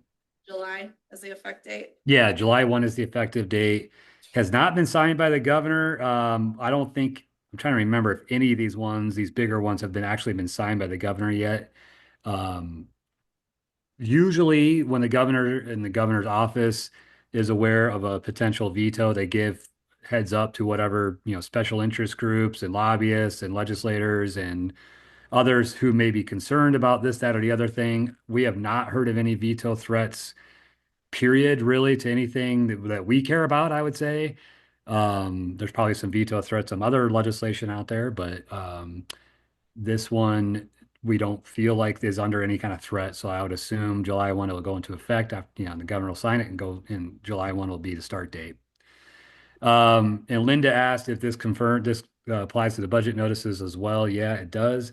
This was part of, Shelby, myself, and some others had a really fun exercise over the wintertime trying to find every last reference there is in the state code to public notice. And if you find one that we didn't find, please let us know. We'll try to get that corrected action with the legislature next year. But I'm fairly confident we found everything because it was a lot of reading. So hopefully that's where we all head. There's always that concern that you miss something when you have to read hundreds of pages of state code, but I think we're in a good place here. But again, I don't want to say that we're done yet. There's more to do. We want to get this modernized, but change takes time, as you all know. So we're heading there. Let's see next, and that's probably the last good bill to report on, unfortunately. Like most sessions, there's a lot of stuff that we didn't really enjoy seeing. I will give a lot of credit to our legislative team for pushing back strongly but professionally and trying to be collaborative with legislators and trying to explain why this or that bill may not be the greatest thing ever for cities. In fact, some of them are going to be bad for cities. And in some ways, we were very successful in that, and we'll talk about property taxes later. That's the prime example. But some of these next round of bills that did get passed started out probably in worse shape. We try to water them down, if you will, to the best of our ability. So fireworks is a preemption bill. I'm sure some of you saw this in the news. It finally got adopted. It was sitting on the agenda for the legislature for seemingly since the start, and it's been kicked around. But eventually, they did get back to this public or passing this bill that basically says cities cannot prohibit the use of fireworks on July 3rd, July 4th, and December 31st. There is an existing state code that does put a little bit of a time limit on those. I think it's 9 a.m. to 10 p.m. on the 3rd, 9 a.m. to 11 p.m. on the 4th, and then it's 9 a.m. to midnight on December 31st. So this does take away local powers on those specific dates. Currently, again, this is July 1. I'm sure they'll push up the effective date if the governor wants to in time for the Independence Day holidays, celebrations and whatnot. But currently, cities, the whole fireworks change, if some of you remember, was you cannot prohibit the sale of fireworks, and there were some zoning considerations within that as well. So there was already a preemption on the sale of fireworks, but they did leave local powers when it comes to the use of fireworks. Well, again, now this bill goes further on preemption in that you cannot prohibit the use of fireworks on those specific dates. And so again, I would imagine the governor will push this up to make sure that the coming July 4th holiday. What's that? I'm sorry, go ahead. Oh, does somebody have a question? I couldn't hear. No? All right, sorry.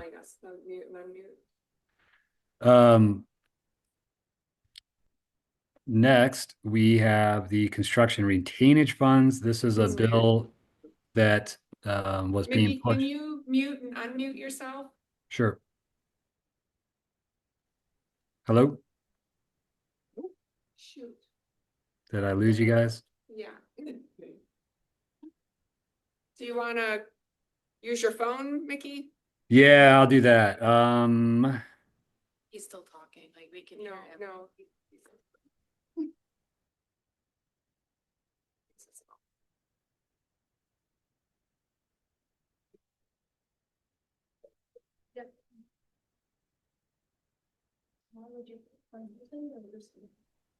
I have no clue. You guys there?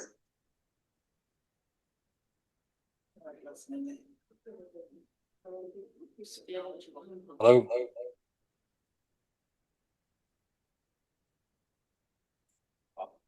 Well, he just, He's he muted him. He muted himself to. I'm on my phone now. Can you guys hear me? It just stopped. Hello?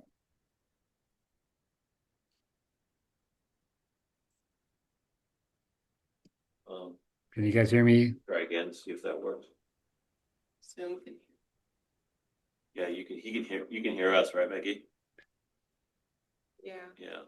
Yeah. And Linda says they can hear me on Zoom. It was working fine.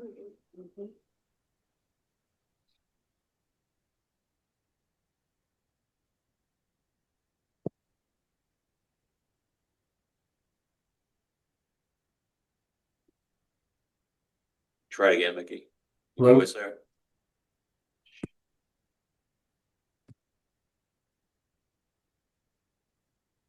Hello, hello. Is it not working on either one?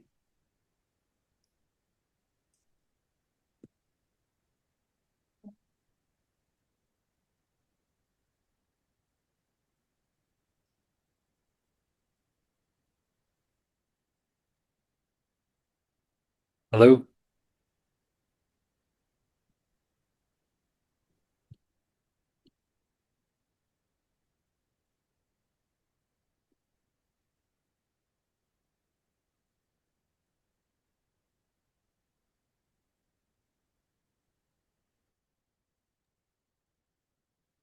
Hello?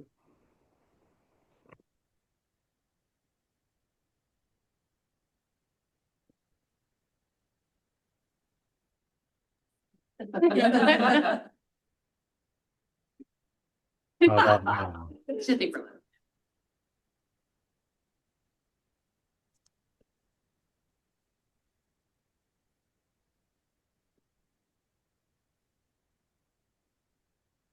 Then get changed here. Well, Dylan changed it back to that. He didn't want it Hello? permanently, so changed it back to that.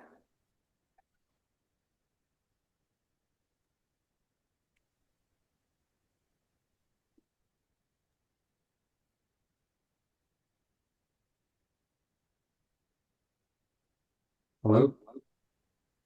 Could call my speaker. Yeah.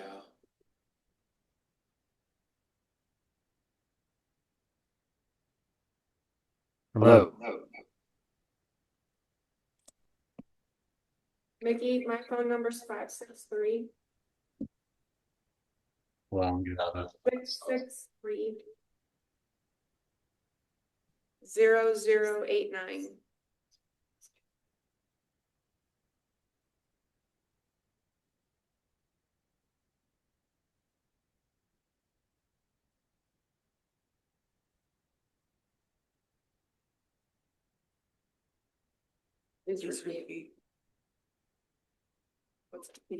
He wants to. Oh, 563 663 0089.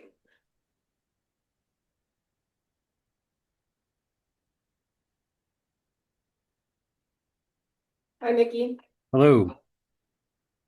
I got you up as high as I can. Okay, I apologize. Um, Oh, I apologize.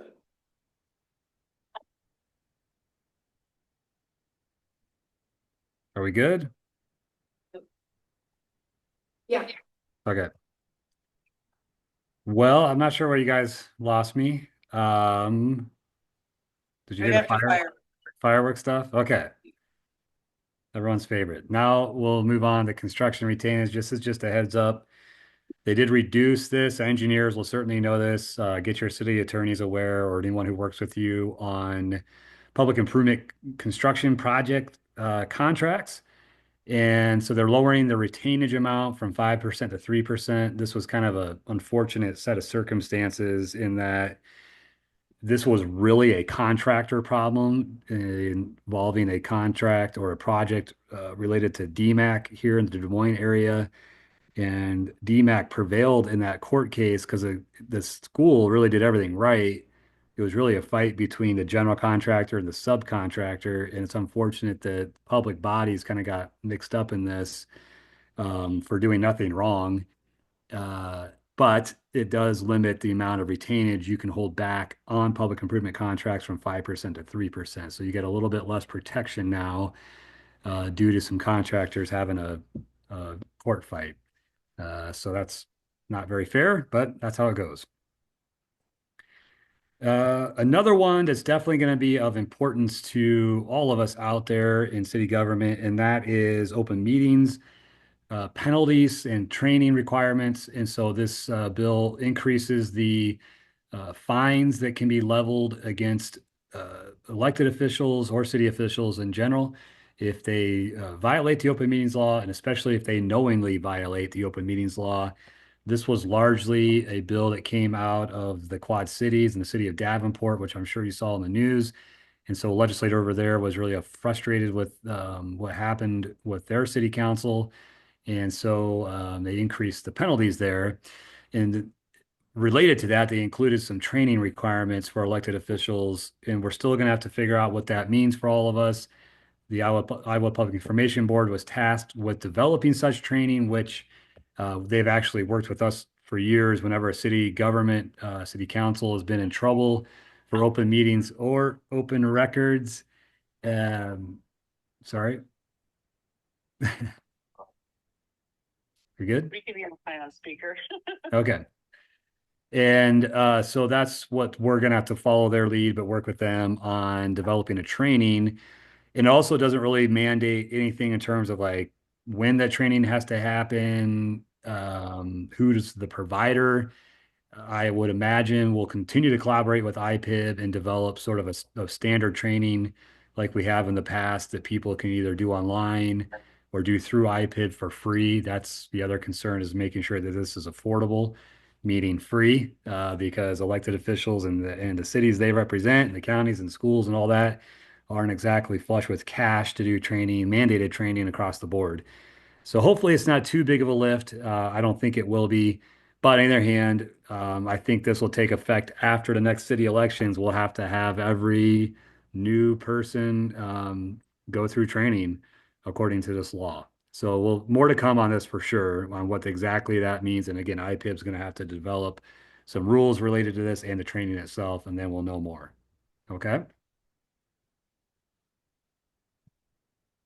Next is another one that I've already heard from a number of cities on this one. It's interesting to say the least, but it is a new mandate on cities and counties to allow for accessory dwelling units, which some people have called tiny homes, others have, shouses. There's all kinds of different names out there, but basically it's a separate accessory dwelling unit.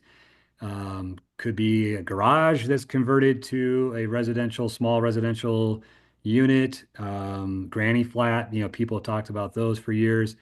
Not very common in Iowa, but they are quite common in other states. So I don't want people to freak out. I do think there are reasonable ways to allow for this. If your community wants to, or if a homeowner, an existing homeowner wants to, again, convert a detached garage or something like that, or bring in a tiny home in their backyard or something to that effect, you are going to have to allow for that. There are some limitations in this law on the size of it, up to 1,000 square feet. And so you also can still have local regulations related to like historic preservation and also anything related to like just general standards in terms of nuisance properties or nuisance codes. Anything that you would also just have for general standards on residential homes in terms of setbacks and the roofing and the siding and those types of things, those can still apply to these units as well. So it's not a full preemption type of bill, but on the other hand, I know in some communities there is going to be some concerns, maybe not from city officials, but I could easily see it being from residents if they have a neighbor who wishes to put in an ADU or convert a garage to something like that. I could see some neighbors having some problems with that. And the answer from the city government is going to have to be tough. As long as they comply with these basic standards in the state code, we're going to have to allow for that. And if people get mad, I would tell my friends at the local level in city government that need to point the finger at the state legislature because this is what they passed. You have very limited powers here when it comes to ADUs at this point. Actually, I'm going to jump back. I just noticed that Linda had a question on the last one on training. This has to be clarified, Linda, and for everybody in the room on whether this is going to be for just newly elected people coming up here in November, or this is for everyone since they were, the current folks were not subject to the requirements related to open meetings training. The theory is, or the thought is, that it's for new people only. This will be like a point going forward. Now, when IPIB gets their hands on this, we'll see what that looks like. But that's what we were told as this bill was adopted.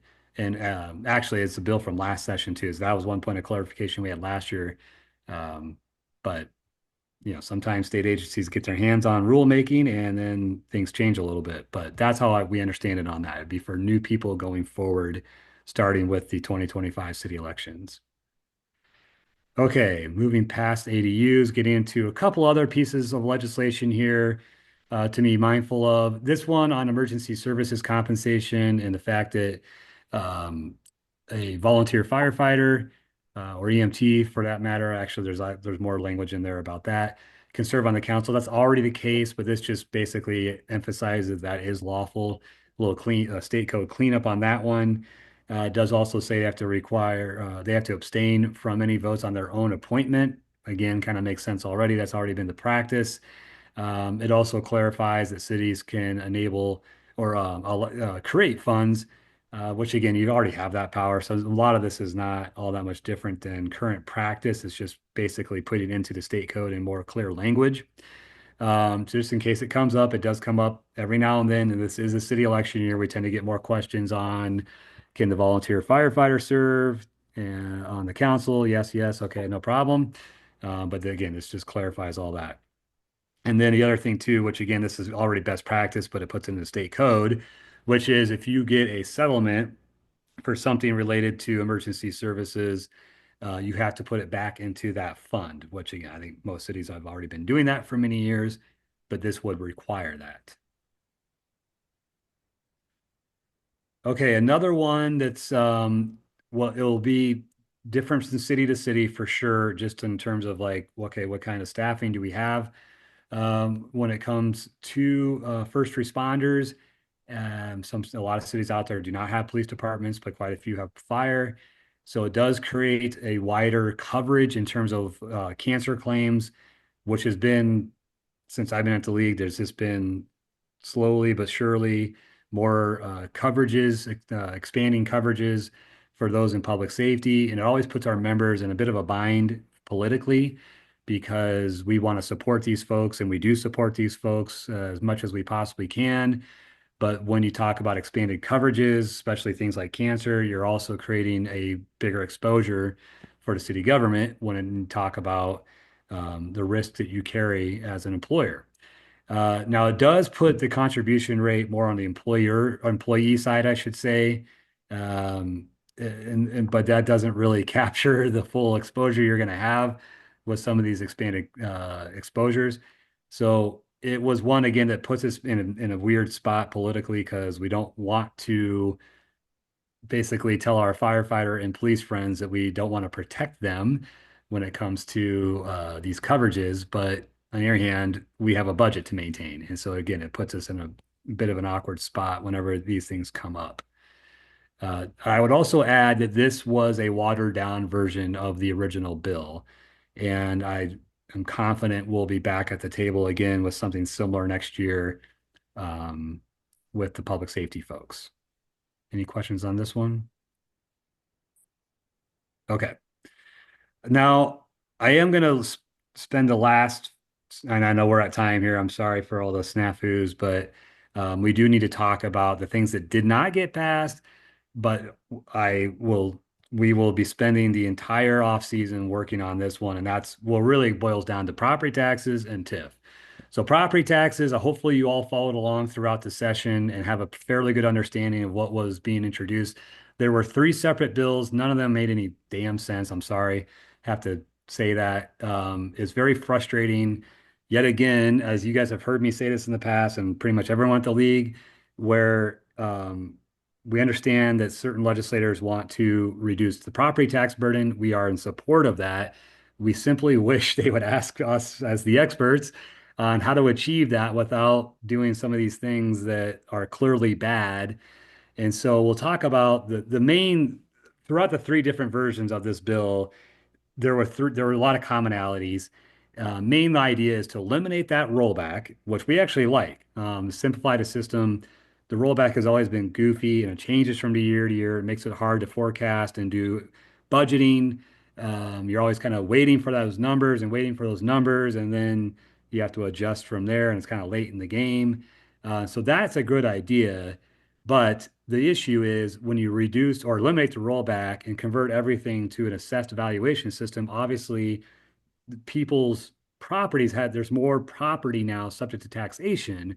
That's where you throw in that 2% cap to limit how much cities, counties, and schools and others can collect. Makes some sense mathematically, but 2% is what they're fixated on, and that number just doesn't work, frankly. I think we all can understand that.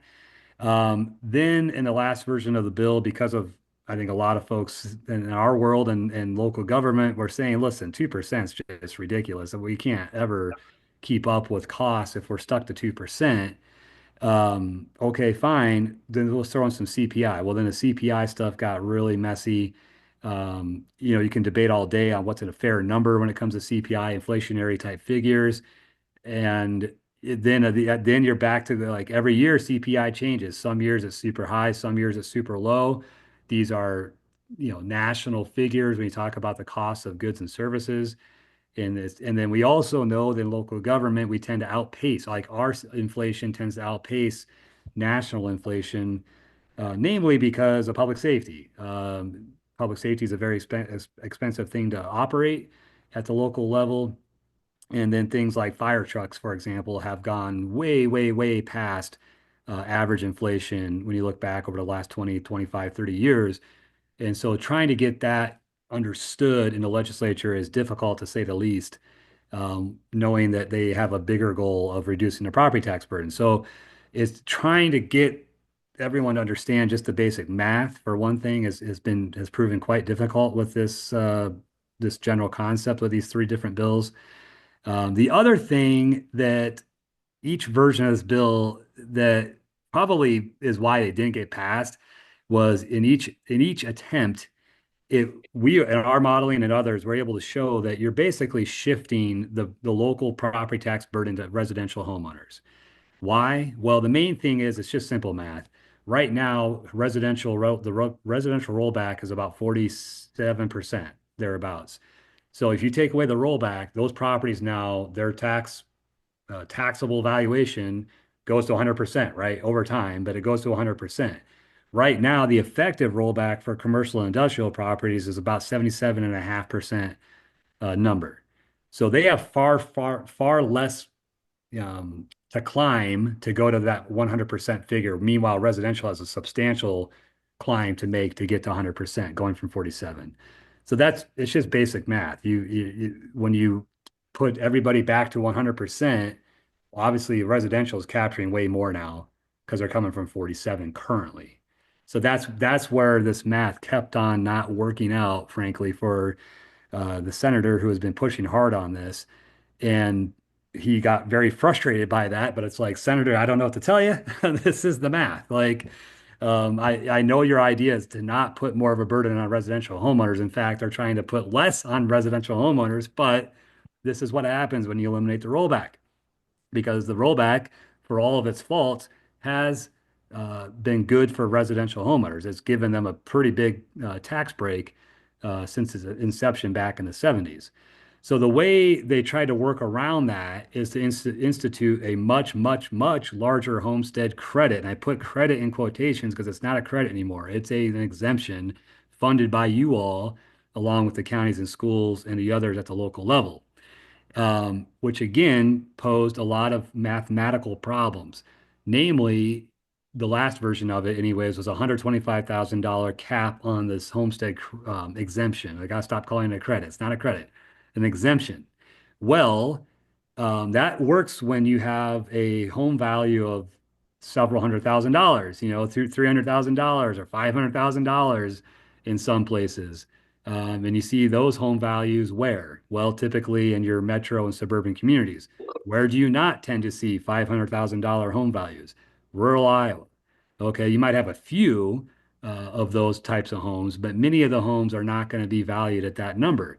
In fact, a lot of them have values down around $100,000, $150,000. So for those communities, if you have a homestead exemption of $125,000, you basically just zeroed out the property taxes for those types of homeowners, which is great for them, but you also just bankrupted a whole swath of cities across the state, and counties and schools.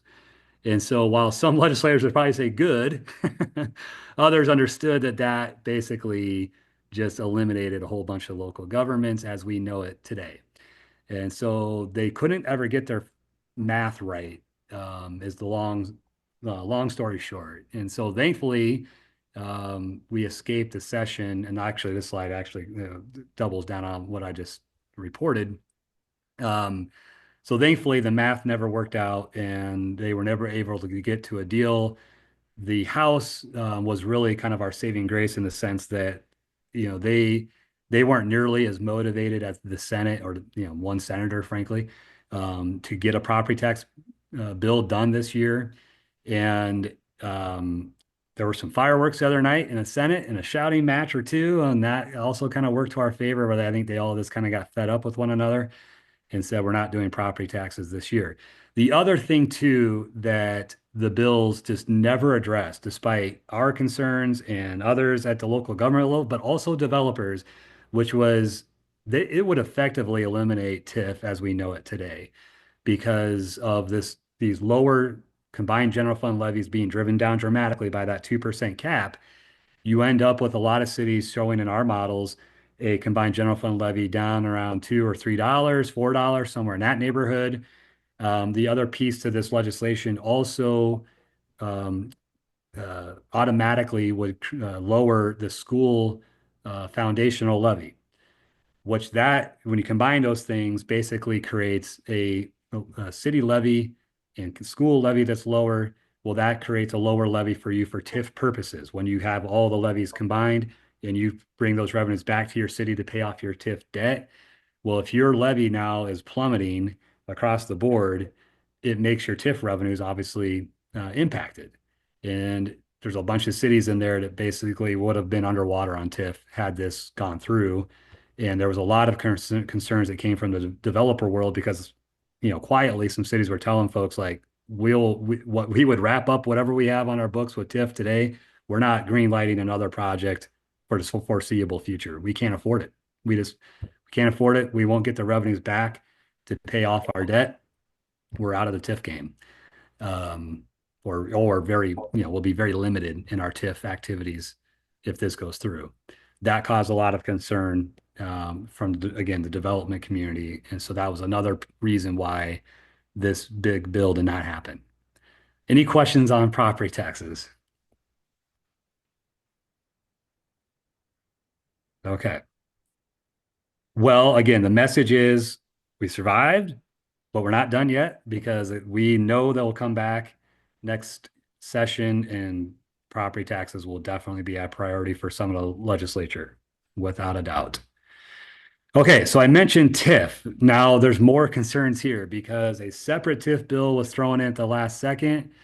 I think that was like Monday or maybe Sunday. I don't know, whatever day. It was kind of crazy here since last week with the legislature. And then there was a larger economic development program change thing that was sort of focused on IEDA stuff, some of the housing things that they do, some of the funding and programming they have, but it also tucked in some more TIF stuff that would have been very restrictive. Didn't get through, but again, this was basically all but promised. This is just a start that we're going to be doing more.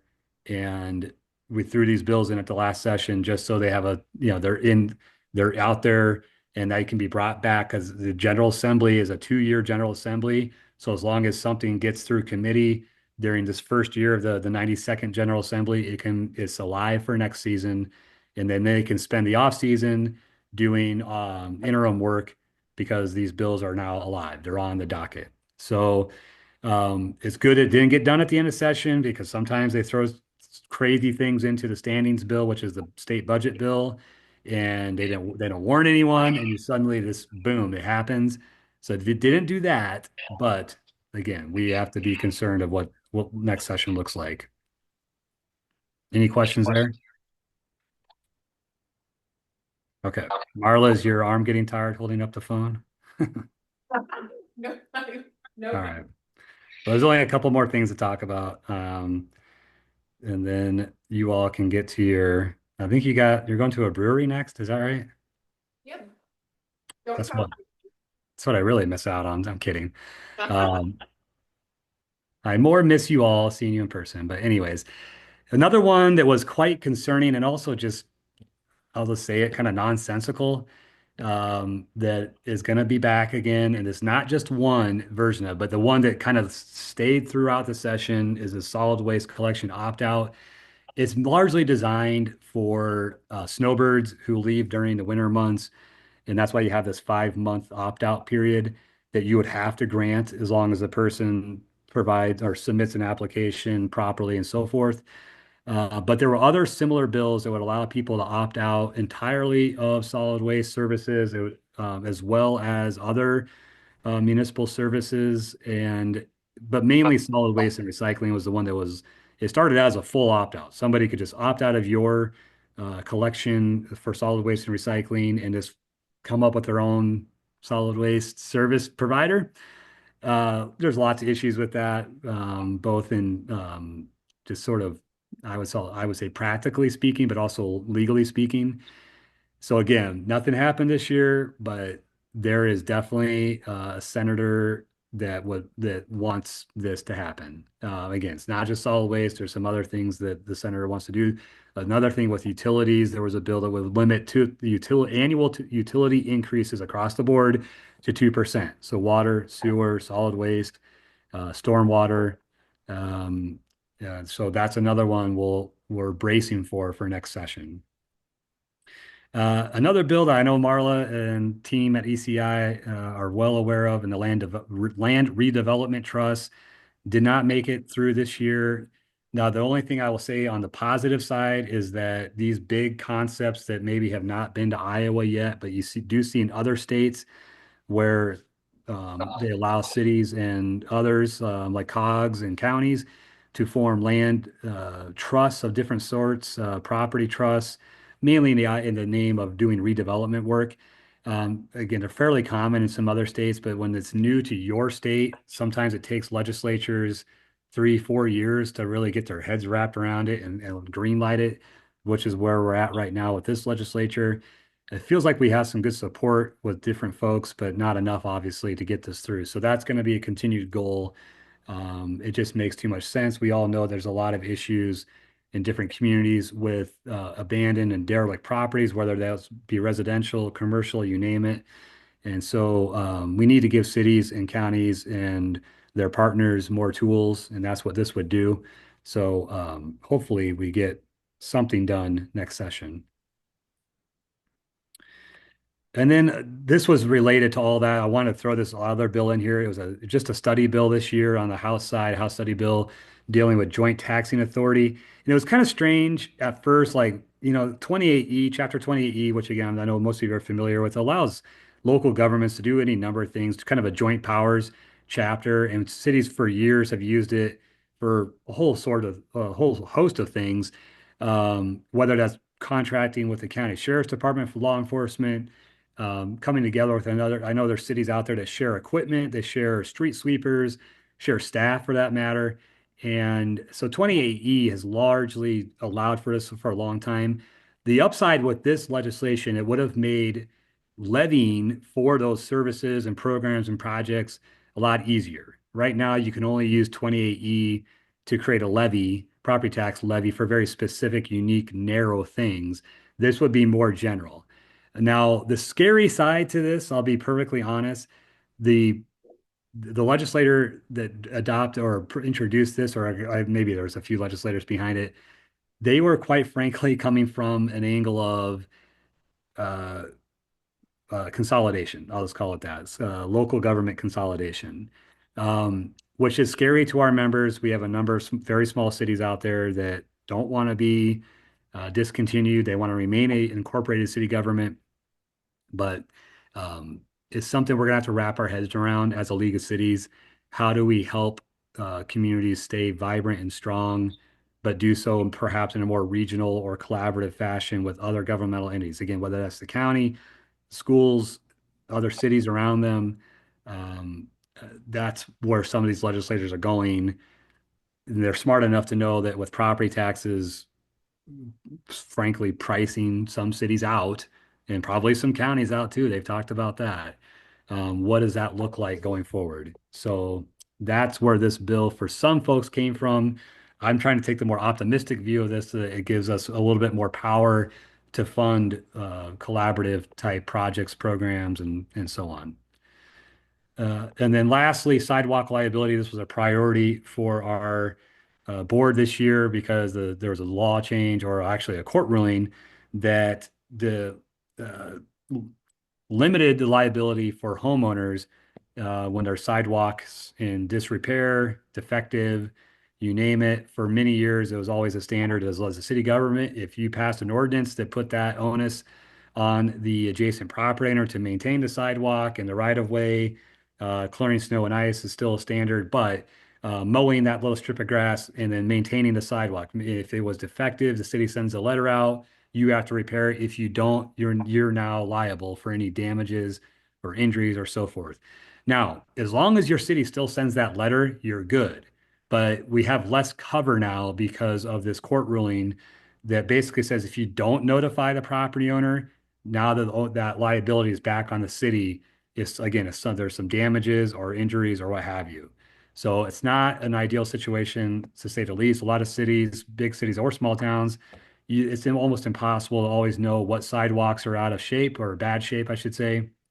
And you're not walking on every sidewalk in town. And so unless someone notifies you, or unless you happen to see it while you're out doing some other work, you're probably going to miss some of those things. And again, so now you have more liability as a city government. So it felt like early on in the session, some legislators understood that that's a lot to absorb as a city government. And really the adjacent property owners are the ones who should be maintaining this because they enjoy the sidewalks directly. But we didn't get that bill through. We'll come back next year for sure.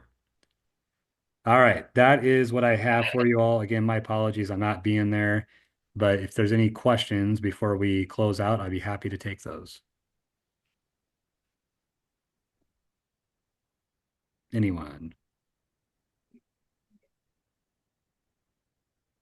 Okay, you guys are quiet.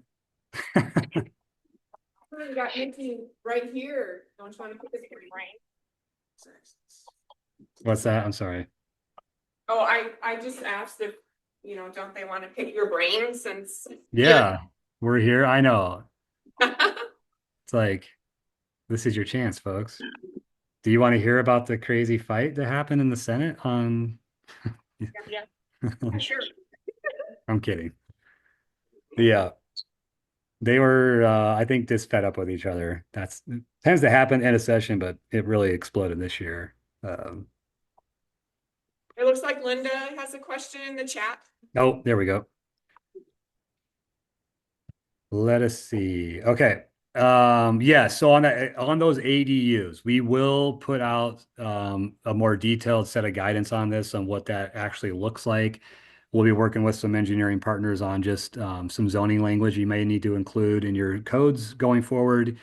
And as well as some, we'll talk to the Iowa Municipal Attorneys Association for their input on what works and what's going to be compliant with this new state code. It's again, it kind of puts us in a tough situation. ARP is who put this through. So this is largely designed at potentially providing more affordable housing for seniors. And there is a housing issue in this state. So that's where it's like we weren't wanting to be like forcefully against this. What we just don't like, as you guys know, is being told what to do. We believe in local powers. We believe in home rule. There are going to be some communities who already do this or embrace this with both arms because they want to have ADUs throughout their community. There's going to be other communities who are adamantly opposed to this idea. That's fine. Home rule should dictate things. So unfortunately, on that side of it, we lost out. But we will try to work with folks on just explaining what this means. And, there's going to be some communities that this doesn't even get raised up. No one will even try this. It won't even be an issue at all. But it definitely will. Again, there will be some who like it and some who hate it. And we'll just have to follow the state code. But yeah, we will issue more detailed guidance once we get our heads wrapped around it a little bit better. Anyone else? Okay. Well, the last thing I'll plug here is, a couple things. We have our nuisance abatement conference next week. Hopefully I'll see you up there, Marla, in Mason City on the 21st. We will be issuing our new laws of interest. So all of this stuff and much more will be in that report, probably in end of June, I would say. We'll be able to get that out there to our membership. And then also, actually before that, in a couple of weeks, registration to our annual conference opens. That's June 3rd. It's first Monday of June, whatever that day is, June 2nd. That'll be, so circle that one.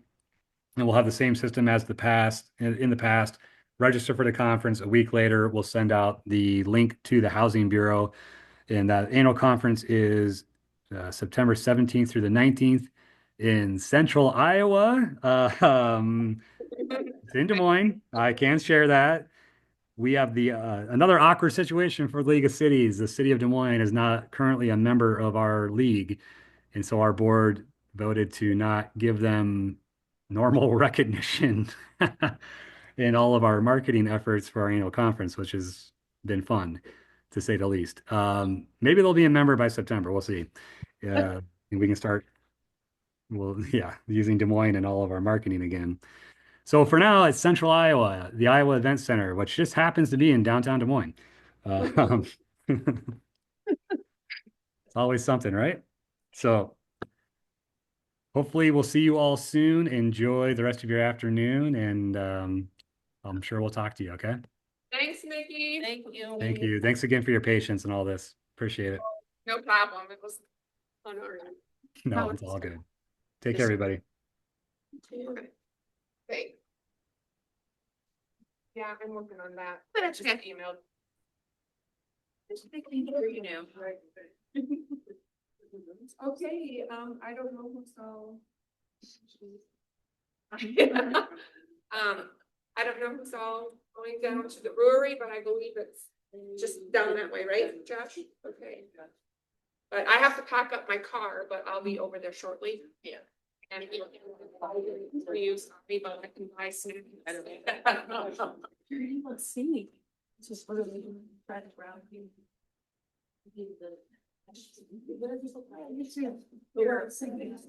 The one coming. We want each other skating.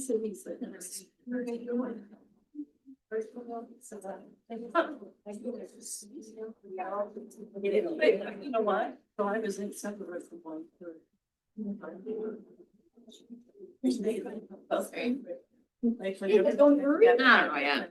I can't drink anything. I'm driving the city car. I got to get that for the kids. The breweries have any, so. Anyway, I don't really. Yeah, they're all good. It's a lot of like, I don't know if you ever go to like Cheapback, but they do like different like lemonades, like different flavors in them, so. So I mean, they know that. So it's more than hiring. It's like, that's the atmosphere, right? Yeah. I don't know. Definitely not. But yes, there's. Retriever children. Yeah. All the children's. All the whatever. It's hot. No, we're going to. This thing. Yeah. I mean, fail.